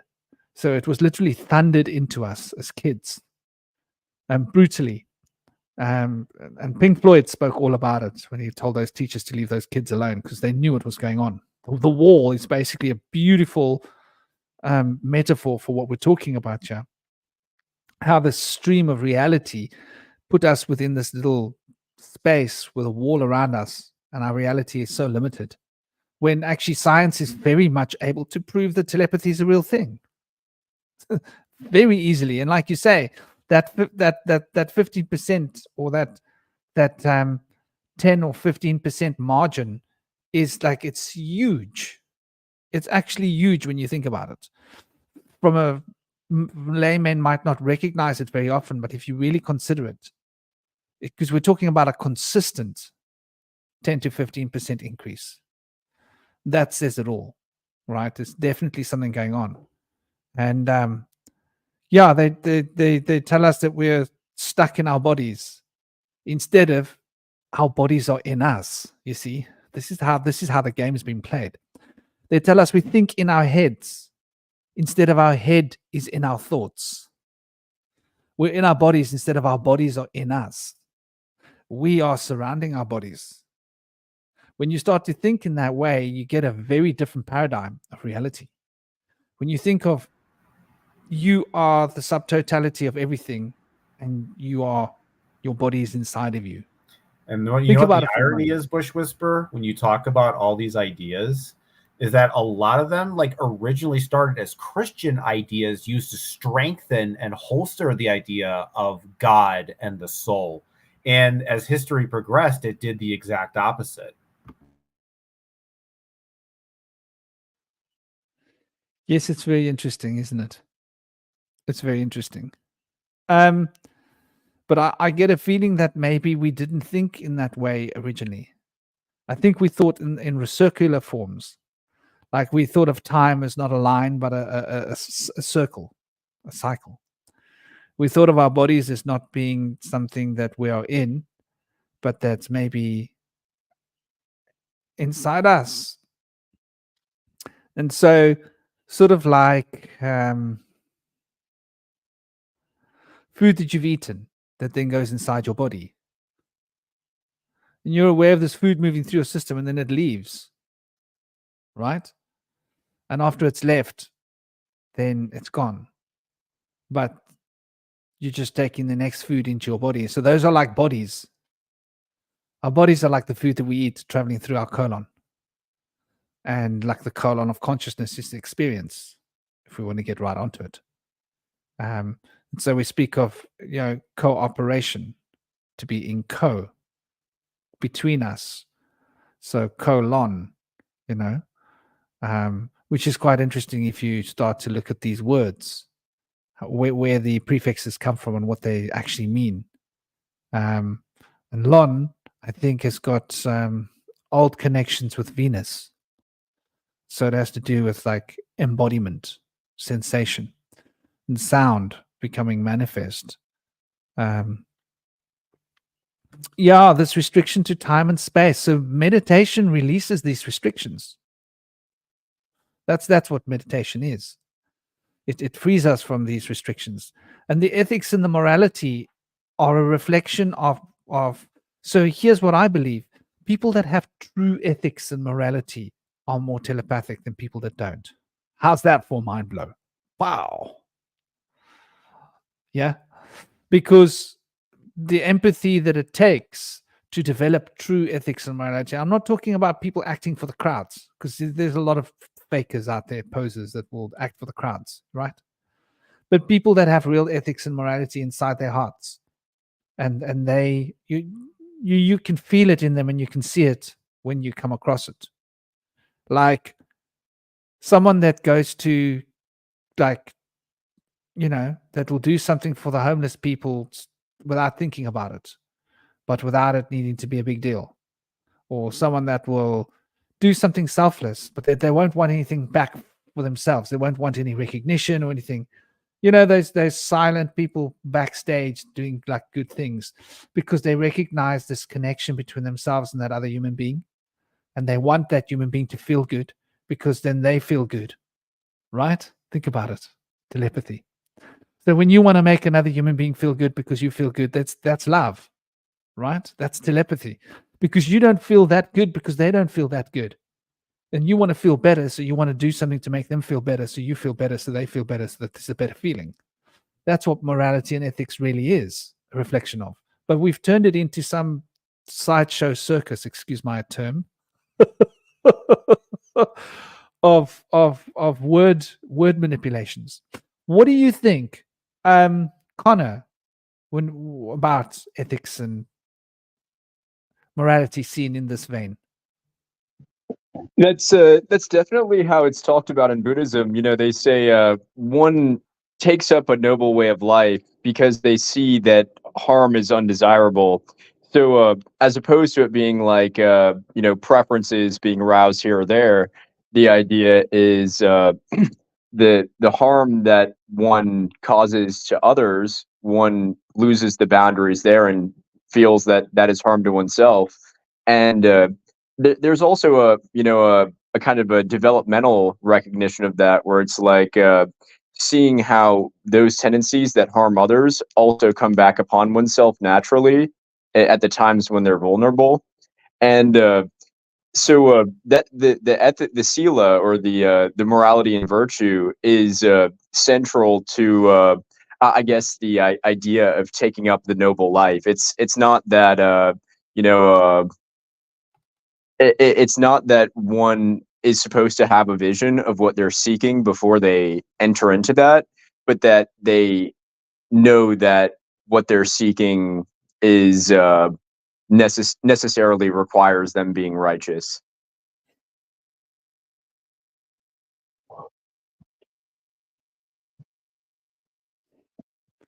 Yeah, I think of it as being something that like one isn't even cognizantly necessarily even aware of, or even needing to be aware of, in a sense, because the very act of the very act of the presence of consciousness between yourself and another being brings about that recognition and realization that there's one stream of activity between the two, if that makes sense, and that one stream of activity between the two beings is essentially what it is that we're experiencing. And so to think in terms of separation then becomes an exercise of PT almost, if that makes sense, because we are that being. And so the way I see this karmic effect is that because we are going against what we know that we're hurting ourselves and another human being. So deep down, we're becoming attached to that hurt. And we carry that hurt around inside us as an attachment that then wants to find expression. It's like a seed. When you hurt someone else, you take a seed into your own personal soil. And that seed in your soil then becomes a plant of hurt that you must now bear. How's that sit as a concept?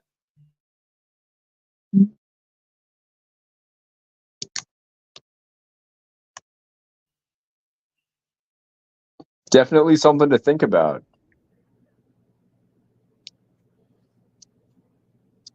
Yeah, I wanted to mention something about morality. Franklin mentioned earlier that morality, in a way, it comes from reflections from our life experience. But I also wanted to say that also, in a lot of ways, morality can be cultural. In Taoism, it said that malleable is somewhat morality and human nature are somewhat malleable.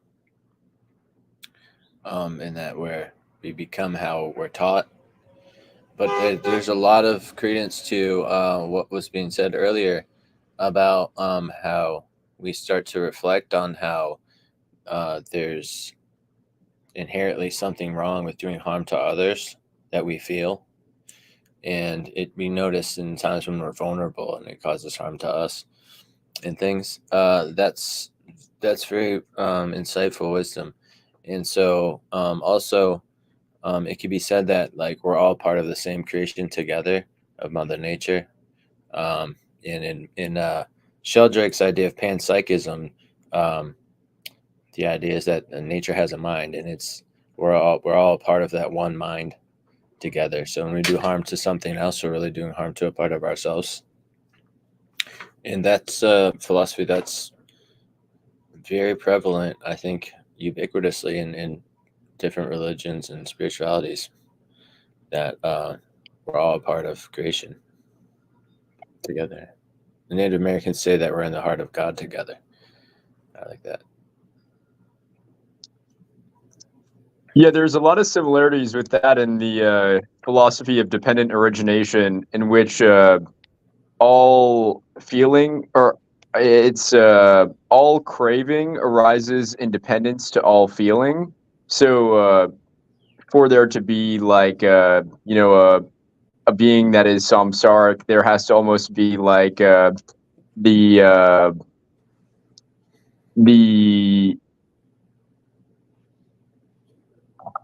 hard to put it into words. There has to be kind of a, I want to almost say a subject and an object, in the sense of craving being the object and feeling being the subject, because feeling is, I guess, what we would most intimately make claim to. And the idea is like a lot of times we try to disassociate feeling from craving, but this isn't something that holds up.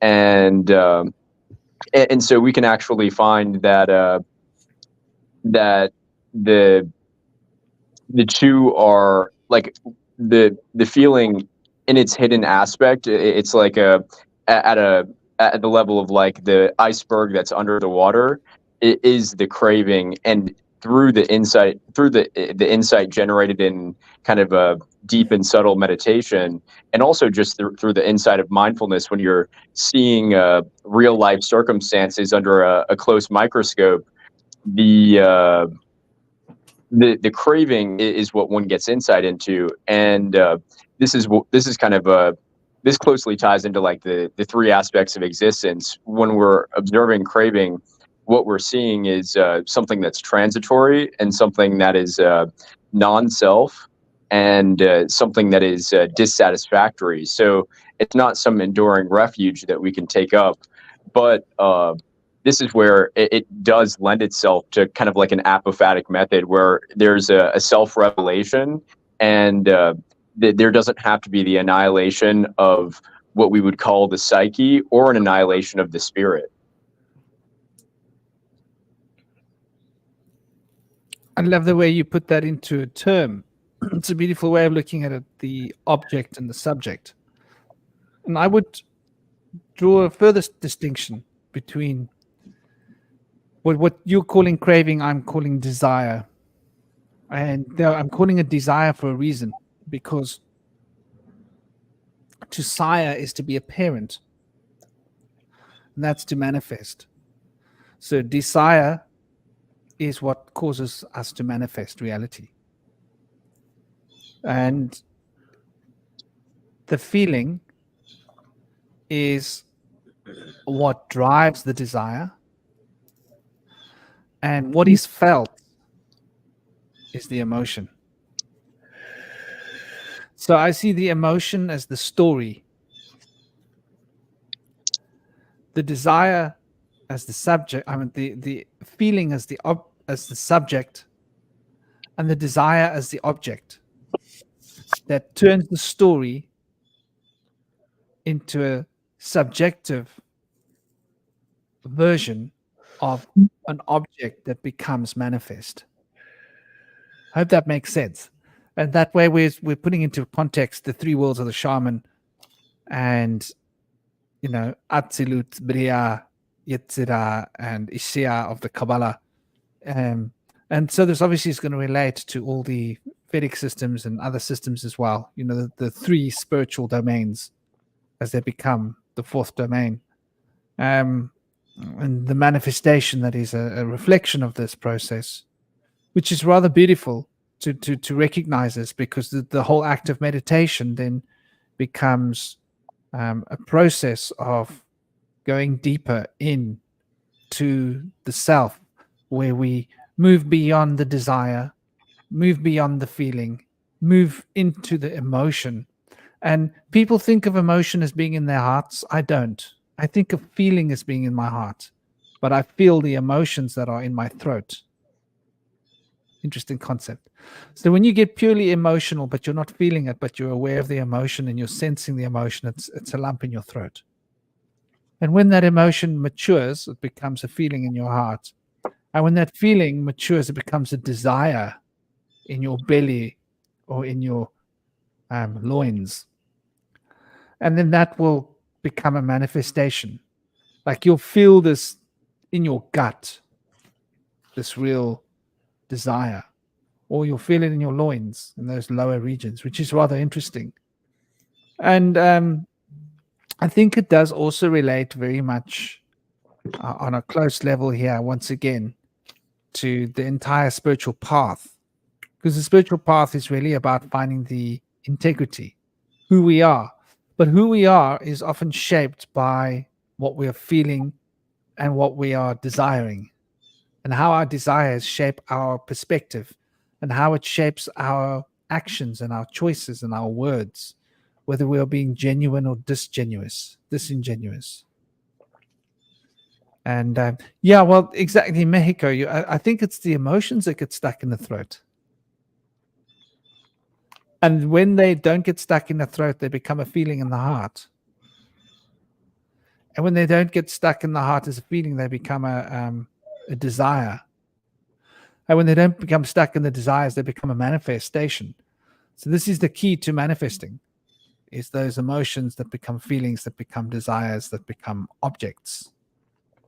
And so, like, I think that the manifestation that we've been sold in the spiritual community, which is like a very easy, like 1, 2, 3, and that's it, forgets how important this is.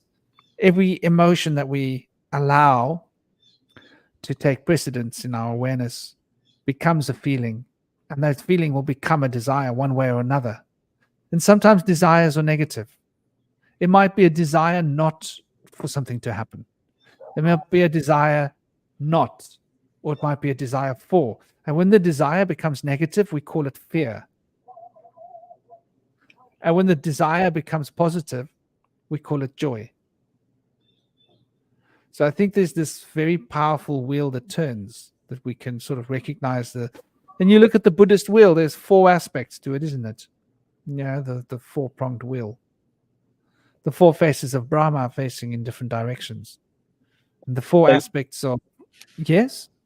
Oh, and also the 4 the 4 noble truths, they are derived from kind of like 4 facets of liberating insight.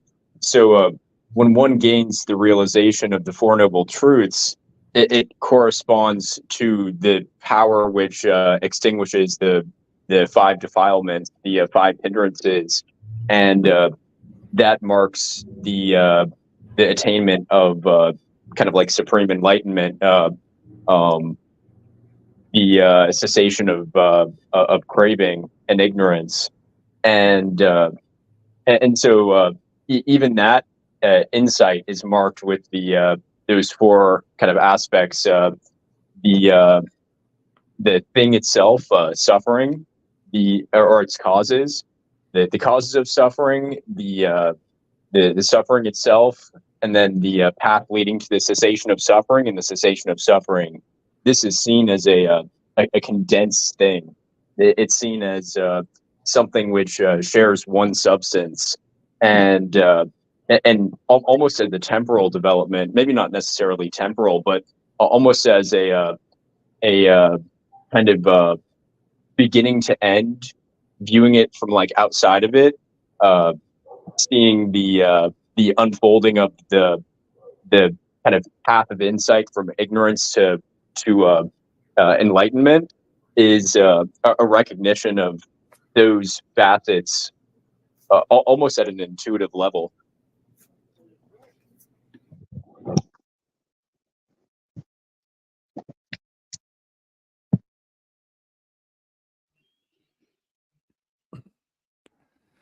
So what do you think, Cosmic, from the Fae perspective, when we consider the notions of these 4 aspects? I mean, here we're talking about the 4 noble truths, right? And your system bands into 4 states of being, right?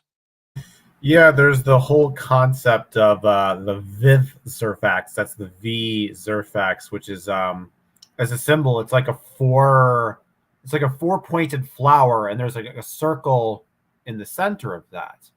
And the idea is kind of like, when it comes to the nature of the self, is that you're sort of at the center of that circle. But it's like, you ever go to those department stores where there's like the like a specifically like a clothing store, and they have those mirrors where you can kind of like put mirrors all around yourself, and you can like, you just see this like in all directions, and you kind of like, because you I don't know what that mirror is called, but it's like where there's you're sort of surround yourself. It's kind of like, so the self kind of like works like that. Like there's the center, but then you have all these sort of outward reflections of who you are, and it's kind of like the farther away you go off into the distance, the less you it becomes, if that makes any sense.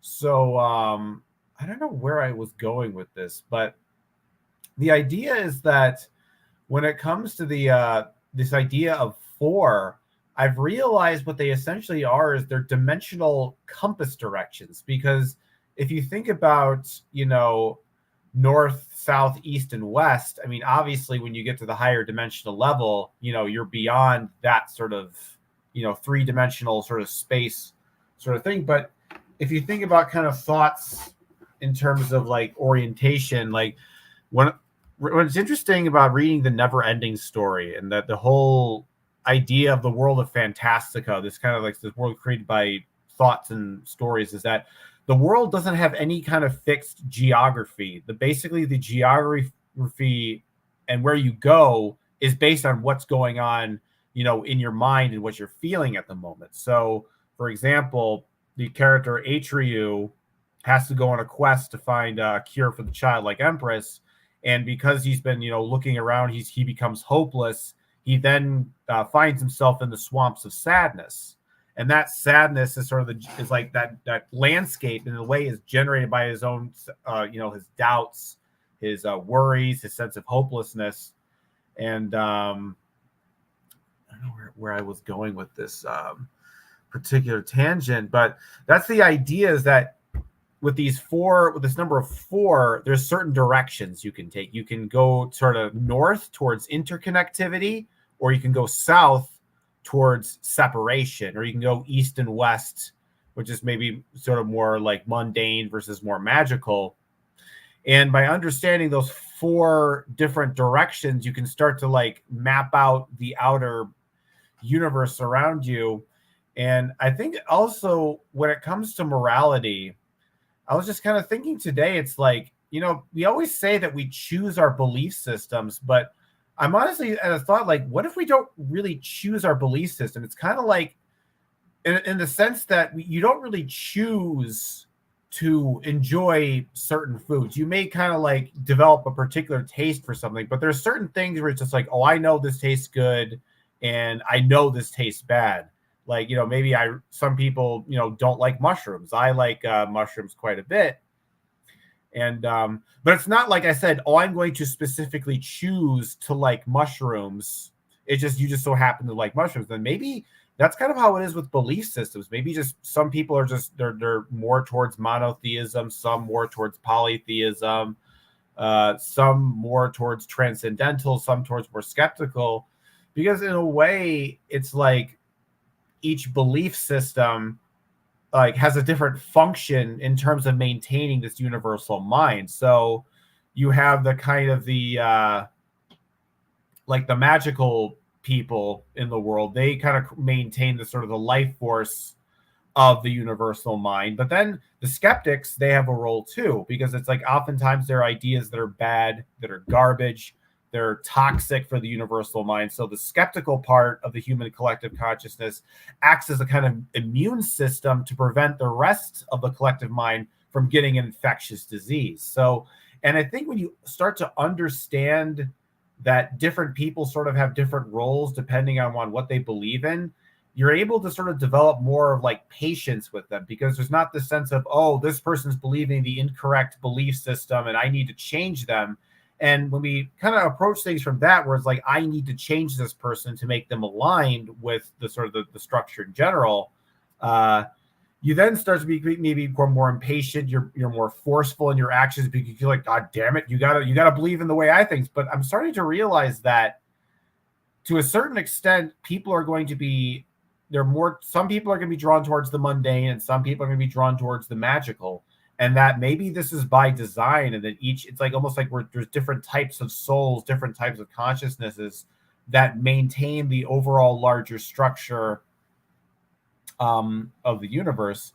And then by understanding that, you have more patience for people, because I mean, at a certain extent, there's certain times where, I'm not saying like don't intervene at all. I mean, obviously sometimes belief systems can be, they're harmful to other people. And it's like, okay, we got to take action. We can't let them, murder children and stuff. So obviously there's some point where you got to intervene, but when you don't feel like, you have to correct people's mind to get them to fit the right way. And you realize like, oh, this is where they're supposed to be. It's like, you don't take a, let's say you're out in the Antarctic, and no, not the Antarctic, the North Pole. And, you're like, man, this being in the North Pole sucks. It's, it's freaking cold here. I hate it here. Let's get out of here and, go to a tropical paradise. Right. And you're like, it's like, hey, polar bear, come along with us to this tropical paradise. It'll be really great. And you think like, and then you're like, the polar bear's like, nah, I like it here. The ice is like, God damn it, why would you like being in this, frozen wasteland? Come on with us to Bermuda, you stupid polar bear. And I think people are kind of like that too. So when it's like when you take an atheist who really is comfortable with being skepticism and you try to force them into a more spiritual point of view, to me, that's kind of like taking a polar bear and forcing it to live somewhere tropical.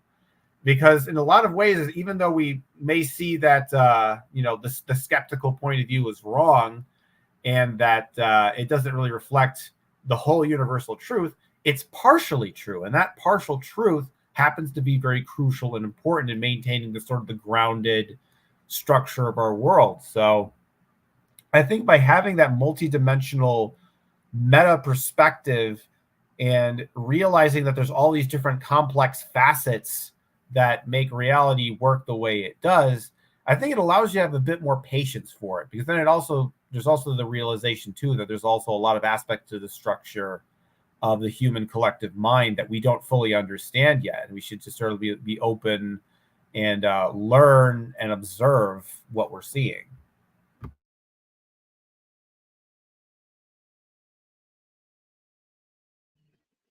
I think that's really beautifully put. And I definitely get the sense that what you're saying, there's a lot to it. And I think that we do tend to anthropomorphize everything. A hungry person thinks everybody wants food, right? So, and a cold person thinks everybody needs to wear.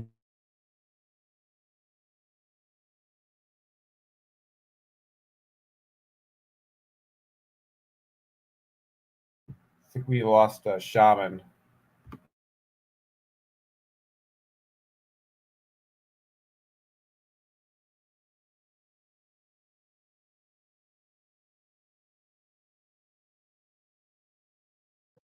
Oh yeah, looks frozen. Yeah, hopefully he'll be back. But yeah, I like what you guys are going on about. Oh, here he is, Franklin. You lost you for a minute there. Yeah, you Half got times cut change off tonight. for a minute or so. I noticed I had to change internet. I had to change broadband. Luckily, I've got two, which means I have to pay for two connections, which means it's a pain in the butt. But where I live, I'm out in the sticks, so there's no mobile internet yet to speak of. But because of where I live, I don't need to have a car. So the money that I save on car insurance payments, I pay on a second broadband. If that makes sense, because everything I need comes to me. You thought I was yawning. That's so cute. A big yawn, just I dig that. I must go and catch that replay. I want to see myself yawning for like a long yawn.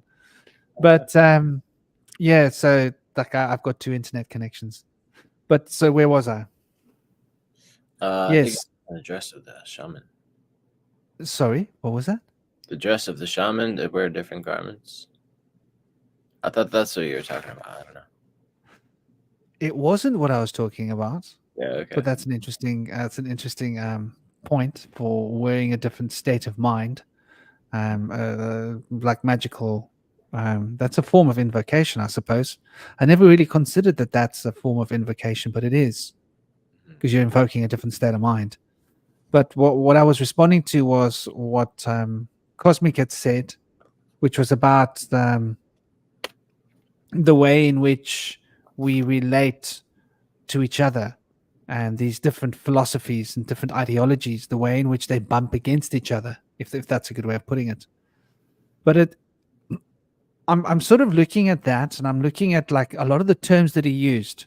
And so this is also basing back to what Connor was saying, Stella Supreme was saying about the Four Noble Truths and the 5 fundamental hindrances. So when I think of this, and Carlisle was, he'd probably have a field day with this. I see the 5 fingers of the hand as hindrances. And I see the 5 fingers of the hand as being positive use of this. And so there's this 5 fundamental. But if the one hand's dirty and you touch the other hand, they'll both be dirty. If that makes sense. There are I think 5 hindrances and then 10 of something else. I have a note here on my phone. Yeah, exactly. But just looking at the 5 and the 4. Now, from a numerological perspective, when we consider the mystic number of a thing or of something, we're considering the actualization of something and then its mystic nature, which is 4. So I'll give you an example. The magician, its mystic number is 1, but its actualizing principle is 2. The high priestess mystic number is 2, but actualizing principle is 3. This is like got to do with the 22 archetypes of the Kabbalah and the way they relate to the tarot, just as an example. But how we can imply this through the 4 noble truths and the 5 hindrances, because it sort of looks into the asceticism. Like where is this asceticism coming from? So in order to understand the 4 noble truths, we need to look at the 5 hindrances. And they are basically quite easy to peg down. So the one has got to do with desire, which is a sensuous lock. You're locked in sensuous process to desire, and it could be anything.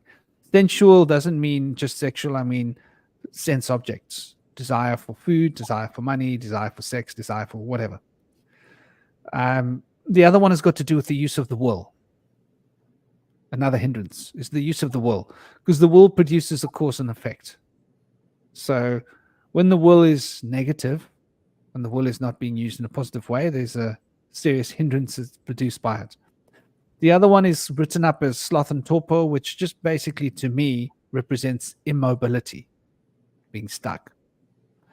So the immobility, when we feel stuck and we allow ourselves to be immobile in terms of not developing, not adapting, not changing, not growing, then we become limited. And I'll use an example of somebody that's indoctrinated by a particular religious order, and that's the truth. That's all there is. They are stuck in that mental mold of that's all it is. Then on the opposite side of the scale, there is agitation, which is written up as like remorse or being restless or something. So when you're agitated, there's a lot of energy focusing and moving and resonating. And then the last one is faithlessness. Faithlessness, doubt, skepticism. So I break these down to 5 very simple ways of looking at them. Just desire, will, inactivity, agitation, and doubt. Faithlessness, probably a better word I prefer. Now, those are the 5 fundamental. Now, what are the 4 noble truths? So 4 noble truths are the truth like that everything is suffering, right? And that there is a cause to the suffering. Something is causing the suffering. And then that there is actually an end to suffering. And then that there is actually a way to attain to that end of suffering. So those are like the 4 noble truths. So how do the 4 noble truths become the webs of your fingers between your fingers? Because there's 4 webs in the fingers and there's 5 fingers. So let's take a look at now applying that everything is suffering that there's actually a cause to the suffering, and that there is actually an end to the suffering, and that there's actually a way to achieve the end of the suffering. We've got to look at this. So we then look at the 5 hindrances, and we go like, okay, so there is desire and there is the bad use of will. And between the desire and the bad use of will, there's one finger is the desire, one finger is the bad use of will, and between there's a web, which is that everything is suffering. Right? Because we're using our will, and our desire drives our will. And so we'll be locked in a cycle of desiring more things. And the more we achieve what we desire, the more we'll want more. And that's the suffering. It's a never-ending wheel. Then the next one is that there is inactivity, which you can call torpor or sloth or whatever. And between the torpor and the sloth and the bad use of will, that's the cause of suffering, because we're stuck in a pattern of not using the will properly. That's the cause of the suffering. So that's the next web. Then between the inactivity, right, and the agitation, which can be seen as restlessness or remorse, that is that there is an end to the suffering. The agitation that is produced by the suffering can become a remedy to releasing the suffering, to recognizing the other 3 principles and the 2 states between those 3 principles. And this leads to remorse. And then the skeptical doubt, which is the 5th finger, and that agitation. When the agitation and the skeptical doubt, between that, there is another web in the fingers. And that, I could say, is the path, that there is a path to ending suffering, which is that agitation, which produces change, and looking at the doubts, looking at what we are faithless about, what our faithlessness is, and looking at ourselves with that agitated energy produces the path that we are going through all of our own personal nonsense towards a state of inner peace. So to me, I see that the 4 noble truths are like the webs between the fingers that hold the fingers in place, and that the 5 fingers are the extensions. And then I see those 4 noble truths as being polarized, and that's the 8-fold path, because you've got 2 hands. And those 5 hindrances in Buddhism also being polarized, because you've got 10 fingers. So my point is like, I see everything as being modeled on the body to some extent. It's the 10 fetters is the 10 that I was thinking of earlier. So you got the 5 hindrances, and they're mirrored onto the 10 fetters, which map out the progression from first stage enlightenment, greed, hatred, and delusion, all the way to the last fetters of like restlessness, conceit, and ignorance. And so that can relate to the 10 klipot of the Kabbalah.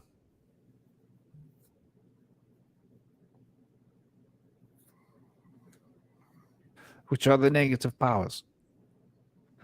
And then there are also the 10 positive sides, the positive aspects. Like we can also be trapped in our positivity. It's a funny concept. So like asceticism involves stepping out of the world, stepping away from the world to get some distance. Now, Cosmic mentioned something really interesting earlier about, would you reiterate that for us, brother? That you move further away. What was it that you said? How did you put it? That when you engage in looking at these different connections, you move further away from yourself. Am I right in the way that I'm expressing this? I think so. Like who we think we are. Who we think we are. Yeah, it's like, well, it's who we think we. I think it's not so much who. I think it's more who we feel we are that is who we are than who we think we are. Maybe that's what it's about, you know? Because it's like, I think that I definitely am I'm a firm believer, you know, in the individual self, because I think in a way it's like, paradoxically speaking, the unity or sort of the universal mind can't exist without individual minds. Like, we're sort of like the joints in the bones of the skeleton of the structure that need to bend. Because like, you think about like your whole body, it's like, it's not just this one, you know, unified goo. There's soft parts, you got your skin, you've got bones, you've got nerve endings, and like everybody, you know, sort of plays a different role in that body. So when it comes to self, I guess it's really more about sort of like, what role does your consciousness play in the universal dream, perhaps, as opposed to what you want it to be. You know, like, there's sometimes people, they have a sort of idea what they wish they were rather than what they actually are. And yeah, that's what I was going to say on that. Yeah, and Mexico's pointing out as well how the negative stuff is really the remedy. The symptoms is how the body heals itself. What a concept. But when the body goes through symptoms, it heals itself. And if one can meditate on the symptoms, one gets healed. What a concept. To fully embrace the suffering of the symptoms is to generate the healing potential of the body. And I think on a spiritual level, this is something that's also working. Surrender, even more than surrender, like embrace. Oh my God, I think this idea just came to me now. So I'm thinking about just in terms of like projecting your consciousness, because most of the time when we think about it, when we're in pain, we want to disassociate from our body. So the reason we can't heal is because our consciousness is distant from our body. But when we take in the pain and we embrace the negatives, our consciousness becomes more orthogonal to the physical being. And thus there's a closer connection between the mind and the body. And thus, wow, healing can facilitate. That's interesting. That just came to me now. Yeah, I like that word, orthogonal. Yeah? Orthogonal. Is that right? Yeah. Wow. Where did you find that one? That's a nice I can't word. say I like remember. I had a orthogonal diagramming in my mechanical engineering class when I took it for that first semester, and basically it was like you have diagonals. It's like you have lined paper but with diagonals, so you can visualize a 3D space based on lines drawn there, and it allows you to, you know, better draw 3D objects. And orthogonal to me is like mapping 2D onto, or mapping 3D onto 2D. I think orthogonal means, like, instead of diagonal, orthogonal. Orthogonal, straight up and down. No, I just love the word. It's awesome. The way it sounds. Orthogonal. It feels like it rummages around, and I feel words. How can I put that into perspective? Like words have like a substance to them, and they like rummage through my body. They move through my body like little objects. It might sound like bizarre, but that's how my consciousness relates to words. But I love that. I love that. Yeah, and that you put it really well there, especially with that orthogonal word. It really rounded off the whole concept, to put them into juxtaposition in the way that we tend to, like you say, want to escape. We want to escape from ourselves. I was quite close to death once, and I knew I was close to death when I was sick. I mean, the agony was so extreme. It actually pushed me out of my body, kept pushing me out of my body. And I kept finding myself going along the ceiling. I was literally like, I was looking for a way out of the room I was in. I was looking for a crack in the ceiling to get out. I was like, found myself lifting out of my body, because the pain was so bad. And when I left out of my body, I was like, oh, what a relief. And I was like, there's got to be a way out of here. And the way I got healthy was not by going to hospital or taking medicine. The way I got healthy was by willing myself back into that body of agony and going back in there and experiencing that agony that changed the shape of my head. It was like a kind of a cerebral infection, malaria or some sort of thing like that. And oh my gosh, it was bad. It's the most agony I've ever experienced in my whole life. It's like having the worst kind of migraine, a migraine that's so bad that it changes the shape of your head.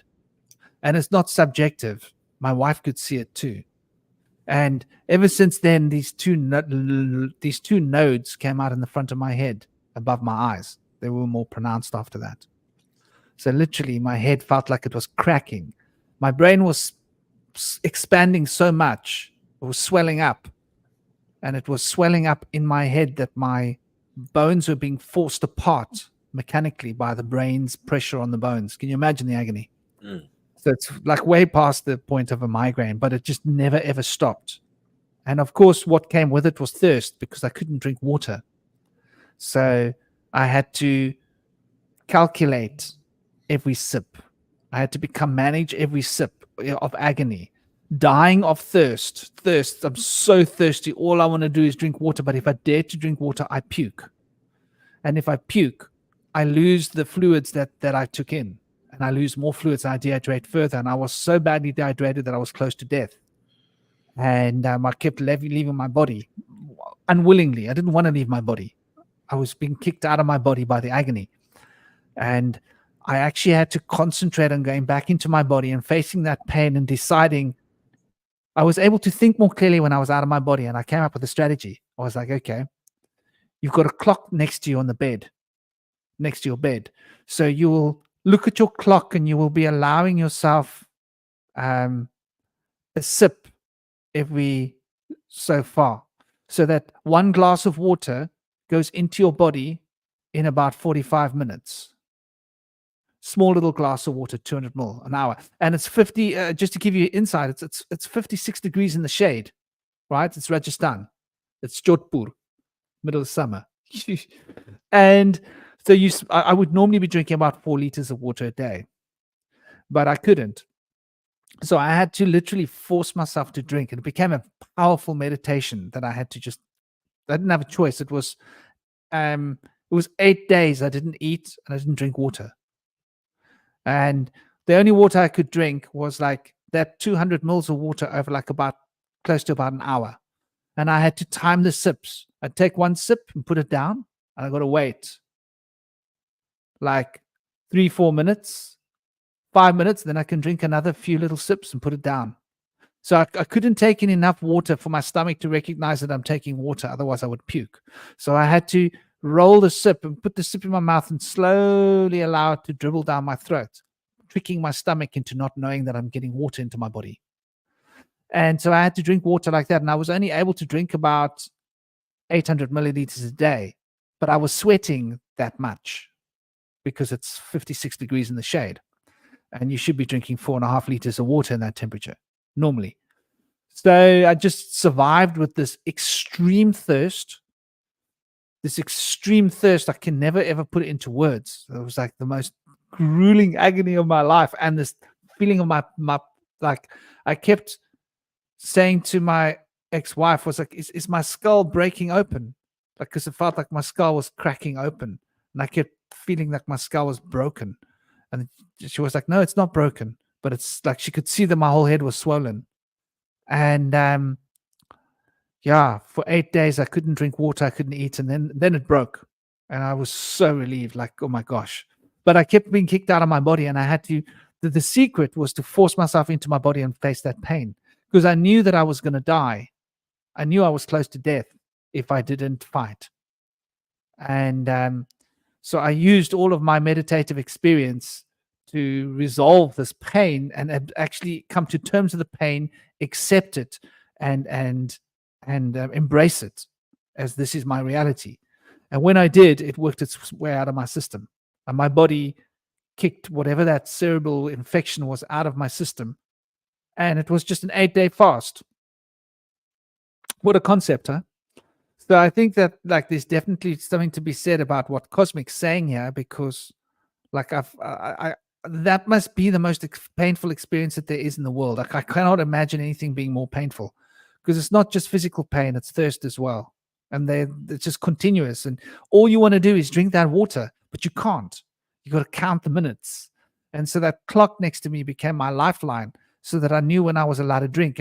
And because I was so out of my body, time would be like, I'd be like, it must be time to drink. And I'd look at the clock, what seems 5 minutes later, and it's like 5 seconds have passed. I'd be, oh my gosh, she's not right. And I'd wait a long, long time. And I'd look and like the 30 seconds have passed. I was like, this isn't possible. Those 5 minutes felt like an hour. And I could have my next sip, like, and then put it down and keep that sip in my mouth. Not swallow it too fast. I have to savor it, allow my mouth to absorb the water through my mouth, and allow it to trickle down my throat so slowly that I wouldn't vomit. And it took me a long time to discover that this was how I had to do it. So I lost so much fluid in the process of discovering it. All I can say is, if you're ever sick, embrace your suffering. You'll be shocked at how powerful the body's ability to heal is if you can embrace. And meditation is really the key. So practicing meditation can save your life one day.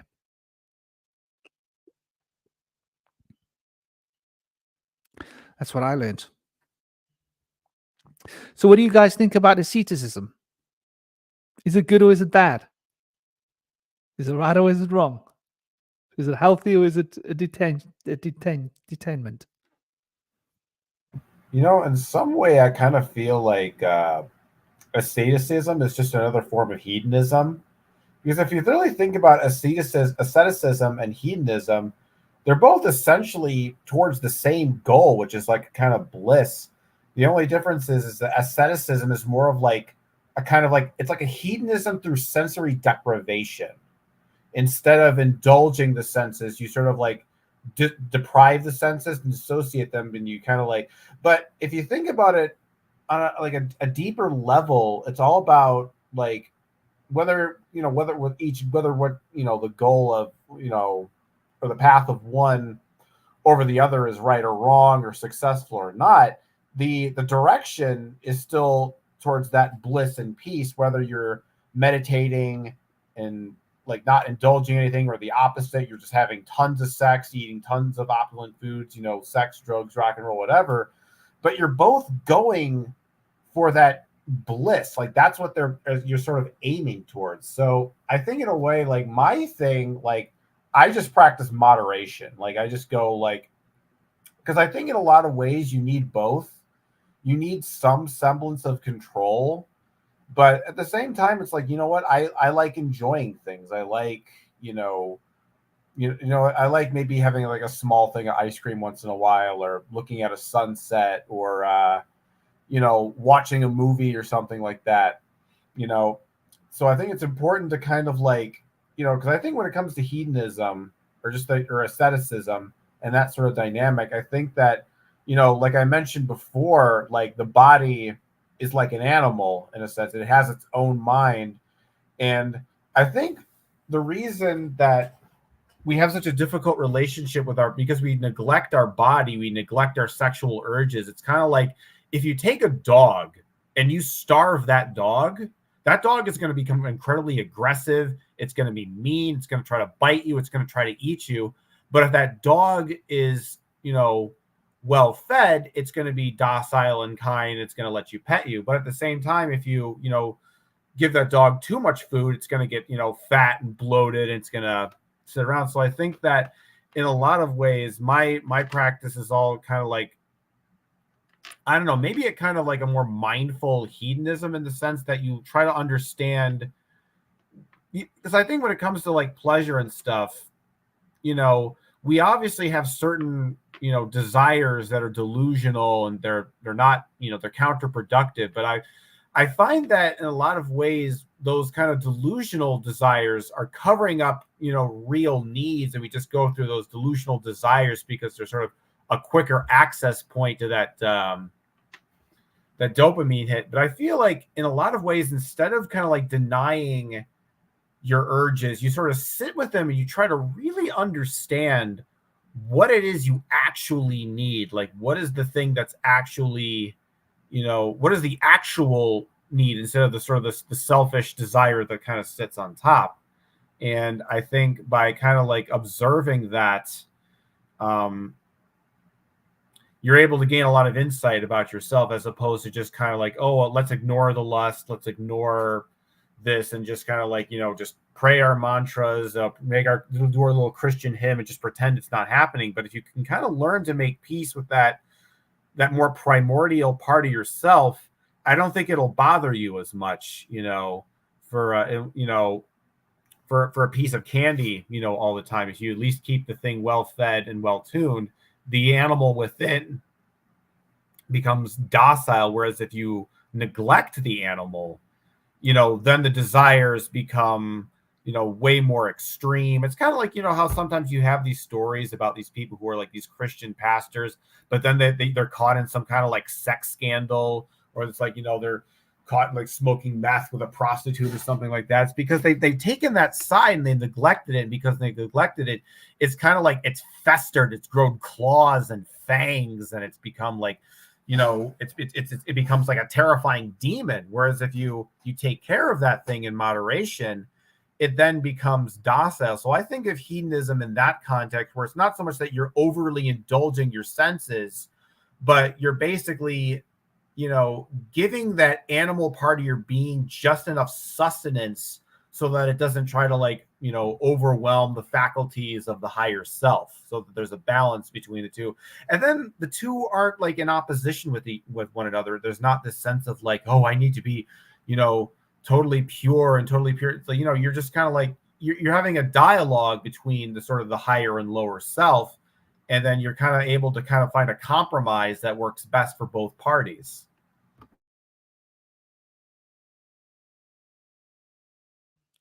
That is such a Libra philosophy, brother.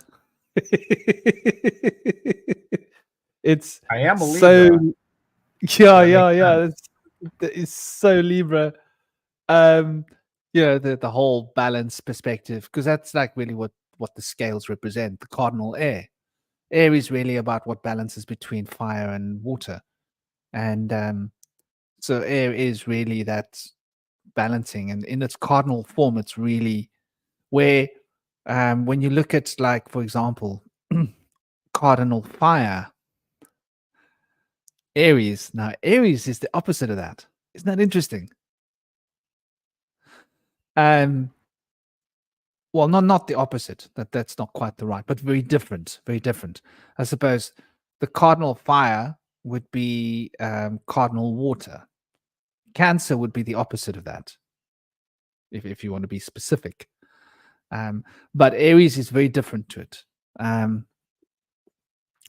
think the Aries has got a lot to do with that primal fire, cardinal fire, very much passion driven. So, but I think you're completely right. The middle path is the path that was generally suggested by most ascetic traditions and spiritual traditions alike.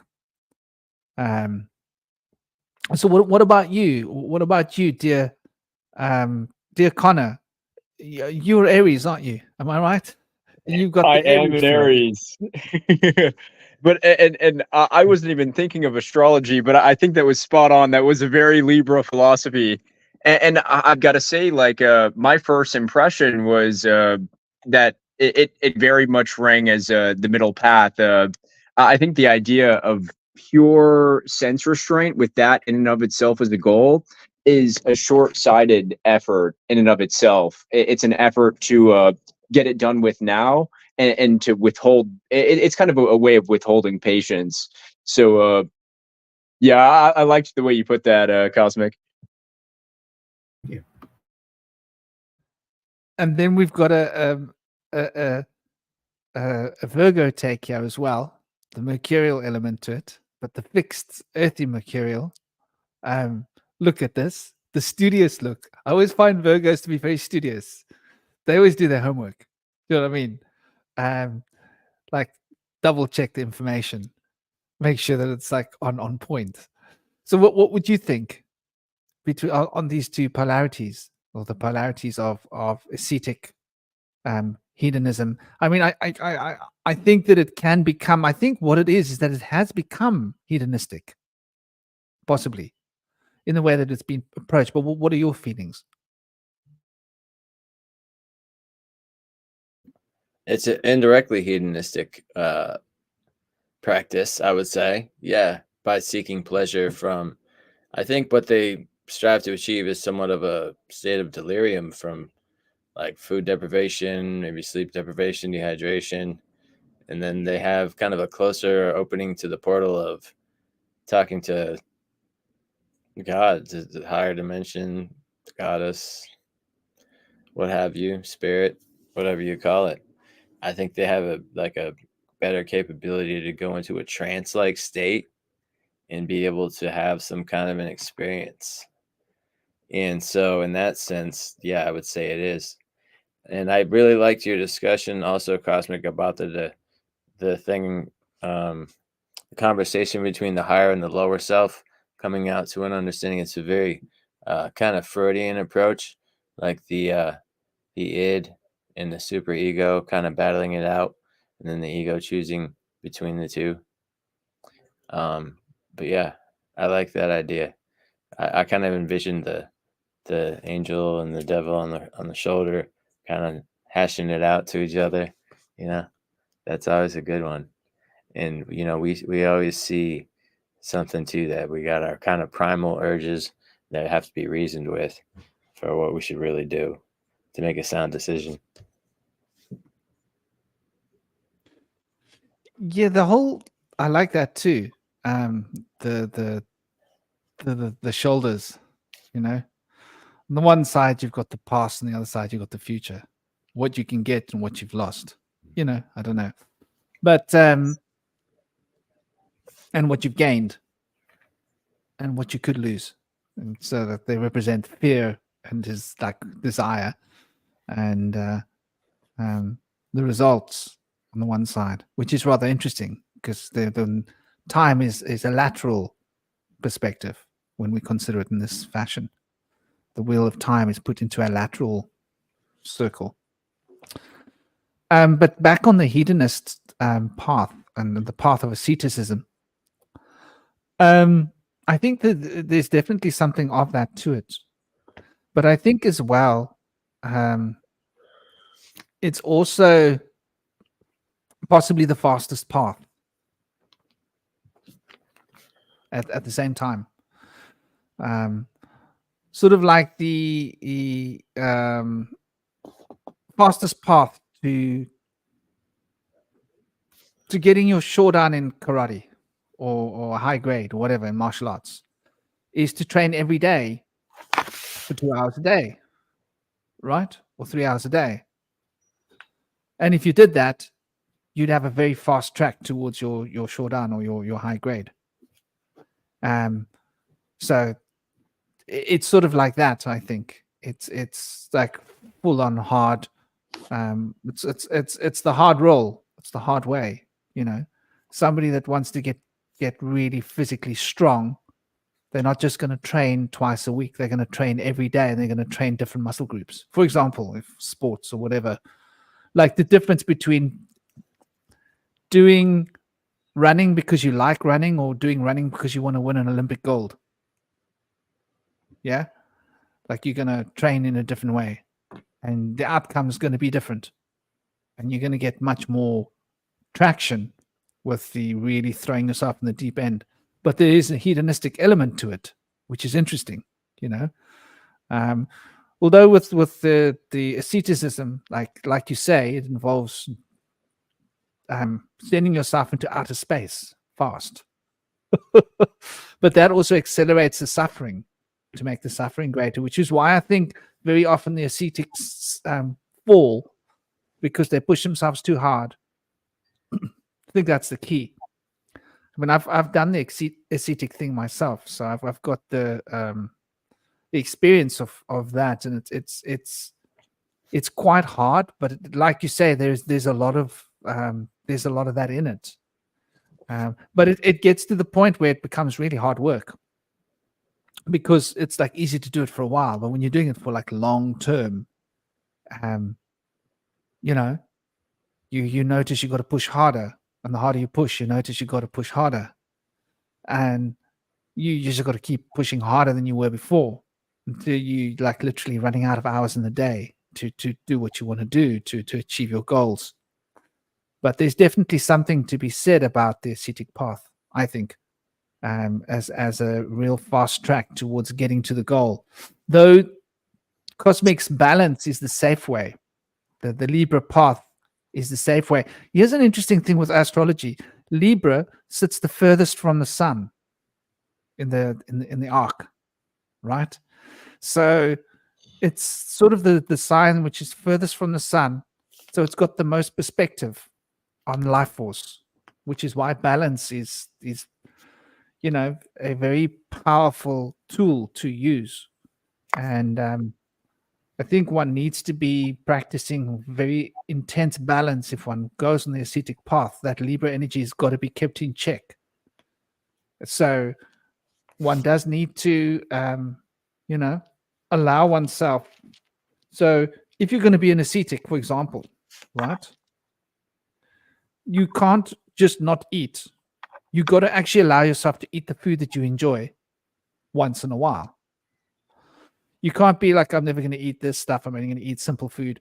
You do need to allow yourself to have like food that's sensuously scrumptious, because you might be eating very simple things as your general food. But then when you do have something like a chocolate bar, it's like a whole nother world. It's a mind-blowing experience. And I used to do something that wound my ex-wife up. I'd get a bar of chocolate and I'd have one block every certain few days. So I'd make a bar of chocolate last me like weeks. And it drove her nuts, because she couldn't do that. She struggled, like, you know, having one bar of chocolate, one little block, right? And that's your block, and that's you done. Now you know there's a chocolate there, right? And you're like, well, another piece would be nice. But no, I had my one. So you wait another couple, 2-3 days. Oh, have another block of chocolate. So I learned how to trigger that, because I noticed within myself, in cannabis, for example, I loved cannabis. So I decided, okay, I'm only going to smoke on Mondays, and only in the morning between meditation slots. So it got to the point where I didn't want to smoke anymore, because I actually didn't enjoy it anymore. But then I was like, no, rules are rules. You got to smoke your weed on a Monday. So I ended up smoking it just because it was part of my practice. And I'd still always enjoy it, but I noticed that it really made my meditation much more difficult. The second round of meditation, you've got to literally burn the nasa out of your consciousness, because it makes you want to sway this way and sway that way and sway that way. So you really got to be like, your meditation gets so tuned in and so zoned in that it's just like you go straight into this place. And then you smoke the weed, and now you're not just going straight there. Now it's like hard work again. It's like somebody's put weights to your shoulders and you got to keep jumping. It's like, I didn't really want weights on my shoulders. I was enjoying jumping without weights. That's what it feels like. So it was very much a learning curve for me. But I think that it's important that if one is going on the ascetic path, that one can bring in that balance element, because what Cosmic says is just so on point. So I think we've reached a point where it's like 22 minutes after the 4 hours. And I'd love you guys to put in your closing statements, your last ideas, anything that hasn't been mentioned. Now's your chance to throw it at the table before we close off the table. All right. It's been a great discussion. I want to thank everybody, Franklin, Cosmic, and our guest today, Stellar Supreme, Connor. It's been great having you with us. Also, everybody in the comments. I wanted to mention earlier, but I never got a chance, about how I kind of had an idea that the body seems to be in a place of rest And so in a place of rest, it doesn't do so well. Lethargic states do not lead to good longevity. So when we put the body into motion and we exercise and we put it into like a high heart rate and break these muscle tissues and go into do some cardio and stuff, and we really test it, then we can, at a resting heart rate, can have a lower resting heartbeat and be more calm. The body can be more calm and healthier when we exercise and speed it up. Whereas the mind can be racing, especially in the society in which we're brought up. Mind would be racing in a state that we find it unless it's been worked with. And in order to work with a racing mind, it can help to be able to try to practice focusing on breath, and then even try to do meditation if you can focus on your breathing and be able to get to that place. Focus on some meditation and slow the breathing in the mind. Then you can have the mind be at rest. So it's kind of a reciprocal thing where the body's at rest, you speed it up to slow it down, and the mind is racing, but you slow it down to keep it calm. So, but together, they work integrally when you can use them together. I think when I do exercise and I go for a jog and I do some stretching, those two things release endorphins, which cause calmness, and then the increased breathing from the jogging helps create DMT for the experience. And then after that, I go into a relaxed state, go into meditation. It really helps me put me into a deep trance and a nice feeling.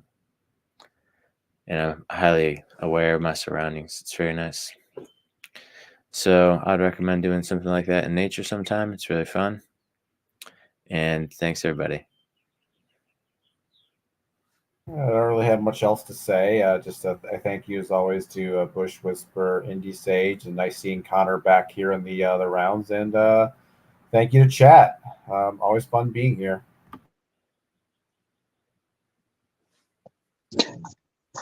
Thank you, everybody, for hosting today. I had a good time. I'm glad we got to cover this discussion. It's one that's close to my heart. So I think we, like, to me, we got really deep into this, and I always like that. And so my closing remarks here is samadhi is the source of siddhi. That's a little esoteric drop I want to close on. And thank you all. Om Shanti. Well, Om Shanti, brother. Thank you all for honoring us all with your presence. It's always an honor. It was great having you all here. And Aaron as well. It was lovely having him. And earlier on as well, it was lovely having Pope and Dope here. An honor having them, both of them. I think he had issues with his sound, and then he had issues with his Google was shutting him down. He wants to find a different. So any of you that know of any search engines that are good, please put it in the comments that are good for Google Earth alternative. Put it in the comments, please, because dear Pope and Dope is pulling his hair out with frustration because Google has got his number. They've figured his tricks out, and they are shutting him down because they don't want him to look at this stuff, which is interesting. And he showed me a lot of evidence of how he'll get the image of something and he'll come back to it again and it'll be changed, or he won't get access to that image. It's like they start to track you and they start to realize that you're looking at too many of the same ancient buildings and they don't want you looking at it. Very interesting indeed. But it's been an honor having you all here. Everybody in the chat, you guys have been amazing. Thank you. And it's been super awesome. I think a number of you have left, but those of you that are still here, much love to you. Blessings. Thank you, guys. Have an absolutely fabulously amazing day and the rest of your weekend. Take it easy. Don't forget to smile. And samadhi, the source of all the siddhi. It's sort of fundamental, isn't it? people don't recognize that. They don't realize that the siddhi are a natural part of our state of being. And that when we reintegrate our natural state of consciousness, who we really are in its most full point, where we're not attached, then we're free. And freedom involves freedom of choice, which is an entrainment of possibility. So all the cities seem to hinge very closely on this, which is why Shiva has the Ganga coming out of the head, right? And the Siddhi are the domain of Shiva. So there's something to consider. So sending you all so much love, blessings, peace, honor, respect. Thank you guys for being on the panel. Thank you for being in the chat. And yeah, take it easy. Have an absolutely amazing week. See you guys next week. Om Shanti. Bye-bye.